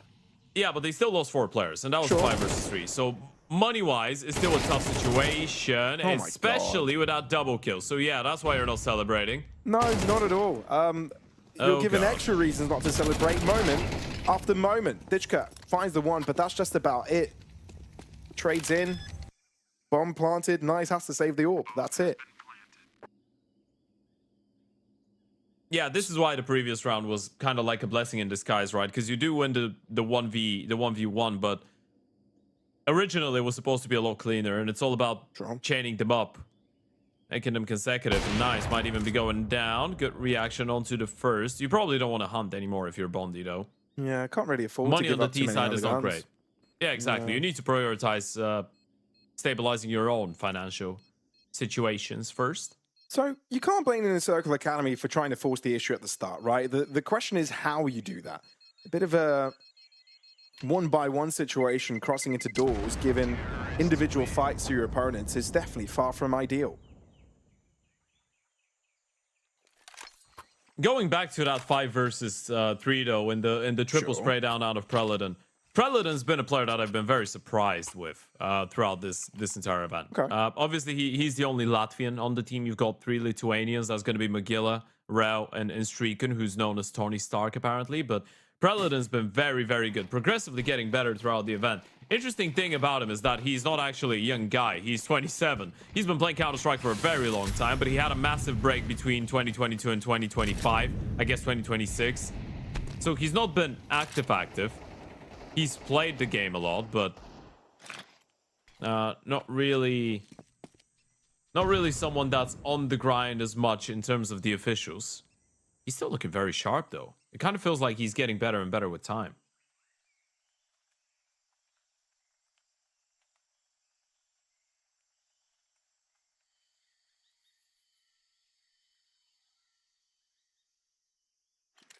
And that's good to see. Bit of development as well. I'd say it's more of a you can tell that this guy has had it before and now he's just getting back. But this is obviously theorizing, right? Maybe he's been grinding a lot, right? We don't know, but you can tell that he knows what he's doing a lot of the time. Damn, holding on to D alive. It is a spooky round, this one. Yeah, I mean, if Smoothie lost his life, it'd be a 5v3 in favor of the team with a much weaker buy. Ooh. That could still be the case if Predator then drops the ball, but indeed recovers. All right. Has a double. Lysun can't even enter on the site, even put a pair of eyes on it. Step in, let alone sniff around, and that's it. Yet another round in which Bondi have a numbers advantage on the site, and Inner Circle Academy have to look away with a white flag in hand. Yeah. I just realized, by the way, Smooth has died once, and we're already 8 rounds deep. And that one death was not that significant either. It was just the first round. It was literally the pistol. That's it. Yeah, I think so too. Yeah. He didn't die in that 1v1 that nope. He lost to the defuse. He did. Nice, and 3POC will hold on to the AWP and the AK, which is good. It's going to help them strengthen up their positions for the next round, which is going to be a full buy regardless, especially for 3POC, who has got that full-on armor and doesn't really have a lot of cash. A lot of residual cash, that is. This is still 6 rounds already on the T side, though. Looking very damn clean out of Bondi. Well, maybe not clean, but convincing, score-wise.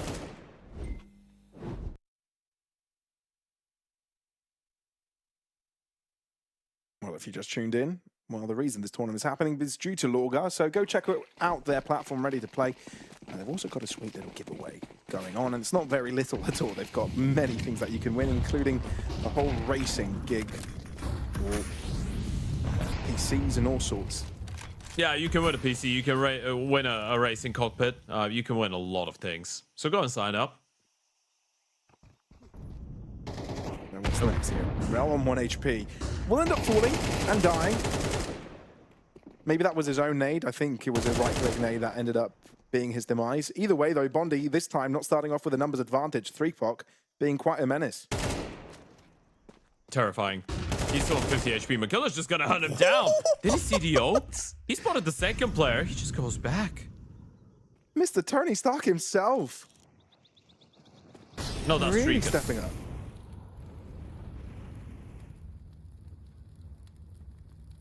Yeah, Tony Stark is streaking. Oh, he's dead. Yeah, it's fine. Dead. They can both be Tony Stark. They can both be Tony Stark. They can both be Tech. Oh, God. Oh, nice. Nice. Oh! What a sequence! And you can tell he's proud of that. A couple of scope shots, goes in for a third, no scope, landing on a headshot of his opponent. Oh god, that was so quick. That was so quick. Every single one of them was so quick.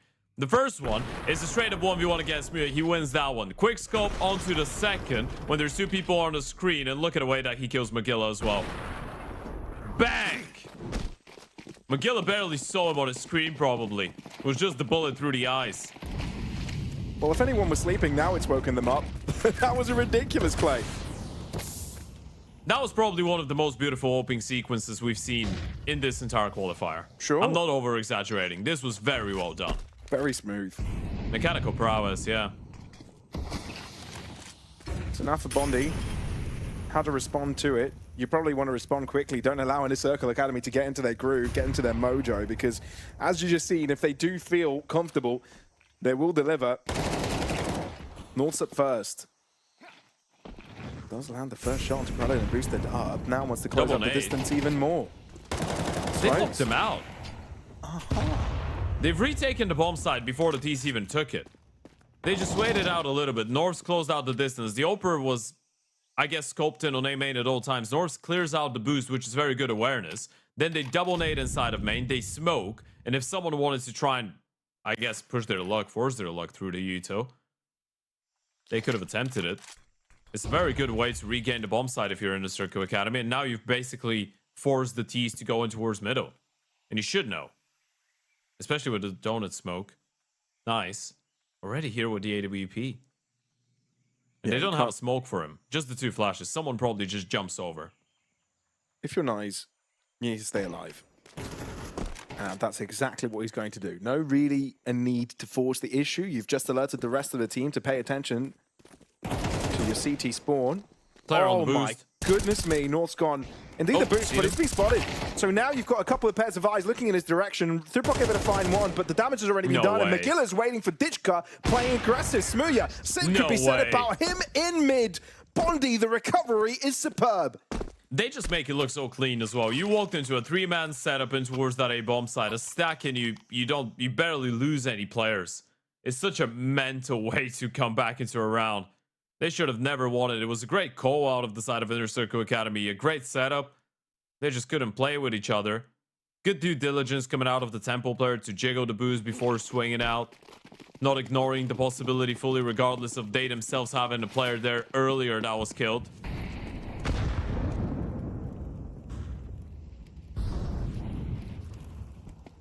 Early boost as well from Bondi. Lyseung has heard it.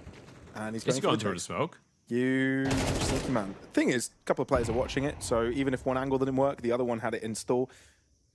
Yeah. Prepared, no issue. So if you're in a solo kill academy, you probably want to stack up here, right? Yeah. Be a little it's bit the more type of gambling. round to try something funky. That's why he pushes through the smoke. Obviously, Norse has got that hero M4, but you want to stay close to the rest. So if they go to the other bomb side, you can hold on to the rifle for the last round of the half. But as you said, stack it up. Put all your eggs into one basket, or 2 baskets that are very close to each other.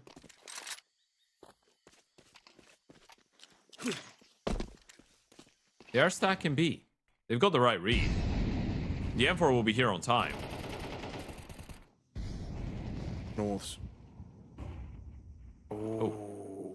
I'll be the first shot. They might Going be back. in a world of hurt with Magilla deep in mid. Sure, if you're in a Circle Academy, you check this, but Magilla. No, it's You a can hear very this bad commotion. angle. And indeed, surprising. Wide swing from Nice, so Ditchka is able to counteract it, find a rifle from the ground and retrieve a gun in which he can take on the situation. Not much to lose. The next round is a buy round anyway, so Ditchka's going to try and isolate someone. And he's been given that chance. Maybe an opportunity arising. No kit. He's got a flash, though. But Bondi Gotta giving tap him the nothing. bomb, try and bait him out. Smooth showed himself. Ditchka trying to close up the distance. By personal elimination, Rel's probably around here as well. Tries to pre-fire. And Smooth scoped in. Will have no issue connecting. So Bondi, at the end, with the crunch down in deep red. And that's how they convert another round.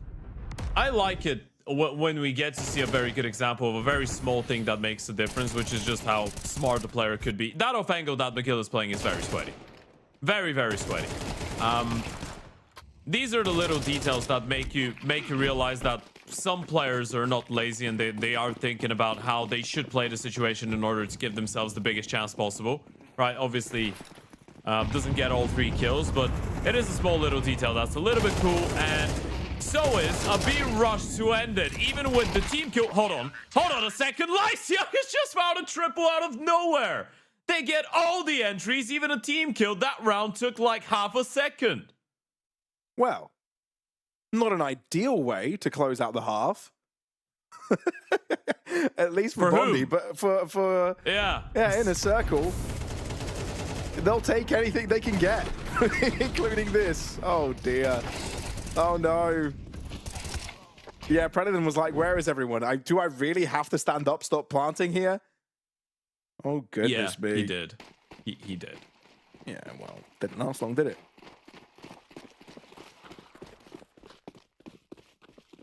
So back to the pistols, and it looks like in the Circle Academy, they've made the choice to at least start the round by taking a lot of cave control into Jag. How deep do you think they'll go? All the way? Go for a B-pop hit? You've got a Thripok there with a potential flash to assist, and that's exactly what he's going to try and do. Streaken, what a monster of a shot. Predator also unchecked. You've probably found a couple of kills, so you think that is a sight done and dusted with, but Inner Circle Academy have been refragging nicely. Yeah, powering their way through. Big double kill coming out of Norse. Magilla this time. Your time to shine in the 1v2. No kit, no utility. And soon enough, they realize you're coming in from behind. Yeah, how does he find them, though? Best weapon for close proximity and potential 1v2 fight. And that's what he's bringing himself into. Nyes won't let Magilla stand tall for long. Instantly connecting the headshot. And Inner Circle Academy get around that could quickly change the tide of this game. It's a very cool pistol round.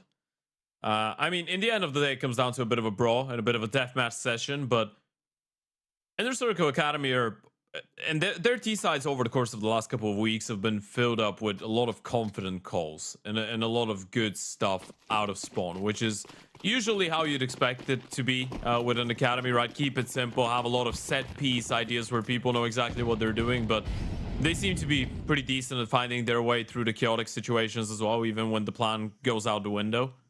And yeah, Pavlos, you can imagine a person called the plan jumping out the window, sure.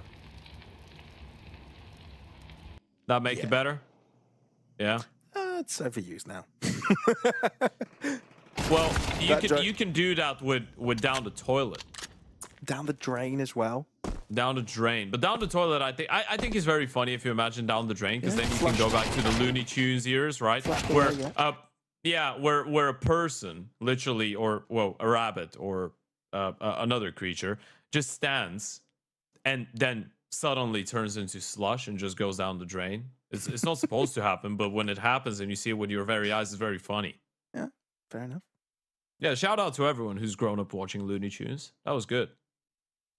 I loved it. Good stuff. Who's your favorite Looney Tunes character before we get into the game? Oh, okay. Can I just have to say Bugs Bunny and the Tasmanian Devil. I love the Tasmanian Devil. Yeah. For me, Elmer Fudd. Elmer Fudd. Catch a wabbit. All right. I like Ducky. Well, Daffy. Daffy Duck. Yeah, sorry. Donald Duck. Who are you? Huh? Oh, we're getting back to the swing of things. Okay, let's talk Counter-Strike. We'll save you from your misery. A quick 3 for 2 in towards middle. Quite literally, for Inner Circle Academy, they've lost most of their players. They need to tailgate it towards the safe side if they want to stand a chance. But with Bondi grouping up, those chances are minimal. Look at a re-clear in towards middle right now from Bondi. And you've got Rao who's in towards heaven. So the moment you re-clear middle and there's no one to be spotted out, Rao is going to go all the way in towards the B lobby. He's going to see that there's no one coming there. Even if they are making their way out A, you're going to have such a quick flank. They're never going to be ready for this. They have a player on the boost right now. No way. Oh, nice. He's checked and he's missed him. He's going again? See the angle? I think he saw a pixel. I think he got the right timing on him. Smooga is down. What a read. 50 seconds now. A 2v2 is very much doable. There's another guy coming in from the same spot. Are you going to be ready for him? That's the main question. It won't matter if you're both holding donut. But Rel's going to make that a little bit more difficult. They try and take the fight to him, and instantly, a duel created. Oh, Rel had the defuse kit as well. You've got double flash Molotov, but time is going to be of the essence. Streaken trying to close in. And Nice connects with a headshot quickly. That's a quad piece, and the hype is real right now. Yeah, you can tell that these guys have the skill, right? They can win the clutches. Maybe they were a little bit lackluster at the start with the Smuya 1v2s back-to-back rounds, but they're making this one work, even in rounds that they shouldn't be winning. Nice with the presence of mind to actually turn around. And this is where you realize these guys are actually smart when we're talking about the game, right? You walk out of A, you don't see anyone. You're thinking, well, we got the kills onto the mid players, but Smuya is still alive technically. Where has he gotten off to? We've not been in towards middle for a long time. Let me just quickly check in case they've pushed. Surely they didn't just leave A in a 3 versus 2. Surely they have some shenanigans going on.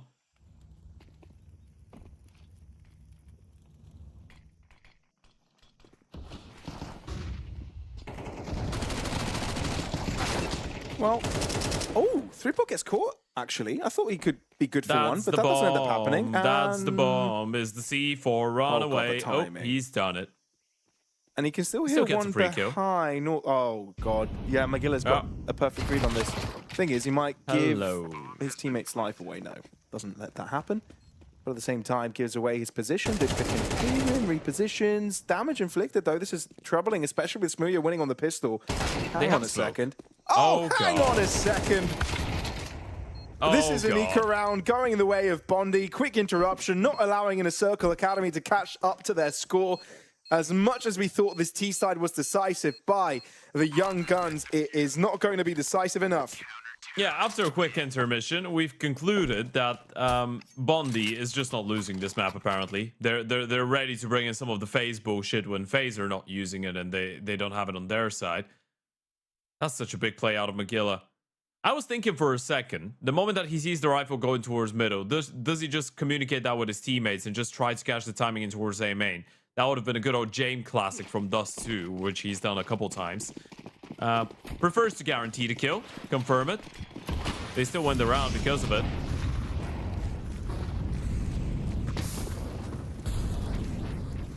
Nice on A. Going for a bit of a pop, but the CTs again have taken mid control.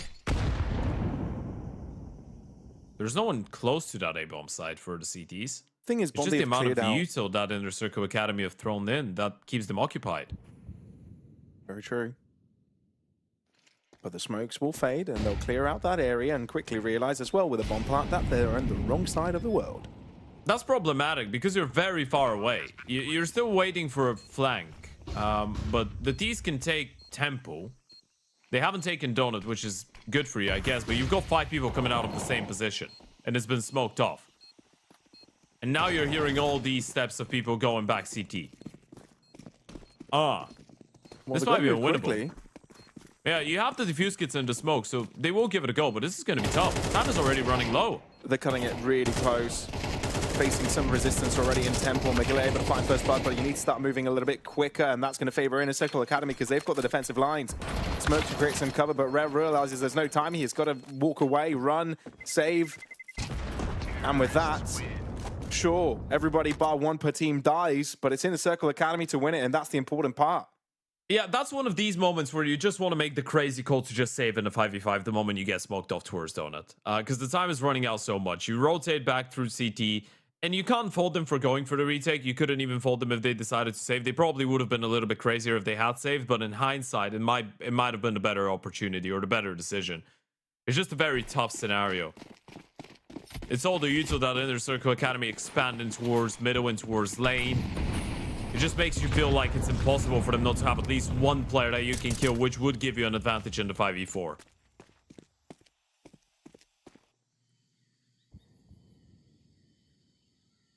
This is exciting.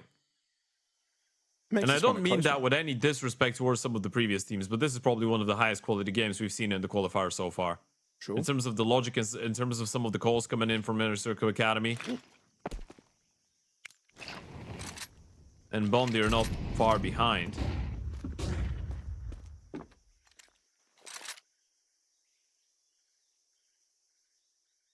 And in the literal sense, they are actually ahead. Could see pop out of the smoke. This is terrifying. scary, especially with shots connecting like that, but the flash is timed superbly for Bondi to keep the 2 players ahead alive. Bomb's going A. And Twinblock is not going to check that right-hand side, gets surprised massively, still gets the win and survives. Smooya realizes it's an A hit, gets one, weakens up the attack, but is it enough? They're not planting the bomb. They're so afraid of someone coming in from A main again. No, they're going back. They don't want to commit here. There's 30 seconds, boys. What are you doing? They haven't really Are you gained too going much. B? Do they not see how much time there is? 23 seconds. Yeah, they need to run. Where do they go? Are they going donut? They're still going into the Oprah. He knows.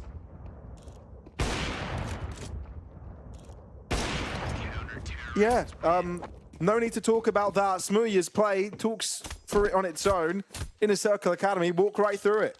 Yeah, that's one of these moments where you just crumble a little bit under the pressure, I guess. You felt very uncomfortable. You probably could have tried to plant the bomb, though. That's one of the things. I think they had a smoke on the spot, and Smooya's just inhaling them in towards donut like that. This is probably a wet dream for an Oprah of his caliber. People just running in with low time, desperation, money, low, force buy, in. They're going all in. Dude, look at Smooya's Circle score. Academy, this is all or nothing. He's at 21-7. He's having the day of his life. And that 21's definitely doing something for him.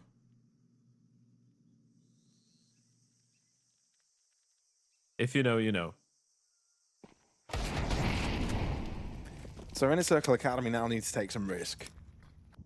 I'm so sad people can't see your face when I say that. It was great. Well, Lice Young on the boost. Can you get route? Well, not quite. And now they've spotted the rifle. Resmoke comes in. McGillis picked up 3 box, so this is a one-dimensional round now. Yeah, this changes things a lot. They could still, you know, get fortunate with a hero play. Oh, like and this. that might just be the hero play they needed. Early pick for Lice Young. He could double forwards in front of this, actually. Smoke is an issue, though. It blocks. No flash available for Inner Circle, so there has to be some main play from ramp to make this one work. Corel on a good position. Sprays across the map. Wait. This is very much doable, especially with the rifles collected. Nice, you can't go for the plant just yet, especially with McGill aggressing. But the bait comes into play, and North will win it. Preledon, can he save the day? No one's turned in his favor. No one's looking in his direction. This is crazy. He has the fuse kit. He can just stick it. And that's exactly what it's going to be doing. North trying to close up, looking for the headshot. Cannot find. All land a single bullet by the end. Preledon with a pure steal away. You know what? You take away these 1v2s, the 2 ones out of Smooya, the 1 out of Preledon. This game could have gone in favor of Inner Circle Academy. They could have been in a position to close the map. They could have closed it out by now. In so many of these rounds, they're putting themselves in winnable positions. McGilla just gets blindsided by the desire to deny the bomb from going down, and he gets killed by someone on 1 HP. Preledon thanking his lucky stars with this one. 17 frags, 17 McGilla, 21 Smooya. The individuals keeping Bondi on top.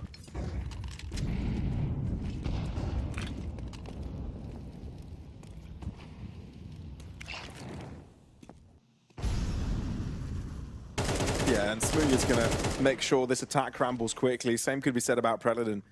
He's got the bomb. He does indeed. And little by little, these dubs from Bondi, these very close rounds that more often than not end up their way, are the difference between themselves picking up this map. Nice. I see what you did there. Check this out. Oh. Never mind. Okay. Well, not to expect too much from Inner Circle Academy that round, particularly with pistols, and they try to make a lot of individual plays happen. Bondi had the answer, no doubt about it. But now, this is where things get interesting, Ted. 4 rounds in a row for Inner Circle Academy to force overtime. Yeah, and it's been the individuals to power them through this one. Smooya, Preledon, McGilla, streaking, having a couple moments as well. It's been a little bit of a tough financial uphill battle for the Inner Circle Academy boys too. No money for an AWP on the T side. Lice Young downgraded to a Galil. interesting the way that they want to take middle with a donut and a red smoke as well. So you want to have the space, but you want to get people up close and personal towards red probably, without really putting up too big of a fight from the CT side. Actually, could be going through the smoke. They don't have a flash, so it has to be a fade type of play. Ooh, has he spotted something? Now he will, and the spray is superb! Oh, It's ridiculous how clean that was from Magilla!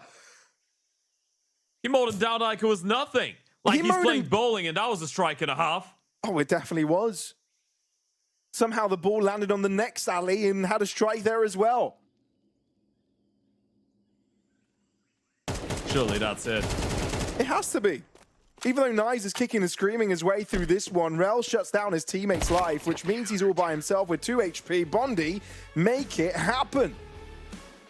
Is the individuals, is the experience being brought in, a big performance coming out of Smooya, another great round out of Magilla, another great map out of Magilla and out of Prelude, and Bondi will be the first team to get a map on the board here in that last game of the close qualifier. 1 map away now officially from Barcelona, and I know this was their map pick, and there was probably a lot of clutches. Well, not probably, but there was a lot of clutches involved, a lot of close situations involved.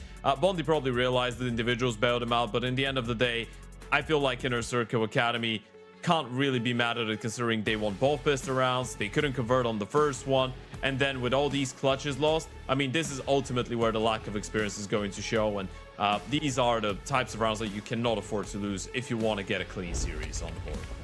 100%. Fully agree with that. And look, this is a lower bracket match. This is one match before a massive qualification for you, right? You've come a long way, but this is where the pressure gets increased the most. And that's the issue with younger players, right? They need to experience this, gain what it feels like to be able to win match like this when it most matters. And yeah, clutches will be the difference sometimes, no matter how well you play it, right?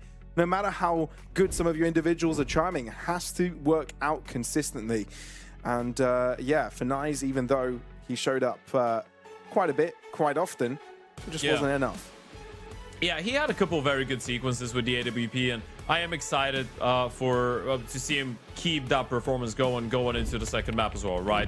Let's not forget, we still have a Dust 2 coming up, potentially an Overpass, and Dust 2 is the map pick of Inner Circle Academy. So if you're able to level things up, Nyze is going to get another set of opportunities, and then Overpass is another map that relies a lot on DO presence. So in general, I would say Inner Circle Academy not to be discarded from this game, not to be written off, but definitely with a lot to prove. Yeah, they'll definitely be tested, and we'll be finding out after the break, folks, if they have what it takes to mentally bring themselves in a capable position to take that Bondi. Don't go anywhere. We'll be back in a bit.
Hello, beautiful people. Welcome back again for the LORGAR rankings. Now, there could be a very interesting situation here. Bondi could get themselves one map win and qualify over to LAN. After what have been a few heroic efforts for an Inner Circle Academy, they couldn't quite get Ancient to go their way. No, not really. A lot of clutches going in favor of Smooya and Co. It's been a very good evening so far in terms of these tight situations for the side of Bondi. We've seen a lot of step-ups out of him, out of Magilla, out of Preledon. A lot of these guys, even the least experienced ones like Preledon, like Streaken, stepping up. And now we're moving into map number 2. It is the map pick of Inner Circle Academy. And the one thing that stands out here, Pavlos, bar the fact that obviously Bondi have played just one map on Dust 2 being more of a mix than rather an actual team, is the fact that in their last game, Inner Circle Academy got their asses handled to them by Unity on Dust 2.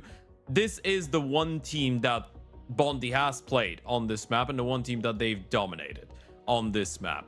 Now, this is not how usually Counter-Strike operates, right? The fact that you've beaten someone that has beaten your opponent doesn't mean that you will beat your opponent on that specific map. But it does tell you that if the stars align, Bondi is a team that has the necessary amount of firepower to have a good game on Dust 2, especially if this man on your screen right now has a good performance.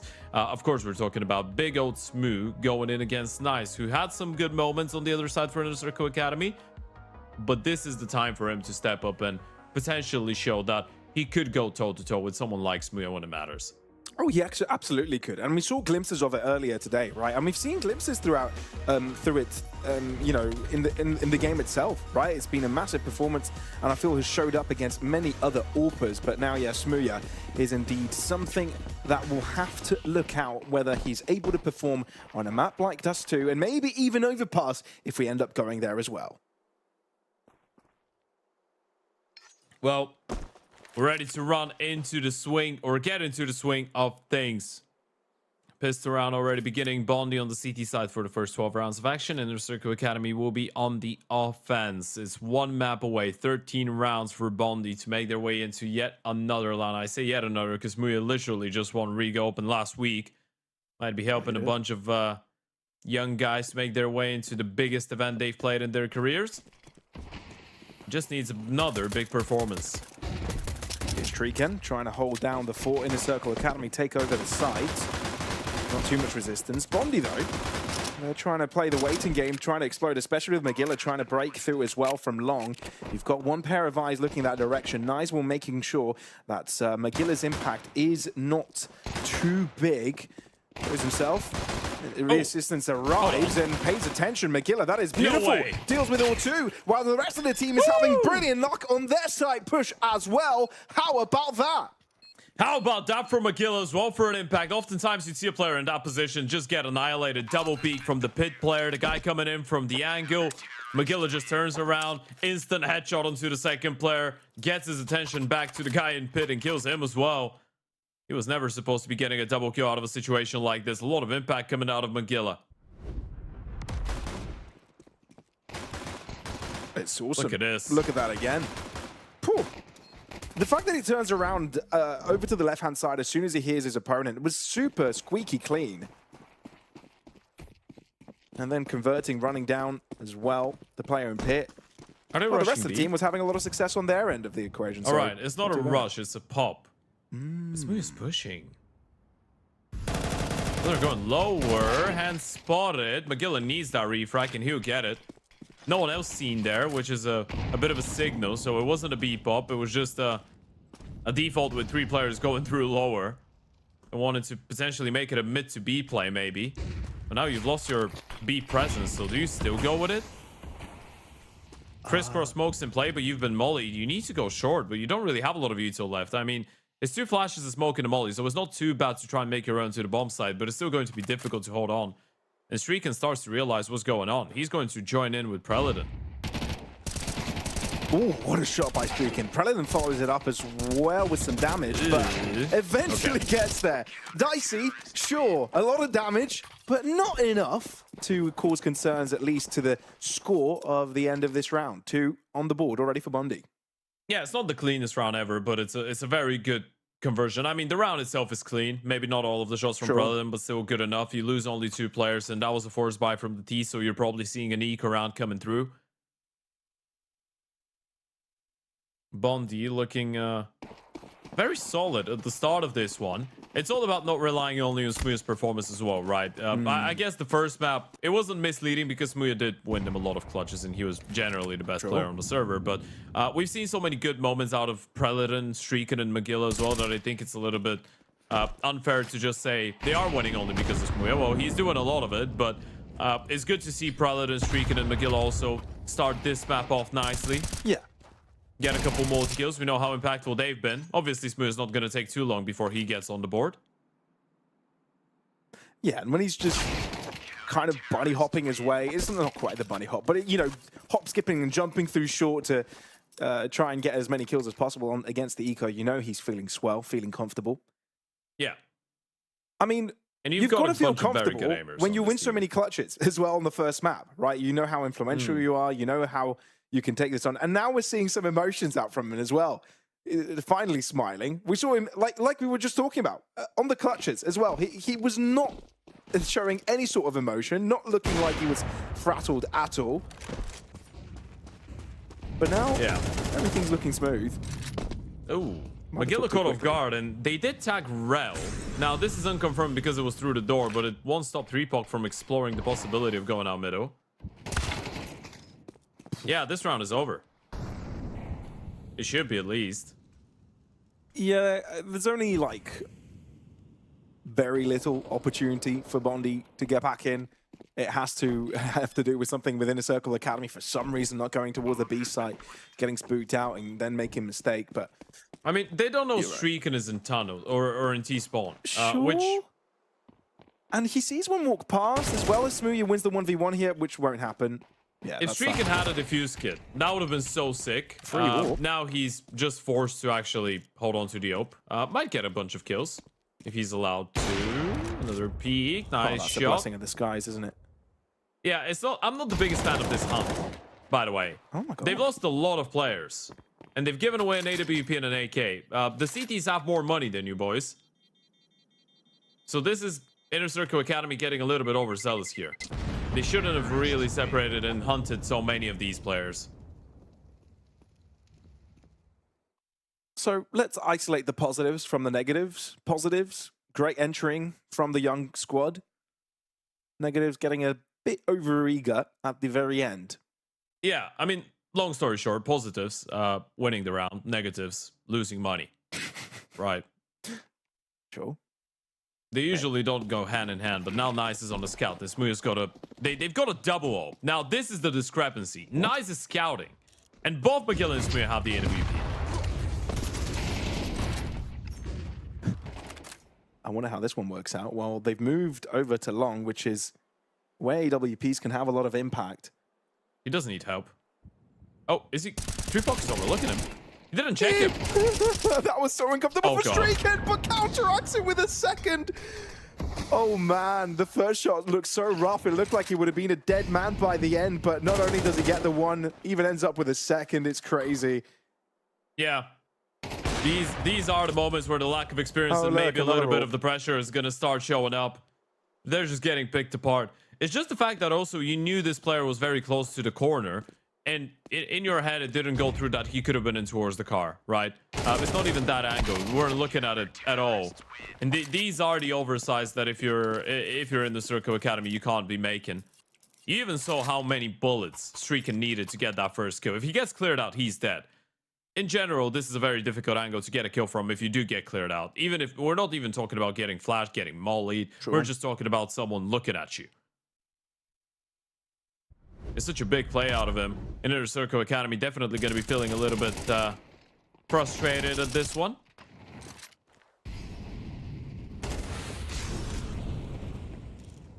Oh. Already. Well, Inner Circle Academy are spooked by something. They initially were taking up tunnels control over T-spawn. I think 3POC had some vital util. That's why they're going back, because he died. And now Predator is just going to have the long-range fights against the pistols with an AK. That's if he wants to stick around. But they just canceled the entire round because of that first kill. Oh, it's because he had the AK. All right. Okay. We didn't quite see that. Yeah, that was a hero rifle. Well, into the meat grinder now. but the meat strikes back. What a movie that would make. The meat strikes back. It's like Raining with a Chance of Meatballs. But... No. Don't keep it going. This could be an entirely different genre. Oh, sorry. Yeah, that's fine. You didn't think about it, so you're a pure soul. I was talking about Raining with a Chance of Meatballs. And, no, yeah. No, that's what I was thinking about too. Cool. Yeah, Raining with a Chance of Meatballs was actually a banger movie. It was great. Yeah. Ooh, we've got time. Favorite Pixar movie? Oh. I have to think about this one. I really do. I'm not even sure if Raining with a Chance of Meatballs is Pixar. I need to Google this. I'm not sure. I can tell you my favorite animation movie. It's definitely Treasure Planet. Is that how it's called in English? Treasure Planet. Yeah. I'll look it up. Yeah, it is Treasure Planet. Yeah, Treasure Planet. And then obviously there's the classics. Shrek. I love Shrek. Oh, Treasure Planet. Yes. Yeah. Yes. Yeah. Treasure Planet is my thing, you know? Mm-hmm. Yeah. No, that's dope. That's a cool movie. Well, I know the favorite. I know the favorite movie of all the people in chat that are cheering for Bondi right now. It's definitely Iron Man, because Tony Stark's been playing some good Counter-Strike. He's 9-2. Look at him go. People that just don't know. I'm like, I think everyone does. If we know, that means everyone does. Now the question is, does Tony Stark turn to Doctor Doom soon enough? And is he already Doctor Doom from the perspective of Inner Circle Academy? Could be. Yeah. Could be. But the double AWP setup persists. Yeah, Smooya blinded and having to relieve that angle, but Magilla showing that he himself has also got a big green to play around with. So daunting for Inner Circle Academy. Wherever they go, they'll be faced up against one of these. It's scary. And look at the setup as well. You've got Predator in towards Goose. You've got Smooya with an AWP who's going to be playing as if they're playing this bomb site on the retake from Car. He gets one kill. He gets takes some of the attention away. And then Predator is just going to be such a good spot. And they don't even have a Molotov for Goose right now. They don't have a Molotov for anything. Smooya's just moved closer towards the bomb site. Another re-smoke on 35 seconds. They need to go through this. Inner Circle, half hoping that Bondi would have over-pushed, kind of given them something, but that hasn't happened at all. And the nades are just making the job easier for the rifles.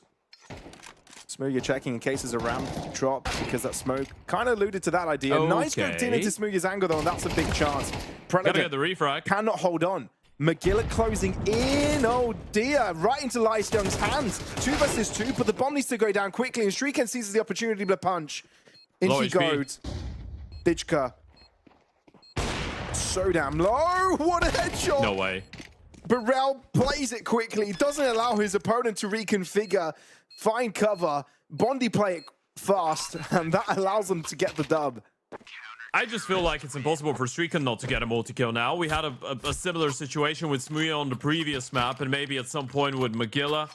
They're just taking turns at having such phenomenal performances. And Inner Circle Academy, it could be very difficult to pick yourselves right back up after a sequence of rounds like these. Look at that. Nate right on top of 2 of them. Softens up 1. Nice find out of Dichka, but generally too low on HP not to get run down by the AK. And a pulse coming in. Now, I'm not sure if this is a technical or a tactical type of situation, but either way, I think for Inner Circle Academy, it's in general good to break some of that momentum that is going on. It could be very difficult to get back into the game mentally.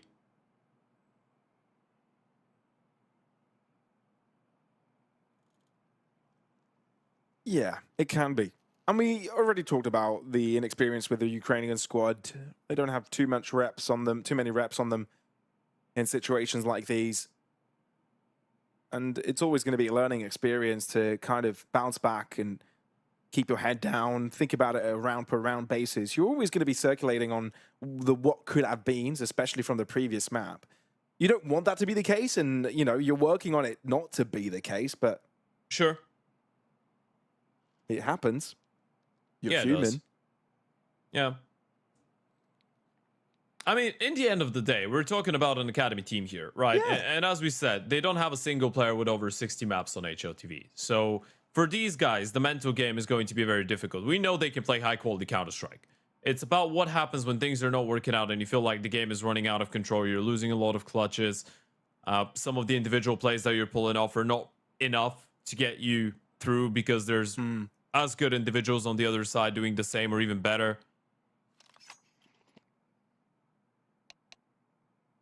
It's part of becoming a successful and good Counter-Strike player, Sure. I'm afraid. Going through the negative experiences. And the bunny is back. Dom, dom, dom. Love the dramatic zoom on it as well. Hello, bunny. Hello. Before he was Oh, pretty look sleepy. This time around, he's Oh, vibing. looks He's nibbling on something. energetic. Yeah. He's having a meal. Is he nibbling on the rug? No, I don't want to look at Magilla. Let's look at the bunny.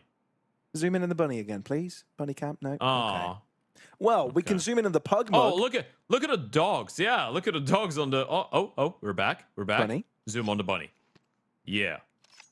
3, 2, 1. Dun dun dun. No. Okay. Bunny Yeah. camera. Dun dun dun. Oh, he's chewing through the rug. Well, I hope it's healthy for him, because yeah, he's probably thinks that grass or something. he Huh? spotted it now. Spotted I it? think. No, has he? Oh, wait. I thought he was gonna stand up to go to the bunny and Is say, there "Oh, something on the bad bottom bunny, left as well. Was there something next to stop the camera? eating the rug." Yeah, probably not good for you, mate. It's probably not good for you to be eating rugs. Yeah. Hmm. Never tried it. Couldn't tell you. But at least we're back on the server. We are. And that looks spacey. Nope, never mind. B pop. This time it will be a B pop. And this time Ro is alone. Now, he's not alone anymore. That's unfortunate. Magilla is pushed in towards lower with an AWP. Smooth's got the other one. That nade is going to break their skulls. I'm not sure you want to go there. Magilla. You don't want to go there, boys. Checking him down up mid, knowing the smoke will fade, so that's his only chance to kind of get out of there. Yeah, generally speaking, he did miss the timing a little bit, but it's still fine, right? He still called the last ticket out because there was no one in towards top mid to try and punish him. But will still be a menace. A lot thrown down in Cat. HE only taking 1 HP away Tagged from him. Ditchka, but indeed does tag Thripoch. Going up Cat. You should know this is just a fake in towards the B-bomb side, especially with Magilla spotting people going up, and that's the cue for the smoke in towards short. Now, that's not great. There's a gap on the left-hand side, so they could potentially try and play through this, but Preladin might be ready for it. Decides not to go up close and personal.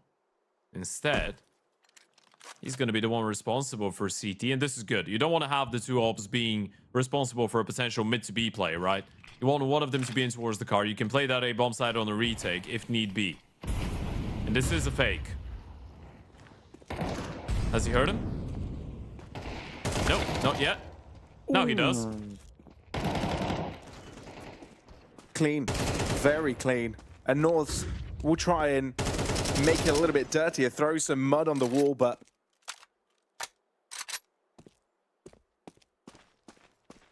Bondi have made sure that nothing worse could happen from this. Predator shutting down his opponent's life as well, so no rifles are saved. Bondi, they're starting to create a hefty lead, and there's no doubt about how confident they are playing right now.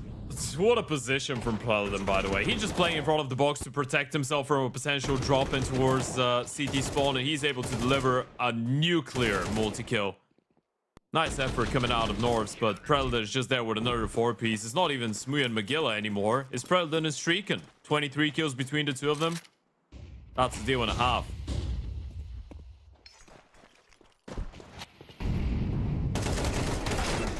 Oh, God. Hey, AK upgrade. Yeah. Decided to kill the short player first. He was hoping that the lower guy would be a little bit slower. Gives away a gun. Is that enough, though, for Inner Circle Academy to be relevant in the round? I think that's the big question. Magilla scoped in on short. You've got Streaking as well on close proximity. They have one flash and one incendiary. Not the best to make an AWP look away from this angle, is it? And the guy with the flash, instead of throwing it, peeks in. That's a bit rough. That's tough. Yep. And McGill is being pretty damn accurate on the AWP, right? I mean, if we didn't know Smooya was on the AWPing duty so often, you'd say that McGill is confident to take up that role himself.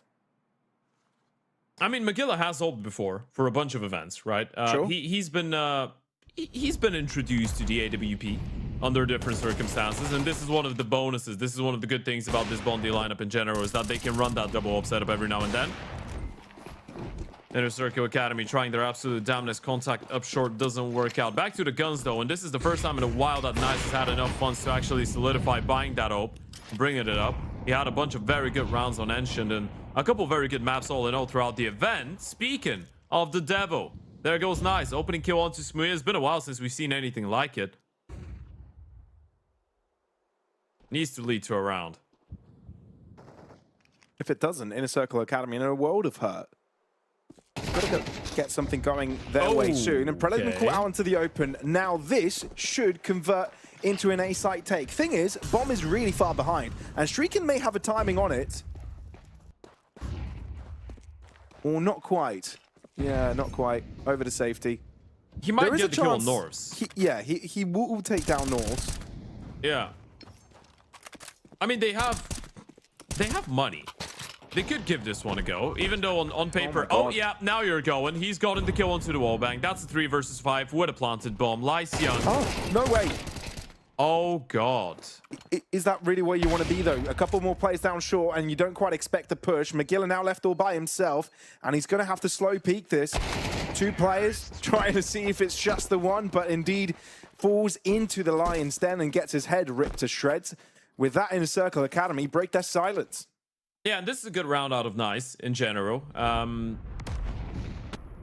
You would say that if he starts waking up, there might be an opportunity, but still a lot of these rounds are looking very damn close. A couple of moments of overpeak and 3-pot going for the CT fight. It is obvious that this is probably one of the least clean maps that we've seen in terms of decision making out of Inner Circle Academy. But again, you can't be too critical. We're talking about a bunch of very young players, and they are trying absolutely everything to try and find a way to break through Bondi. Another attempt at a B-pop. The last 2 times they had to cancel. Do they go now? They're going. Here they go. Ripbok. There you go. First blood. Smooya able to answer back through the wall. Through the door. Oh, he's seen the head. And he's going to try and wait until his opponent appears. Tries to go for the timing game, doesn't quite work out. Need to do a bit of damage, and Dijka down to 61. Bomb not down there yet, crucially, which allows Bonnie to close in. Timing won't be too much of an issue. It's all about execution. They have the util, they have the flashes. I'm all in towards the car. Smokes. They can pull this off. No one coming in from apartments. Norse has made sure of that. Oh. Yeah, okay. Yeah, calling it off. It's just the 2 smokes. One in towards the door, another one in towards the window. Both places you're just going out of closed-in avenues, choke points that have already been smoked off. And you look at the money. You understand. Predator's playing for exits. I'm not really sure you want to do that. The D's don't have a lot of money, but neither do you. Unless you just win all the fights and you get all the kills. It somehow works out. They get every single one of them. I was just going to say, you lose too many guns here on the CT side. You will have to make some sacrifices going into the last round of the half, but it's actually going to be the other way around. Another round where Nice won't have enough money for an up unless it's a glass cannon on the T side. And it will be. He's going all in.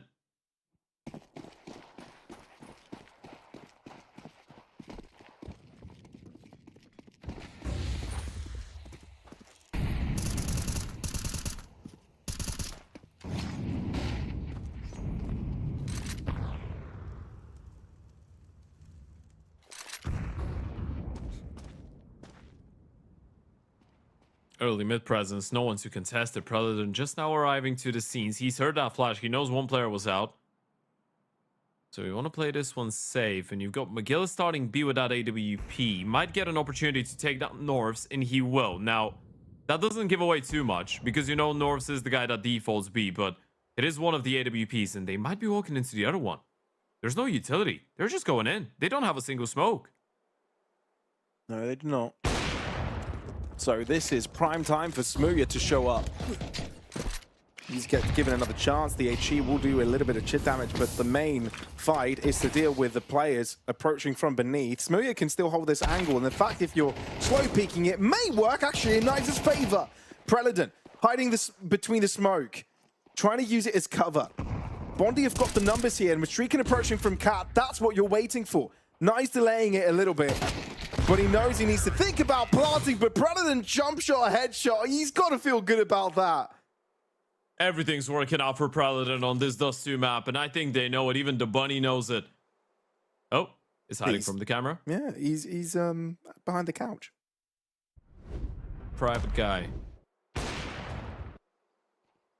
Start of the show. These ops are just working out very well. Some nice reaction shots coming out of Nice, but yeah. Jumping headshot with the AK-47. That tells you as much as you need to know. 18-4 for Preledon. It's insane. It really is. And now going on to the T side, if they win a pistol, it's basically over. Not only on Dust 2, but and Inner Circle Academy's journey on this tournament. What a run for Bondi. One pistol round away, 3POC with a whole lot of work to do. Dichka right behind him. 3POC needs at least one, but can't get it. Streaking with another one. Tony Stark's hungry. And he keeps it going. He wants to travel over to Barcelona. Dichka able to get one on the way out. So this retake might be on. He's going to get pressure. Dichka looked a little bit uncomfortable for sure, but when landing that headshot, things have changed very quickly. He's more than confident. Comfortable. Wait. This is his home, his domain, but Smooya looks to upset it. No! Oh, what a turnaround! Smooya feeling hot. Feeling so damn hot. He is on fire! And that's definitely the backbreaker. This is what qualifies them for Barcelona. He starts laughing out. He knows what he's just done. If your mental was not broken before this round, that's definitely taken the last part of your soul out of your body. Look at that, turning around, ignoring the ramp player. Instant headshot, 1 bullet left. Well, actually 4 bullets left, but he was playing like he had only 1. He was not tapping, he was not firing, he was just looking for the 1 shot. The 1 tap right through the skull.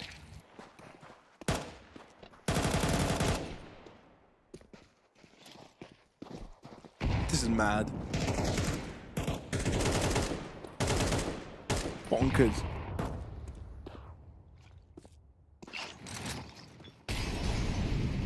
Norse, Thripok, low on health as well. This should make it easier for Bondi. And indeed it is, with Smooya continuing to rain terror on the server. Rel's got his opponent number as well. You can see Norse trying to approach, but he's never given the opportunity to lurk around. Fishka finds a couple of kills, makes it a little bit more dangerous, but okay. Surely Bondi are able to recover, especially creating distance between themselves and their opponents. 2 rounds. And that was a full eco from Inner Circle Academy. All of their strengths, all of their efforts focused into that 1 round of Counter-Strike to start it off. You need a whole lot more than 1. But this could be the beginning. It has to be. It must be. It's been such an impressive role for these guys. Started their participation from the group stage. Took down Mix. Took down ESC. Top of their group. Lost to Unity in their first game here in the play-ins, and they were able to take down the Rottweilers in a 2-0 fashion. Had such a tight affair on Ancient. If it wasn't for all these clutches, they would have had an opportunity. But in the end of the day, you look at the score, it's been a blowout. 13-8 on Ancient, 11-3 here. This is the buy round you need to win. You've got the open hands of Nice. A B split is coming your way, and you need to try and fend it off. And you've got 2 players to do so.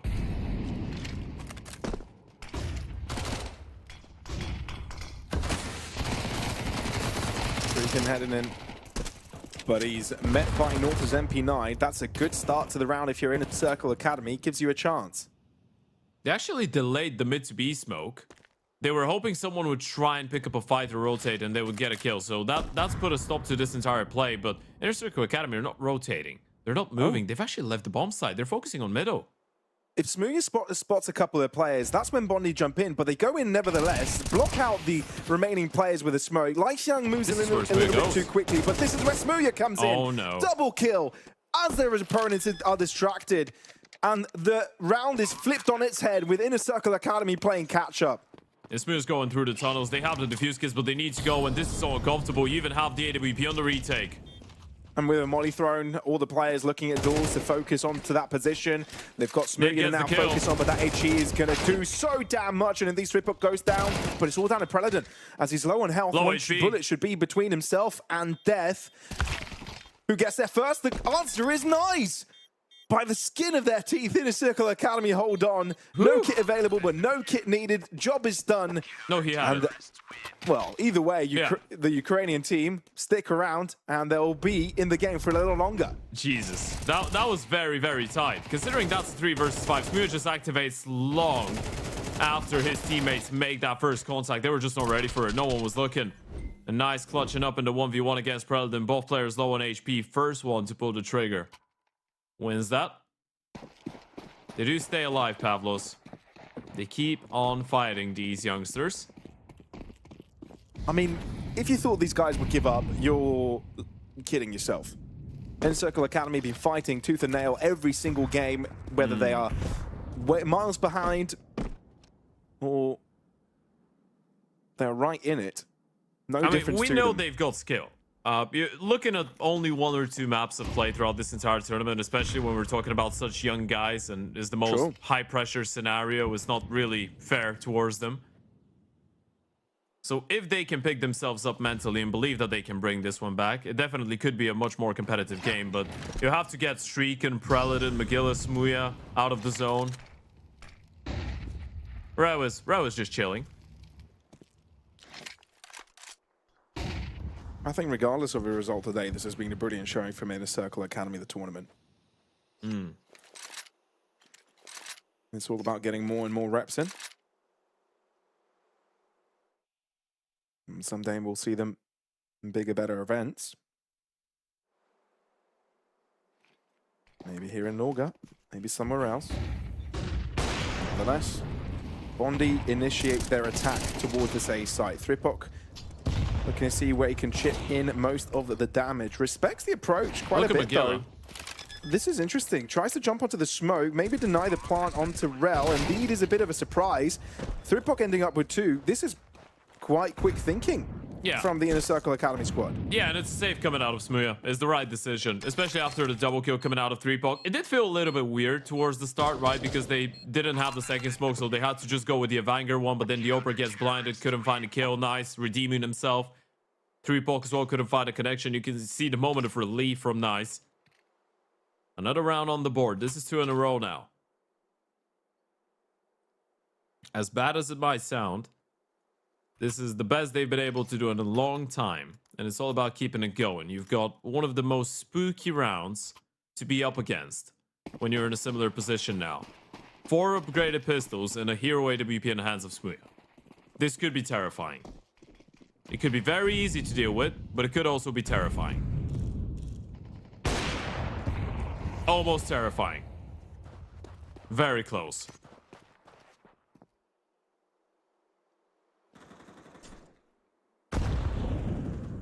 Ow. Good nade. Landed directly on the skull of Streak. Oh. Barely functional, to be fair. Very fortunate. He did get 1 deke through the door. True. So that was a headshot from the Desert Eagle, and they are going out long. Smooth's got the flash. Good base. Yeah, that's smooth. Very down smooth. Just a simple spray down for Dishka. So, AWP is what Smooth is trying to hold on to. Actually, it's not even trying to hold on to it. He's playing quite aggro. Needs to be careful of the lower tunnels push, but realizes a bit too late. At least North gets there later. Smooth unable to convert. Nice is expecting that one, reading how an AWP player likes to play, and ready for it nevertheless. Yeah, you know what? The one thing that we've seen a couple of times with Nice is that he's got very quick reactions. I think this is the second time throughout the series where Smooth has been holding for a peek from Nice and he just peeks into him and beats him in a straight up 1v1. He's got very, very fast reflexes. Yeah, reflexes. I was looking for another word, but reflexes does the job. No, I already said reactions. It was something else, Pablos. I'll think about it and I'll let you know. Cool. Ring the bell at the counter if I'm not there. I'll make sure to do so. I actually don't have a boat here. Don't have a bell. No, I don't have a boat. What a travesty.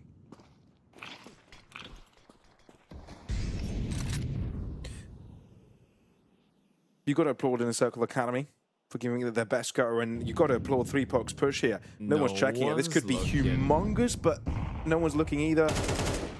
Ooh. There's the bomb. This is superb from 3pok. Where do you go now? He's pushed in towards T-spawn. The logical answer would be out A, because we know the long player is very deep and he's not going to be able to support them to stop us from making our way onto the bomb side.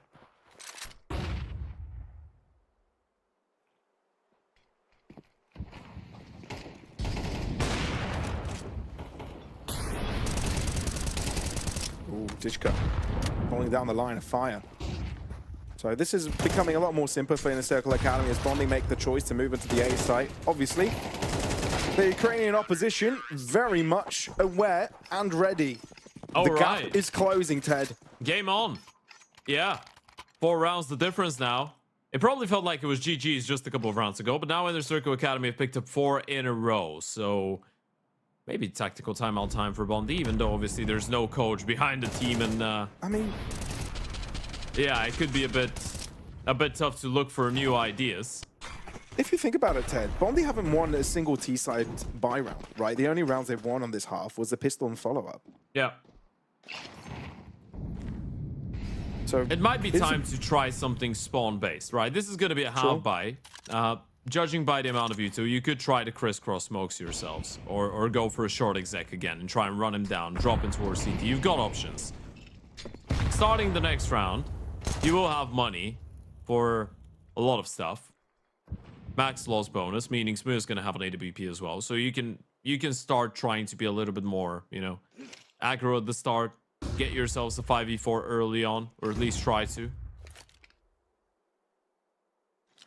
So it is a mid-to-B play, after all.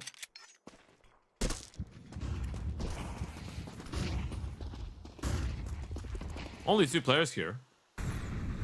So there could be a bit of a surprise factor. Molly pops, so they'll have to find their way around it, navigate them. Predator gets the first pick, but how much more do you get? Norse. It's been a bit of a menace. Oh, God. 3pok also arrives from behind, so saving the day. Norse, even with 10 HP, says not even close. Yeah, he's able to get a 4-piece. That was getting terrifying. The moment that Predator then walks out and kills the guy in towards car, you're saying, well, if Norse doesn't get a multi-kill, then this round is on. There's 2 AKs to be picked up on the bomb side from the T's, and they have a plan probably coming through. It's a very good sequence. 1 magazine of the AK for the first 3 kills as well. Switches back to the USB for the last one. But this is where we're looking at if Bondi make a switch up in their approach, right? A bit of a spawn-based attack from long. Streak and out into the open. That Molly is forced Predator out as well. That HE is going to be the end of Streak end. Should be. Indeed. 2 players down from the get-go. Inner Circle Academy had the perfect response. 4 players on that right-hand side. Not exactly what Bondi needed. B's empty. But the bomb is dropped on long. So that's a bit of an issue. Big issue. Yeah. Quite massive, you could say. And Magilla's going to try and make his way. He thinks he's catching a timing right now between a B player and an A player. Little does he know, everyone is on the bomb. Everyone's on A. Oh, God. Smooth's got 1. All right. If Magilla gets that kill onto Lice Young, then it starts getting very worrying. But Smooth's going to have to back off and play alongside Rel. They might consider a safe here. What a read from Inner Circle Academy. And it's crazy to me that you've already got 4 players onto that A site already. From the very beginning when Bondi just run out of spawn.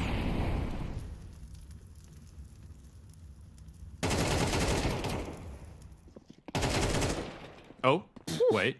Magic. Is there a chance? There is. Molly? We'll stop still Smoothie is. from closing in. Oh, Oh, gets burned up. unlucky. Oh, Again. no, not again. That's upsetting. Yeah, he's saving. Oh, that is frustrating as well. Yeah, it really is. He could have had an opportunity in the 1v2, but I think he prefers to rather keep that open, have it in the next round. I'd say it's a sure Inner Circle Academy were anticipating upping the tempo from the side of Bondi, but also it's a bit of a mishap to have the bomb with one of the first two players to go out long. It's one of these moments where you just lose track of it and someone says, okay, guys, my bad. I didn't realize I had it on me. It's quite a big mistake to do that late into a map, but it does happen. It definitely wasn't on purpose. They didn't want to have the bomb in there.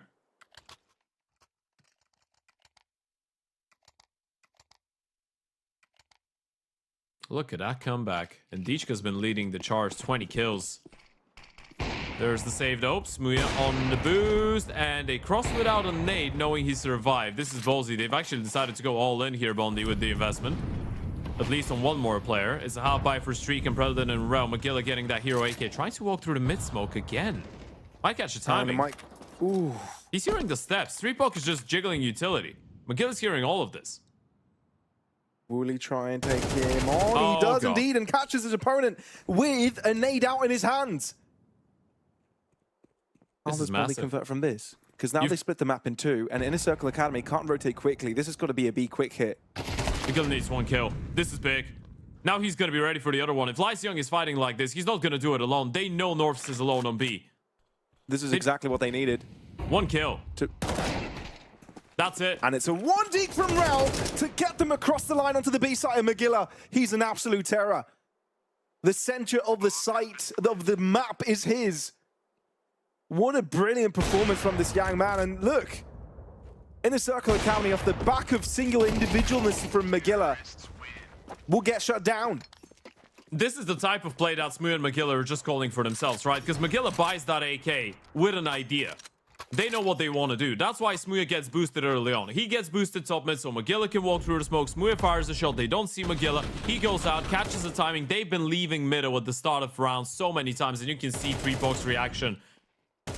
Lyseung walking in. Magilla's able to get a triple kill out of hell. And that's exactly where this one sent Inner Circle Academy. That's 12 rounds, Bondi. He's doing it again.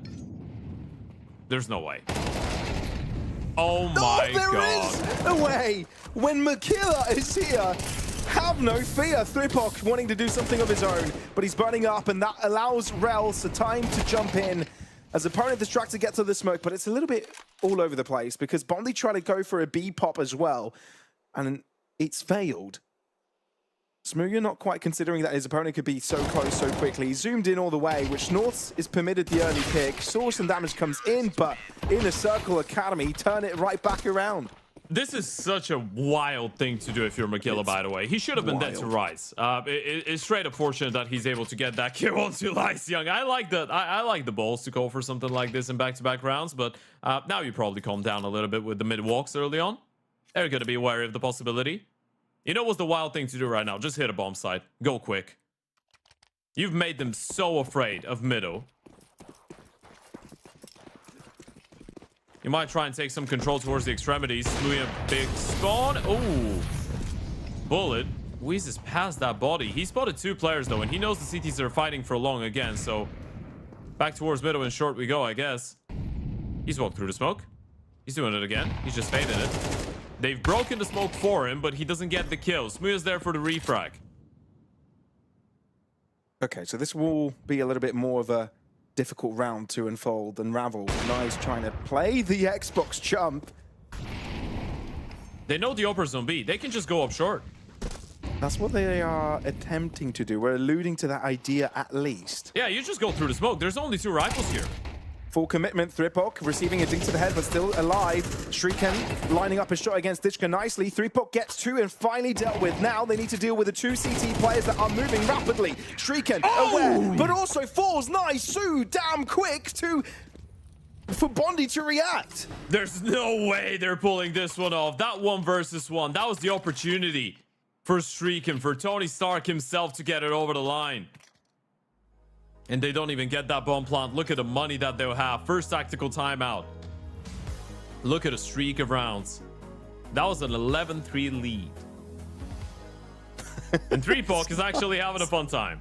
He's having a great time. This guy is a maniac. Since he ever joined the server. How can you be enjoying yourself? How can you be having a fun time at that type of Maybe game, it's man? nervous laughter. You don't know. But it didn't look like a nervous laughter. No, he was having the time of his life. No, I actually love it. I actually love it. Yeah, look at him. He's just enjoying brilliant. himself.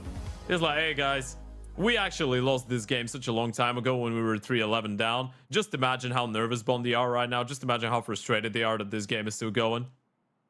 Yeah, we're still here. This is mad. Sure it is.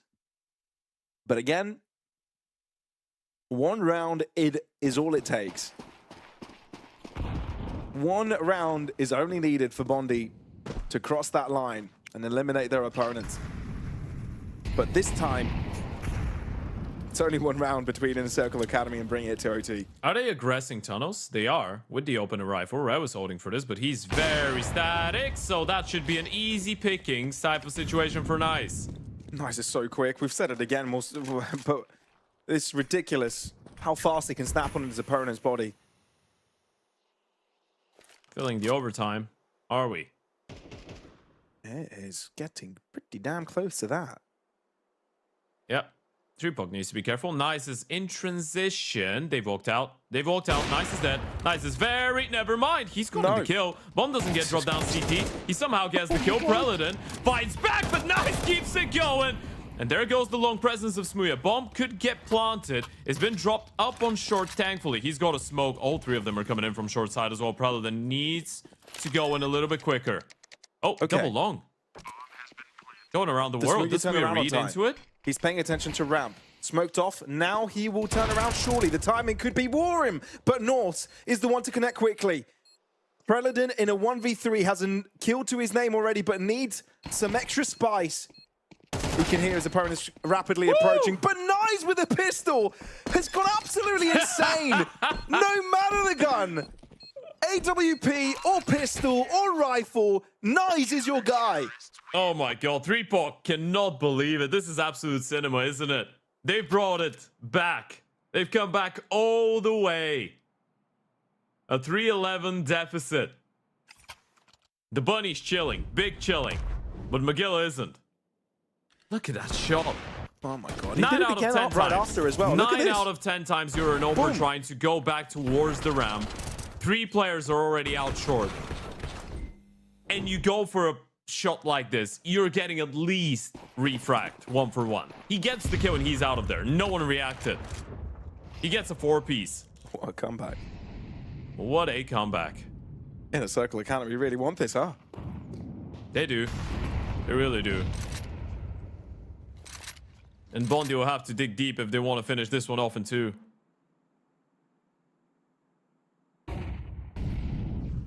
One Avenger might not be enough. No, bring the whole lot.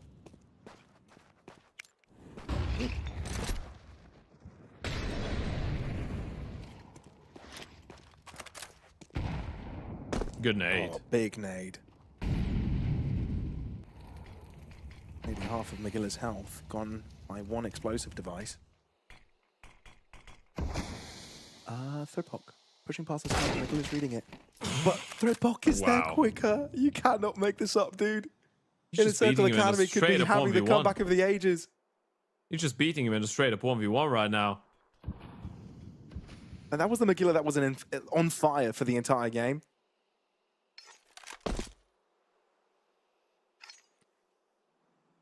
Eyes on it. Where do you go now? You've been shut down in towards short. Norvs did get tagged down in towards B early on, and he's opening right now in towards last box. A B split seems to be the call. And you're going up against 2 players once again. They don't have a lot of util, but they do have that AWP. Missed the first one. Doesn't miss the second. Yeah, that's done now. You know where they were going to be coming from. You've got Nice as well as the guarantee if it's ever needed. Woo! Oh! This Make is him just an smooth. over. Full sequence for Norths. Letting this one slip, boys. There's still a 3rd map to be played out, potentially. Oh, very possibly. Could you imagine an overpass? I couldn't. just 15-20 minutes ago, didn't really feel like a possibility. Now it's more than a possibility. Now it is a massive probability, and it could be reality. McGill is going middle again. I think he's spotted. I think he was spotted. Okay, he was waiting out. Streaking has been shut down, and McGill is just hoping to get another opening kill, which he does. McGill on mid. It's such a classic. But North's again starting closer, being ready. Oh, this is the answer back. Bond Eyes on Predator. needed. He's going through. And North is watching it and finds a headshot first. Sends in a couple shots in case there's follow-up, but there's no one around there for Bondi. Instead, their effort is towards the other side of the map, especially looking where Smooya is with the bomb. But the thing is, how do you join up with one another, especially with Nye closing out mid? You don't. You can't. They're getting picked apart. And Smooya could never know that the A-bomb side is actually empty. He's gonna go looking for Nyes, but he's just posted on the angle. Surely doesn't miss. Oh, like spotted. But there's so many players around him. He's not ready for Norths. And the smiles have returned to the faces of Inner Circle Academy. 14-12. Bondi need one round on the T side. But you can tell they don't really know what to do. If they're going back to McGill getting the opening kills in towards middle, that's the only thing that's been netting them any success. But now they're out of cash.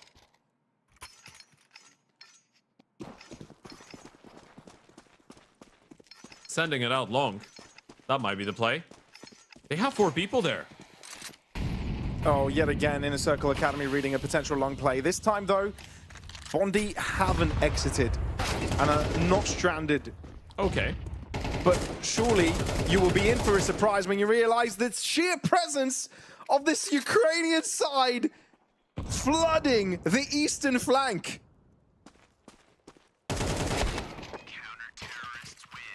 You can't write it. You can't write a script better than this one. You can't make it up. Oh, they can't believe it. Yeah, I mean, I don't think anyone can believe it. They were down 3-11. That game should have been done ages ago. It should have been over. Look at Reebok. He's having the time of his life.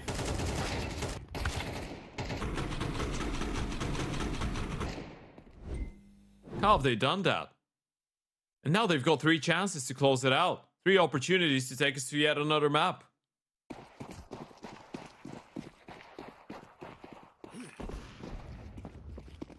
McGill starts things off with the Screamer.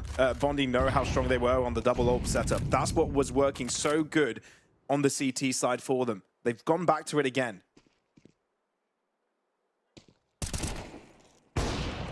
Oh, they've let them pass. And Rel gets one shot by Thripok. And McGill hasn't got a chance to react. Inner Circle Academy. They're firing on all cylinders. Look at this desperate effort coming in from Predator. It just doesn't pay off. They are running in like headless chickens. They don't know how to deal with this. They cannot save. There is no recourse. Inner Circle Academy are taking things to overpass, and nothing that Bondi can do will be enough. So decisive, so clean from 11-3. It is now 12-16. That is insane. That is absolutely phenomenal. You cannot write such a comeback. That was honestly incredibly impressive coming out of Inner Circle Academy. And I cannot believe I'm saying this, Pavlos, but we have another map of Counter-Strike coming up. Inner Circle Academy, they didn't lose that dust suit. 3-11 down, 1 map down. They didn't give up. They did not. They did not. They've got heart, man. They've got heart. And when we're talking about, you know, a young team, you know, having probably some difficulties mentally, having to deal with being so behind, fighting so hard for a first map, not really going their way, and then coming into this one with absolutely nothing to lose. So there was an attitude shift at the second half as well. And sure, I think when they were in control of the sites themselves, that's when things, you know, became a lot easier for them. But dude, some of the persistence is something you can only write on it in fairy tales. I think Inner Circle Academy massively deserve to take a chance, an overpass to make it to the LAN after what they've done right here. Yeah, they absolutely do. That was a comeback and a half. The individual comeback out of Deechka, out of Norvs, out of Nice, all of these guys just starting dominating. And the moment that it felt like Bondi started running out of ideas, this is where the side of Inner Circle Academy thrived. Preledon, Magilla Streak, and they had such a good map, but towards the end, outside of Magilla just taking initiative and finding openings towards middle, no one else seemed to be in a position to be able to make the difference. And Inner Circle Academy keep on fighting for Barcelona, folks. That means we've got one more map, one final map of this close qualifier for the LORGAR ranking season 1, brought to you by StarLadder. One team will make their way into the Barcelona LAN final for $50,000 later on this month, and it's going to be either Bondi or Inner Circle Academy. We've got an overpass coming right at you after the break.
How about that? Inner Circle Academy hold on to their dear life to make it into the Barcelona LAN coming in for LORGAR rankings. And look, in what a way did they manage to hold on, Ted? Absolutely. For those of you that are just joining in, we are, I was going to say midway through. Well, we're at the latter stages of our final game of this entire close qualifier. 16 teams started this one off 2 weeks ago. We're left with just 2 of them and just 1 spot for a $50,000 LAN event in Barcelona happening later on in April. Inner Circle Academy were down and out. They lost map 1, 8-13.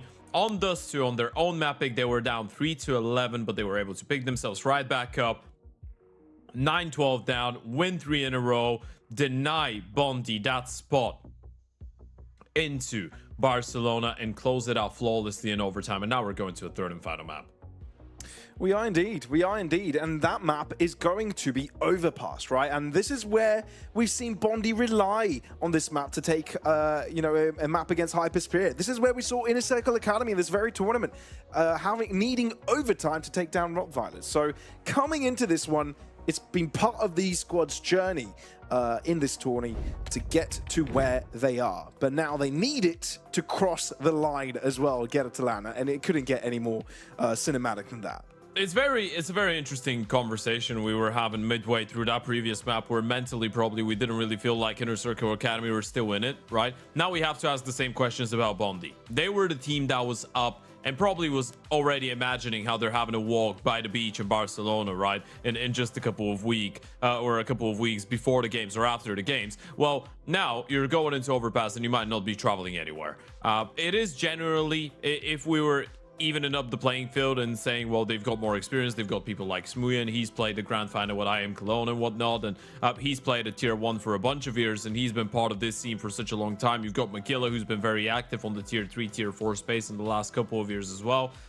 If you're talking about that, and then you look at the results that they've had on Overpass, you would say that Bondi is still the favorite. You would say that they still, especially with some of the individuals showing a big time, like President, like Streak, sure, and like obviously Smuya and Magilla, they should be running away with this game still. But are we still supporting that thesis that mentally Inner Circle Academy is the weaker team after what we did see on Dust 2?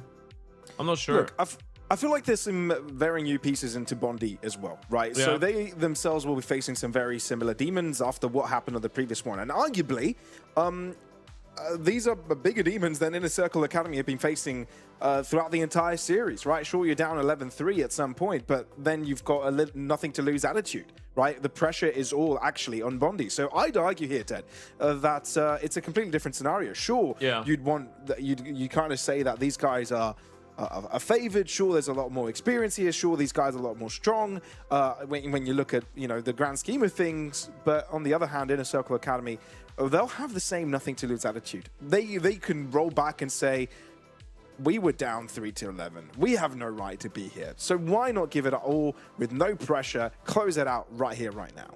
Yeah, you could see how much fun 3POC was having towards the end. Well, Smuya's having a bit of a snack. What is he having? It's a sandwich of sorts. Does look like something breadish, like a sandwich. Yeah, something along those lines, like pita or something. I don't know. Pita. Okay. Do they have pizza in the UK? Do they know what pita is? Maybe they're definitely not calling it that. It's a big export, right? I'm pretty sure that it's a big export. Like most of the good food in the UK are imports. Right, I don't think British cuisine you consider it to be.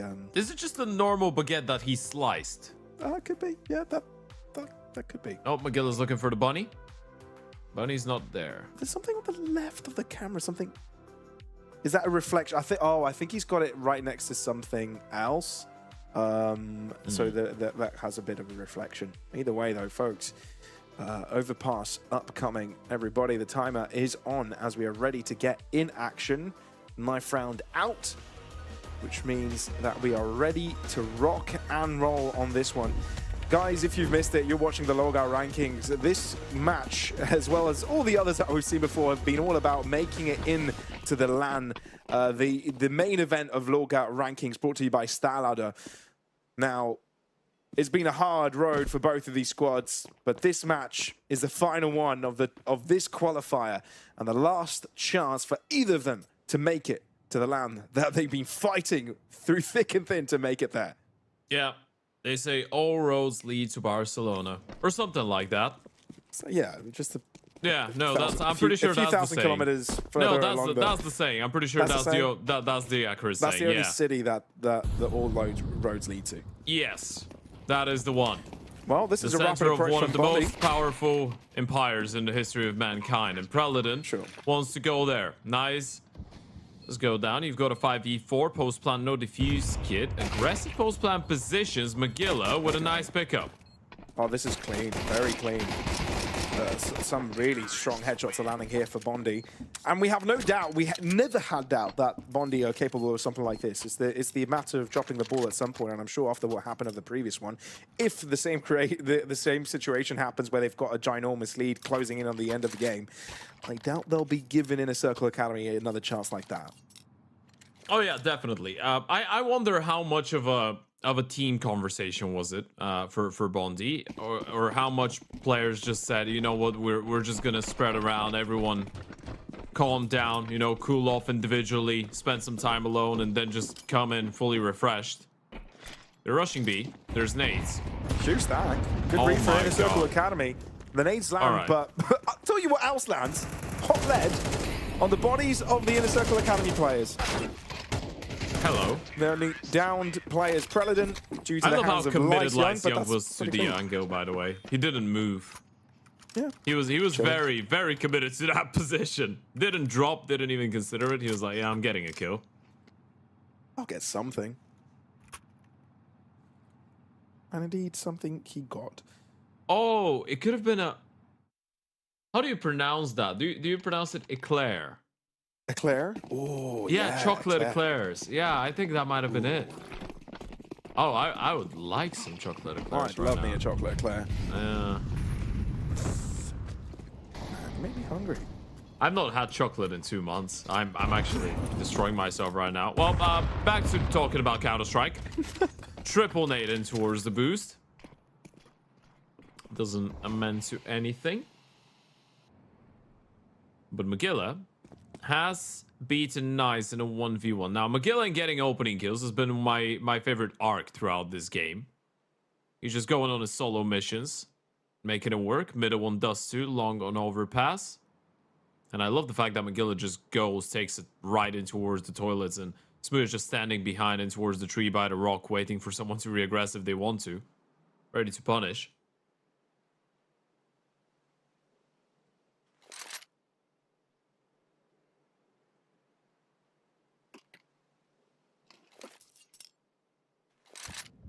Pete Crawley. Bondi. Big Walkie. fight. Nice kill. Smooth. Smooth. Yeah. Game, well, round should be over. Lice Young, Not unless Lice Young can get a lot done here. 1v5 way. He's the one that dictates if it's over or not, and Magilla is able to punch him down eventually, trample over his body, but a lot more required to be done given the quick rotations from Dishka. And boy, has he brought the fight with him, Norths. MP9 in hand, I wouldn't be surprised if he gives this a go. Yeah, he needs to. He's got a defuse kit as well, low on HP though, and that might be an issue. Predator spotted him out. They know. So they're not giving him anything. They're not peeking. Not pushing, not moving. Considering him if he's over-rotated, but here's Rail to stop him from getting any closer to his teammate, Bondi, with a very important win, shutting down Inner Circle Academy's first buy. It's a bit terrifying, by the way, because Magilla was low on HP. He's the one to get the refrag onto Lice Young, but there was a realistic opportunity for Lice Young to get a triple out of this. And that would have been tough. Magilla's really been putting his best foot forward. Look at that. Receives a dink from the M4, still gets the kill. Smuya punishes the re-aggression from 3POC. And there goes Lice Young. The multi-kill potential on this young man. Very impressive.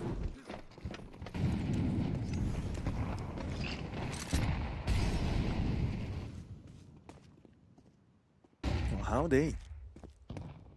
Lice Young trying to go around here.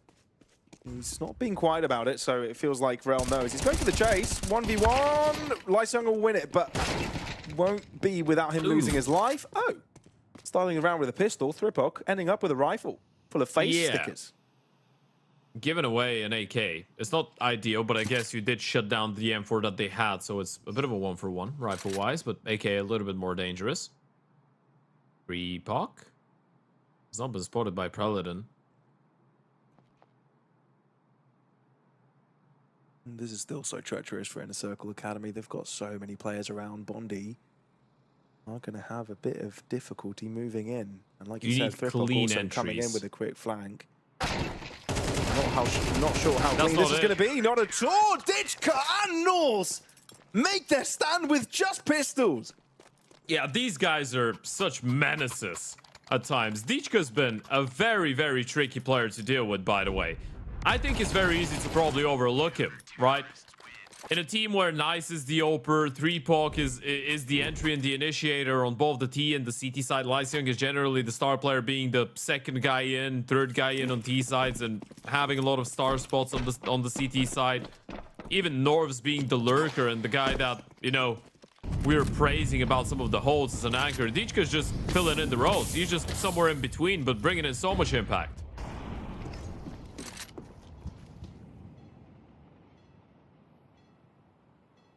This is crazy.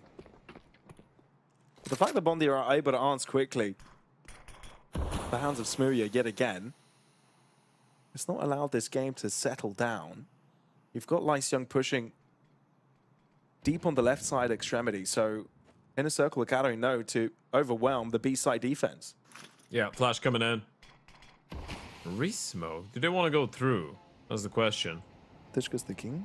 They are. He's got all side by side. Here comes a flash, just spray down. Do Bondi now choose to change their mind? Look behind him. Look. Oh my God, Lyseung. He's around coming. the world. He's coming. Oh, and God. McGill is no longer looking. He did turn around for a couple of moments, but this is where he can mow them all down. How about that? They're getting Smooth the kills. as butter, but you're right. Somehow, Bondi had broken onto the site, dealt with everyone, and now Lyseung is on the wrong side of the map. Yeah, Smooth is just going heaven. He was just like, just plan for heaven, Paladin. I'm going to win you the round, I promise. But Lyseung has got a smoke. And a kit. If Paladin goes down, that could be an issue. Smooth should be holding the cross. Issue. So he'll only need one kill if he manages to cross. But Smooya will not allow that to happen. Boy, that is so clutch that Bondi would able to win every clean site pick. Otherwise, they'd be in big trouble. Yeah, they would have been. Lyseung is still able to get a double kill. It's just the first player that is able to escape. Doesn't turn around, just tunnel visions. Ignores Lyseung fully. 4 rounds already on the T side. Other circumstances, we would have been saying this is already looking like a very scary T side for Bondi, and it really is. But after the collapse that we did see on the previous map, it's very difficult to write anybody off. A bit of a technical timeout, so I guess it's a good opportunity to run our last and final survey with the chat for this entire event, Pavlos. And I was gonna say, we can run 2 of them. Number 1, what would you like to win out of the LORGAR giveaway? And that's a reminder for everyone to sign up, because we are giving away a PC, a racing cockpit, and 28 more products out of LORGAR. So you can go and sign up. And then question number 2, after what would you want to win? What are you having for dinner as you're watching us right now? Or what did you have for dinner if you ate earlier? And if the follow-up question is, am I thinking about food? Yes, I am. Same here, dude. Same here. Also thinking about the race rig. Not gonna lie. Yeah. That'd be dope. The racing cockpit is the one thing that I really would want to try. Because I was a bit of an F1 fan back in the days. And I was playing a lot of F1, but I was playing on controller. No. Just Counter-Strike now. Not even like the physical Formula 1 fan? No, what the game from watch the races from time to time? They're just too long. Too long, yeah. Yeah. That's what she said. I've never heard that. I don't know about you. Let's focus on. I know it's late, Pavlos. It's almost midnight, but we can behave. We're looking at Steam profiles. I cannot believe there's a Steam profile that just goes 67. See what I did there? I'm ruining it for everyone. No, it goes 6,767.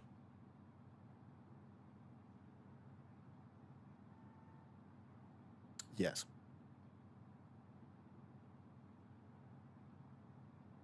I'm looking at your Steam profile right now. Oh, please don't. I've not updated it in so long. This is old. Yeah.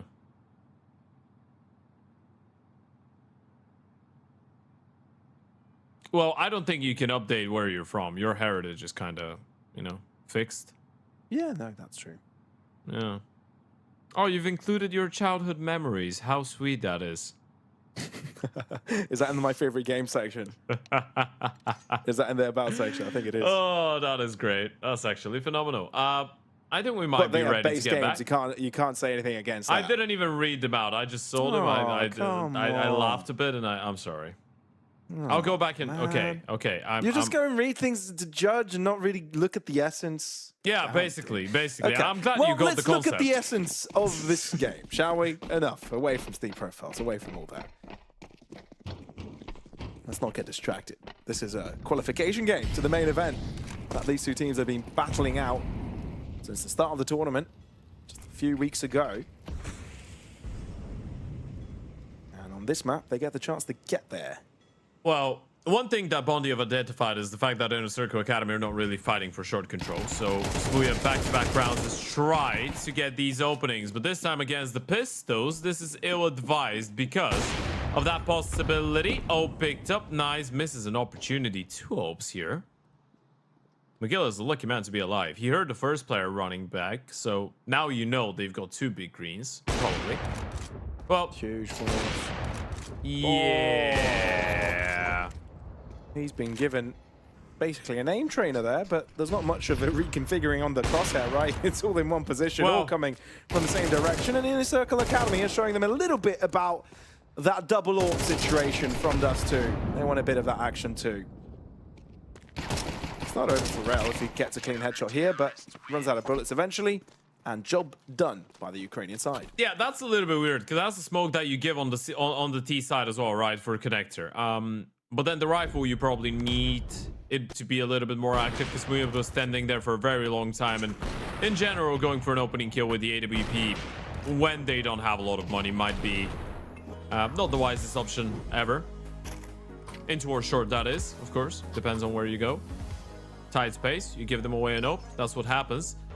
And Smooya's got a lot to say about this round.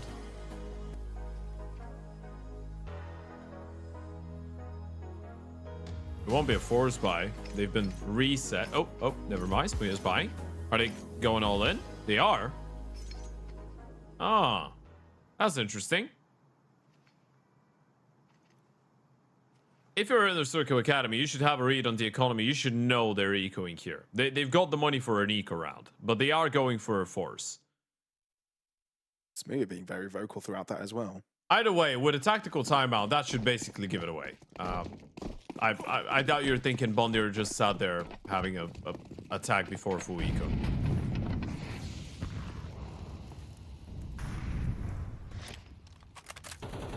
So now, no argument to be made there. What is the plan, though? That is the question. You know they've got an AWP. As far as you know, they could have had 2 of them. They have decided to throw 1 away. Nothing towards the B side. Inner Circle Academy wanted to overflood that B hold in case Bondi did go off of an off-spawn direct rush, but instead they haven't heard that. Haven't really heard anything towards that right-hand side of the map, and now converted all the defensive efforts towards this A side. A 4-man stack on A. Big brain. That's gonna be tough. Smoke, molly, flash. And that's been heard. There's the flash. You don't have any more. Flashes. What do you do? Oh, look at Inner Circle Academy. They're going on for a walk, but the thing is, they might get caught off guard on their quest for connector. North turns around. Lice Young as well. They realize they are in very deep waters. Smooya finding a couple of picks with the Deagle. Now needs McGillett to step up. These two were insane on Dust 2, at least the first half. Now, look to deliver once again. Thing is that AWP is an issue. And Nyes is going to make sure this is going to be a difficult round for his opponents. Yeah, if Smooya gets that 1D, then game's on, but the AWP was never going to allow McGillett to get away with a kill like this. It's a good effort in the 2 versus 5, but that was a full-on investment, and they nearly pull it off, but they couldn't. So now money's broken. And Inner Circle Academy can get a fort on the board. A couple nice pickups out of Smooy on that Desert Eagle. Couldn't really get the bomb planted either. Wanted to isolate the 1v1. So a full eco. 1 Tech 9 and 1 Deagle.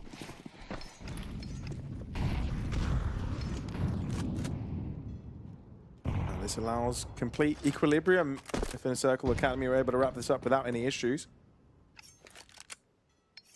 But again, we see the exact same thing. 4 players towards B. We'll likely see them rotate over yet again, given the fact that they haven't heard anything on that side of the map. And indeed, they are on the move. Bondi's starting to move quickly as well, though, as they amp up the pace. Nice. Realizes he's in trouble here, but he's got enforcements. He's got friends. He's comfortable. No worries. Lyseung with a triple to pad up the stats. And there comes the equalizer. Ugh. Right. 4 out of the last 5 rounds. Bondi might be running out of ideas. I find it very funny every single time I read out this team's name.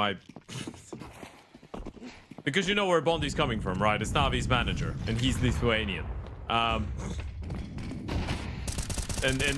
This is who they've named the team after. So every time I just say the team name, there's a bit of a giggle. Fair enough. Well, Bondi try to switch things up now, having a buy round. Try to play explosively. They end up going a man down. Rel no more on the server. And again, limited on that util department. 1 flash only left. 2, sorry, can't count.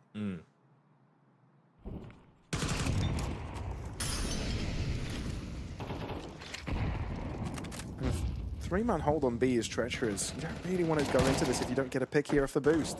And you've been spotted. Yeah, Norse was ready for it. Even trying to pre-fire it a little bit. Lyseung does pick up Magellan towards the A-bomb side. Another one of his solo ventures. Unsuccessful, and Streakin's been picked apart. So, yeah, this round not probably going to have too much to it. Smooy is going to try his best efforts to at least make it somewhat expensive. But they're just getting shut down on solo plays right now, Bondi. And this is probably where you start realizing how difficult a T-side on overpass could be for a bit of a mixed team. But the good news is they already have 4 rounds, right? So even if they don't get a single one until the end, this is still something to work with, and they will get enough opportunities to post at least a 5th. Maybe not here, maybe not now, but in a bit. Yeah. It will come in further down the line, especially within a Circle Academy. Shutting down this one pretty damn quickly, Preledon. I mean, you don't mind holding on to the Galil here. You've got a bunch of utility there for you, helmet and everything. It's whether Lyseung lets you keep it. He's made some noise, but doesn't go for the full commit.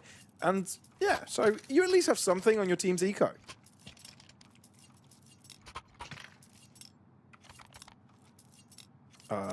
Smooth fully bought? They're forcing again. No, it's not a force. Full force? Yeah, no, it's not a full force. Smooth is leaving himself with... Yeah, they need a... I mean, they have the maximum loss bonus. So worst case scenario, Smooth has got 4k in the next round. This is the logic, right? He's going to have AK armor smoke. Or AK armor flash. Worst case scenario. Well, that's as much as he needs. And if you do get a bomb plant, and I mean, he can drop over an AK and Rel's got enough money to buy him an AWP. So they've got it figured out. Getting a bomb plant is going to be a nice bonus, and they're still letting themselves have something to work with. Let's see. This one is a little bit quicker. Another long play. You've got 3 Molotovs, 3 smokes, and 1 more flash. This is good. You have a flash for the entry, but once again, Inner Circle Academy are going to be playing an up-close and personal setup and towards Banana. Yeah, and they always seem to have a stack where Bondi end up going. This is ridiculous. The reads from Inner Circle Academy have been splendid. Not for Bondi, though. Here comes Lyseung shutting Streak End before he's able to set up util for his team. Cross comes through. Rel unable to convert. Nice feels as comfortable as ever to hold long, and that is that. You know what? I'm very much liking Nice's skills on the AWP. He looks very, very sharp with it. Very clean. It's just that little feeling when you see someone get a kill. It's just so quick that it's very satisfying. when you're watching an opera like that operate. And as we said, he was part of Big Academy for a little while towards the start of the second season of 2025. He was then replaced by Jay Bowen and came over here. Looking very, very good. Another quick shout out to LORGAR. Obviously, this entire tournament being brought to you by themselves and StarLadder.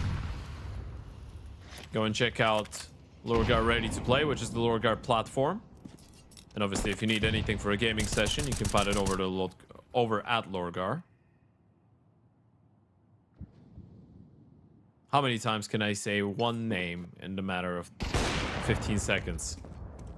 The name LORGAR? Or any other name? Yeah, no, the name LORGAR, yeah. Oh, I thought you probably were going to say... Oh, no, I'd probably choose like a name like Jack, which is pretty simple. Jack. Something like that. Right. I don't know, maybe I thought you were doing that competition for yourself, but then it'll turn into a little bit of a tongue twister. Anyway, back to the action. Yep, 3POC is dead. Very dead. Hello. Goodbye. Yeah. Nasty off angle from Magilla. Just hiding. Catches him on the timing, and now is the Yuto coming in to try and stop Nice from having a clean line of sight. Smooth's walking into him. Flash comes, then repeat! They line up! That's he's doing it again. Scenario for Nice. Oh my goodness me, he's on fire! Feed him more! Nice! Give him the ace. Absolute ridiculousness. Oh, what a flick as well to close it out. What an ace from Nice. It really is nice. He has been a terror to deal with. They're dancing on Nice, walking into him like that without the flashes. Even with the first flash, actually. He just waits it out. Look at that. Repeat comes in. Streaker and Smuya, one in front of the other. The collab, the flick. And then from that point on, he just keeps it going. This is what some very, very good opening looks like. He's turning this server into deathmatch, and Inner Circle Academy might be getting away with 8 rounds after all. I mean, yeah, Bondi, that was their buy round. That is where they were hoping to get a 5th on, but Nice again has put a ground halt to that. And look, Inner Circle Academy, I mean, Bondi did take measures to deal with him. McGill is deep on the angle, wanting to take the 1v1. This is so scary. He's alone and he's looking to drop back, but he doesn't know if he's got the timing. Yeah, it gets away. What do Inner Circle Academy do, though? They take short control early, but now back off, and it gives Predator an opportunity to close in. It's a very noisy comeback. They know exactly where people are. Deepest towards the barrels. There's another guy in Monster. One more is falling back. They've got all the information in the world. That was uncomfortable, though. A lot of low HP bars. North, though, goes down with a headshot, with a bang. Streaken connecting nicely. Magilla, though, is on rotate duty, which 3POC is able to deal with cleanly. 2 versus 2. Bondi don't have site control. Inner Circle Academy don't have the info. Yeah, the bomb is going A. Hello. And goodbye. They had B. It was fully empty. Why would they go A? Well, we don't know, but they are already on the bomb side. I think now they realize. They've heard nothing, because they were over in short a moment ago. If they were going to plant, they were going to plant ages ago. Hello. Now they've heard the Now bomb. they hear it. Yeah, question is there a player that's up close? And how close is up close? Well, it's just streaking in towards Optimus, and Smooth is just toying with the idea of going in towards long, but he's going to stick around the map. There is a ploy that they come through connector, right? So Bondi are scared of something like that. So 3POC has the information, now knows where Smuya is, but Smuya ready for the headshot. Bondi closing out the half with a dub, but boy, was that close. I don't blame a cup of Joe needed to keep yourself up to snuff here. Yeah, it's still a little bit tense, right? You can see the deep breaths at the start of the second half. They realize, even though they had a very good recovery and a lot of consecutive buy rounds that they were able to get over the line, this is still a 7-5 half, right? Bondi still get away with 5 rounds after a T side on overpass, which is generally a very, very well done job. So now going into the pistol, they win this one. They started off well on the CT side. They could be running away with this one still. Inner Circle Academy actually putting a lot of importance onto that one pistol round.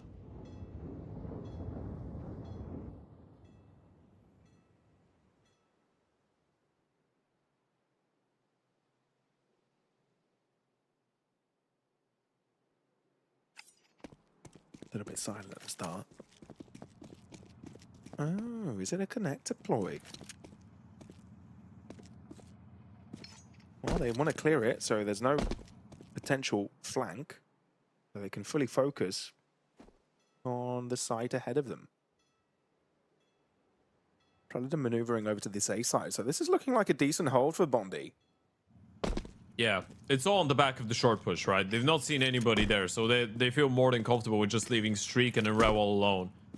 Oh, might be bad timing on the jump. We'll see when they'll find out of this push from Inner Circle Academy. No flash. It's going to have to be dry. Well, it was one flash and it was just thrown. Nice closing in. Magilla shuts down the play cleanly, smoothly. Right. Through Epoch, answering back, but I think it's a little bit too late. Finds a couple of frags. But now the flank is also something you need to take care of. Bondi with a very important pistol round win. Yeah, they're going to be very happy with this one. This is exactly what you're after. You win the pistol, and now suddenly it just feels like all of these individual plays that happen on the CT side for the side of Inner Circle Academy do not count, right? It's a leveled up game.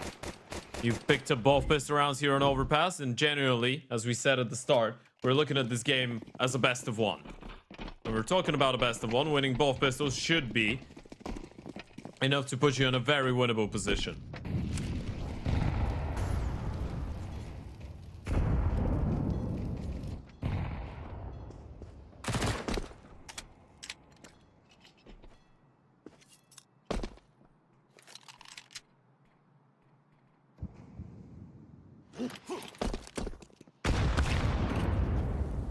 Yikes. All right. Big boom. Yep. Ba-boom. Went kaboom. Got a couple coconuts. Everyone All sold on out Rosehead. Vitality game, and now people are just double, triple nading everything. Don't blame them. There you go, Yeah, Miguel. no trouble with that one. Yeah, he's bringing in the cash, the moolah. Ooh. Does become a little bit difficult, but should be no hard ordeal for Smooya. A little bit of damage extra inflicted. But there comes the equalizer, and with that, Shuriken builds up the cash flow in the Circle Academy. Now to bring out the buy. All right, tied up at 7. That's the scary part that we discussed for Inner Circle Academy. You've got one half of Counter-Strike to play, standing between you and a spot in Barcelona, the biggest event of your life so far, of your very short careers. Biggest event of the careers of 4 out of the Bondi players as well. But Inner Circle Academy needs to make it work on the T side. Streaken, gotta be careful. A lot of early pressure into war short. He's able to fend them off though, and pretty nicely as well.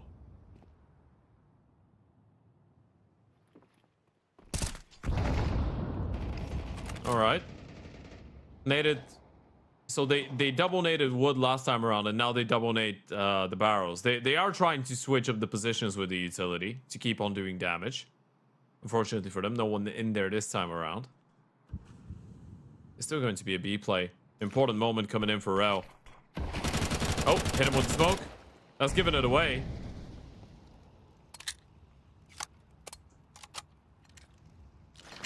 They might have to cancel now. Might have to try and figure out something else, right? Because you were lining up to go through the smoke, but the moment that you get hit, that kind of gives it away. The entire idea. McGill is alone on A, and he's got a very advanced position. He can't really back off. It's too late. It's about getting at least 1 kill here, but the majority of them are actually going long. He might get an isolated opportunity. Oh my God. Never mind. Lice Young. The crouch swing.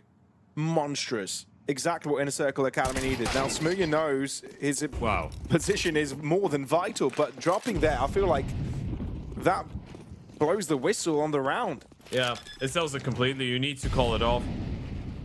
Eyes on the money. Preladon's fine. He can drop one over. Smooya can buy for himself.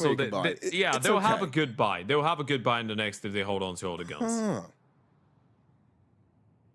And fancy that, Inner Circle Academy don't lose a single player in the process, right? It's just down to Lice Young winning his entry, Ditchka as well onto Smooya.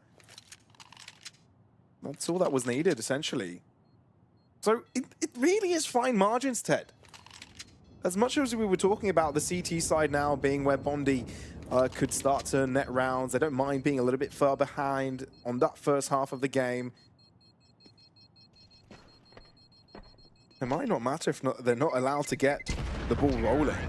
This is what Inner Circle Academy are trying to do.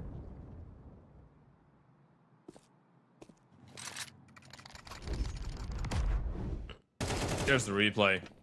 Lovely counter strafe on the crouch as well from Lice Young.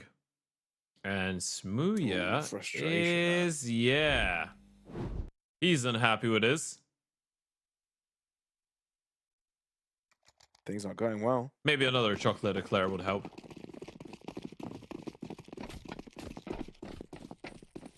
You're hungry, aren't you? I'm hungry for action. I'm hungry for Counter-Strike, baby. I'm clipping that.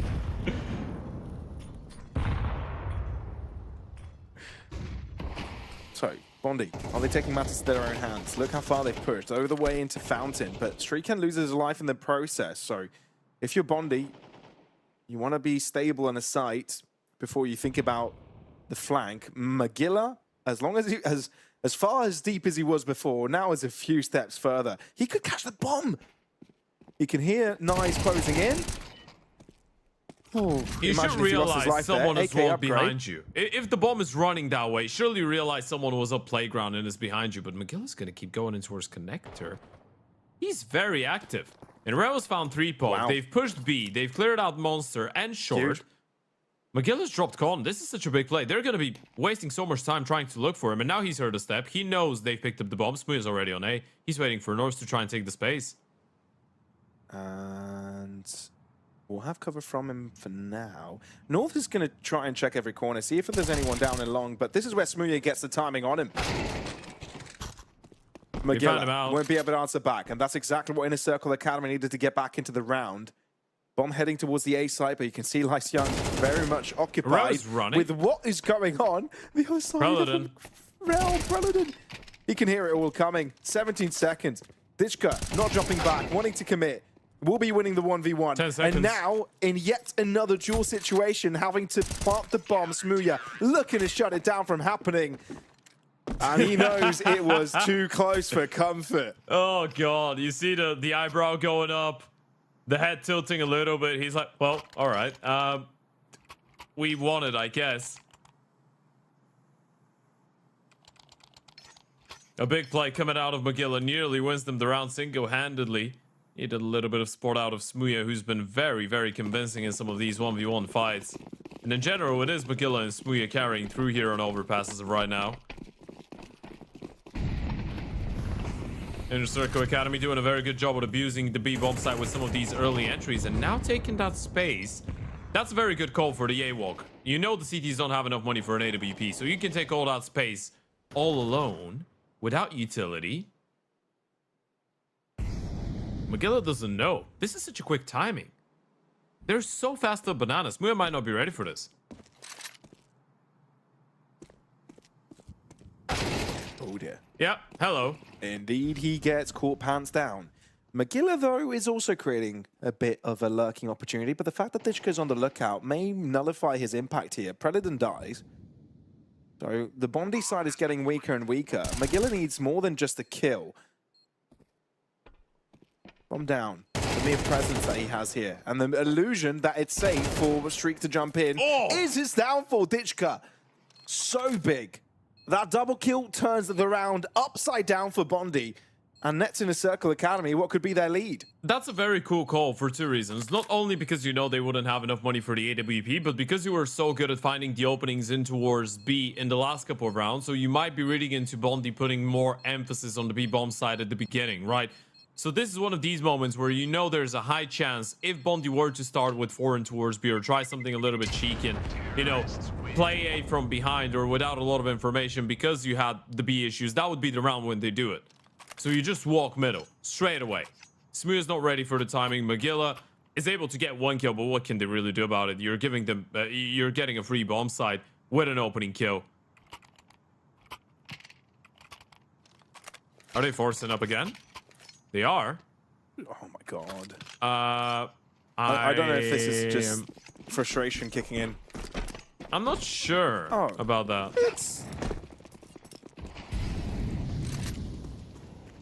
It's just Rel going for the full. No, no, it's Streak and Preladon and Rel. I guess they can play MP9s on B as well. I'm not really sure.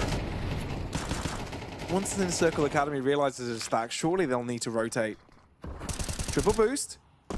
They spotted at the bomb. They know this is where the attack is about to take place, but if you lose your lives here, it's all for nothing. Ditchka mows them down.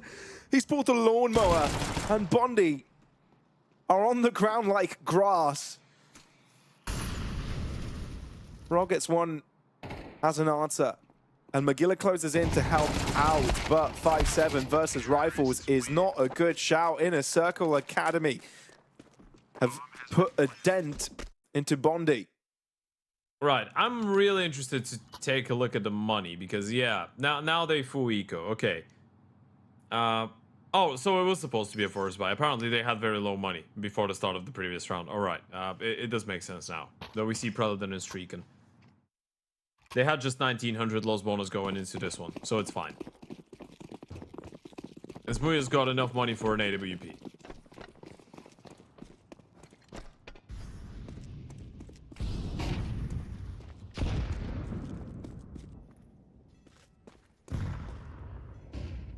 Pretty sure Magilla was spotted. Yeah. Oh, nice double dink from Magilla. He nearly wins the 1v1 with a USP against the AK. I would have been very impressed. Yeah, I mean, the double dink is impressive enough.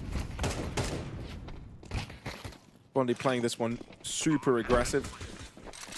North trying to get away, but he's given the information over to the team to carry on with the round. Bomb down so they can have that goes in their way, and North is cleaning up, using ladder as a bit of a funnel.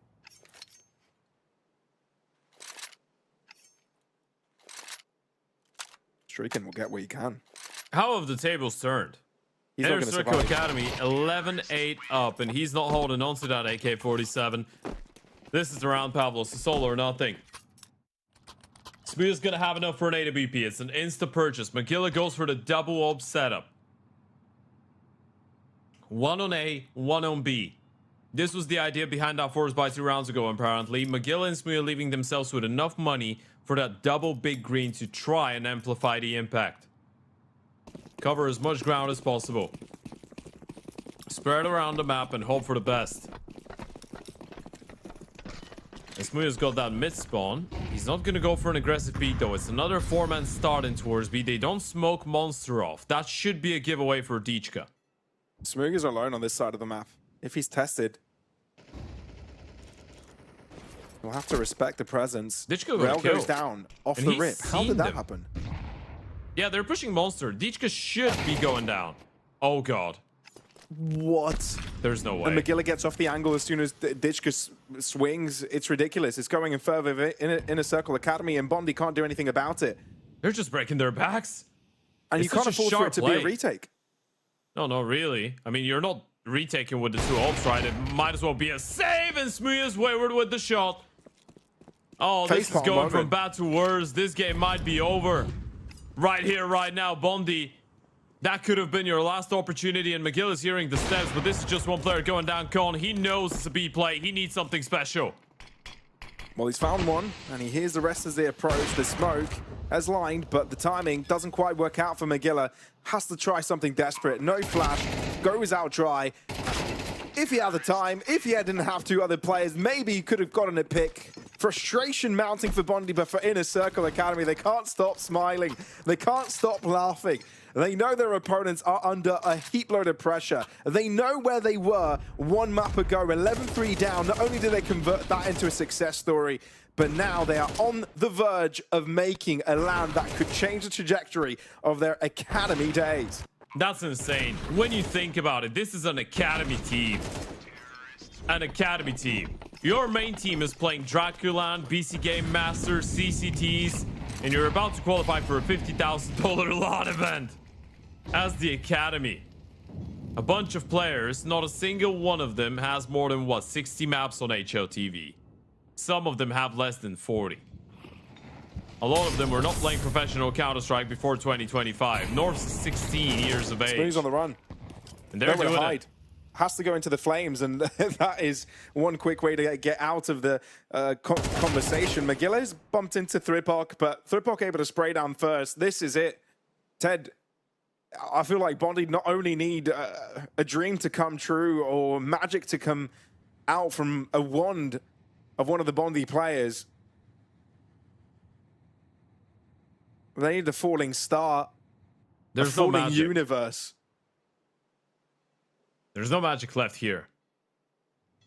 Even if that was a gaming session of Magic the Gathering, there's no comeback in any deck that could bring you back into a game like this. And you can see it by the reaction of Smooya. He knows this one is over. Dude, the magic was left on Dust 2. That's where it disappeared for Bondi. That was it the all looked so opportunity. good at the start. Double playing towards A. Rewell alone. Lice Young shutting them down. And the Inner Circle Academy, they can smell Spain. That's what they're running for. Rel for the final stand, but won't be able to get there. Inner Circle Academy punching the digits. Bomb down. This is it. Streaken knows this is a tall order. Knows that no longer this is expected of him. This is done. And Inner Circle Academy secure their qualification to the $50,000 LAN in Barcelona in just a few weeks away. They are elated. And you've got to know why. Their run has been nothing but impressive. And finally, they make it through.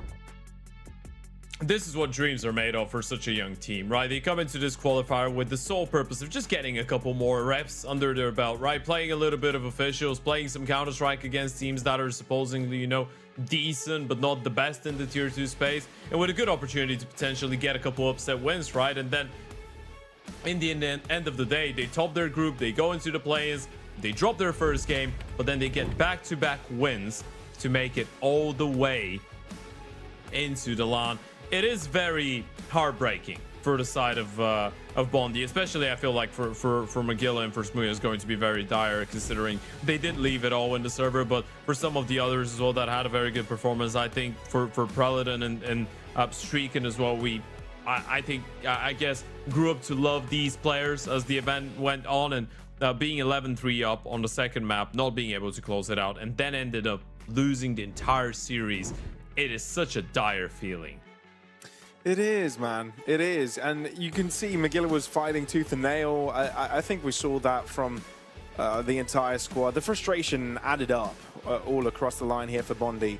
And look, I think they were the favorites coming into this. We did say it could go either way, but, you know, you kind of lean one way towards Bondi a little bit more. But no, Inner Circle Academy showed that they were able to hold on mentally, physically, stamina-wise as well. I mean, it was a long day for them for sure. It's late in the evening now, and by no means that was an easy game. So yeah, KOLESIE, Inner Circle Academy, the two final spots that were up for grabs to make it to LAN have been confirmed. That is your bracket with HYPERSPIRIT, ASTRAL, KOLESIE, and Inner Circle Academy being the qualifiers for the LORGAR rankings in Barcelona. Yeah, it's been such a long route for all of these teams, but in the end of the day, I feel like we got the ones that deserved it the most. It's a bit unfortunate for both Unity and Bondi, because especially these two games today, they could have gone either way, right? Both Unity and Bondi were in a very good position to make their way through. Unity obviously had that one situation with the mouse jump for Kefida that ended up leading to him going down, them losing a very important round, and then dropping the series. And for Bondi was the, I guess, situation on Dust 2 where they couldn't close it. But congratulations to KOLESIE, Inner Circle, ASTRAL, and HYPERSPIRIT. That means that they will be traveling to Barcelona on the 25th and 26th of April to take place in the first season of the LORGAR rankings, a $50,000 LAN event featuring these 4 teams on the screen right now, as well as 4 other direct invitees via VRS that we cannot disclose yet, but you should just follow StarLadder all over social media, and I guess you'll find out very soon. Yeah, exactly. Ted, it's been a pleasure, you know, going through the qualifiers with you, and it's been a pleasure casting for all you fine folks at home watching. I hope you guys enjoyed the matches, and you better know that at LAN, things just get a little bit more spicy, get a little bit cooler. So make sure you tune in for the LORGAR rankings, the main event, the $50,000 LAN over in Spain, in Barcelona, in just a few weeks. Stay in tune, like Ted said, all the social media, go follow it, figure it all out, and we'll be back again soon for those matches. Folks, have a very nice evening, a very good weekend, and we'll see you all again soon.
We came to feel the music.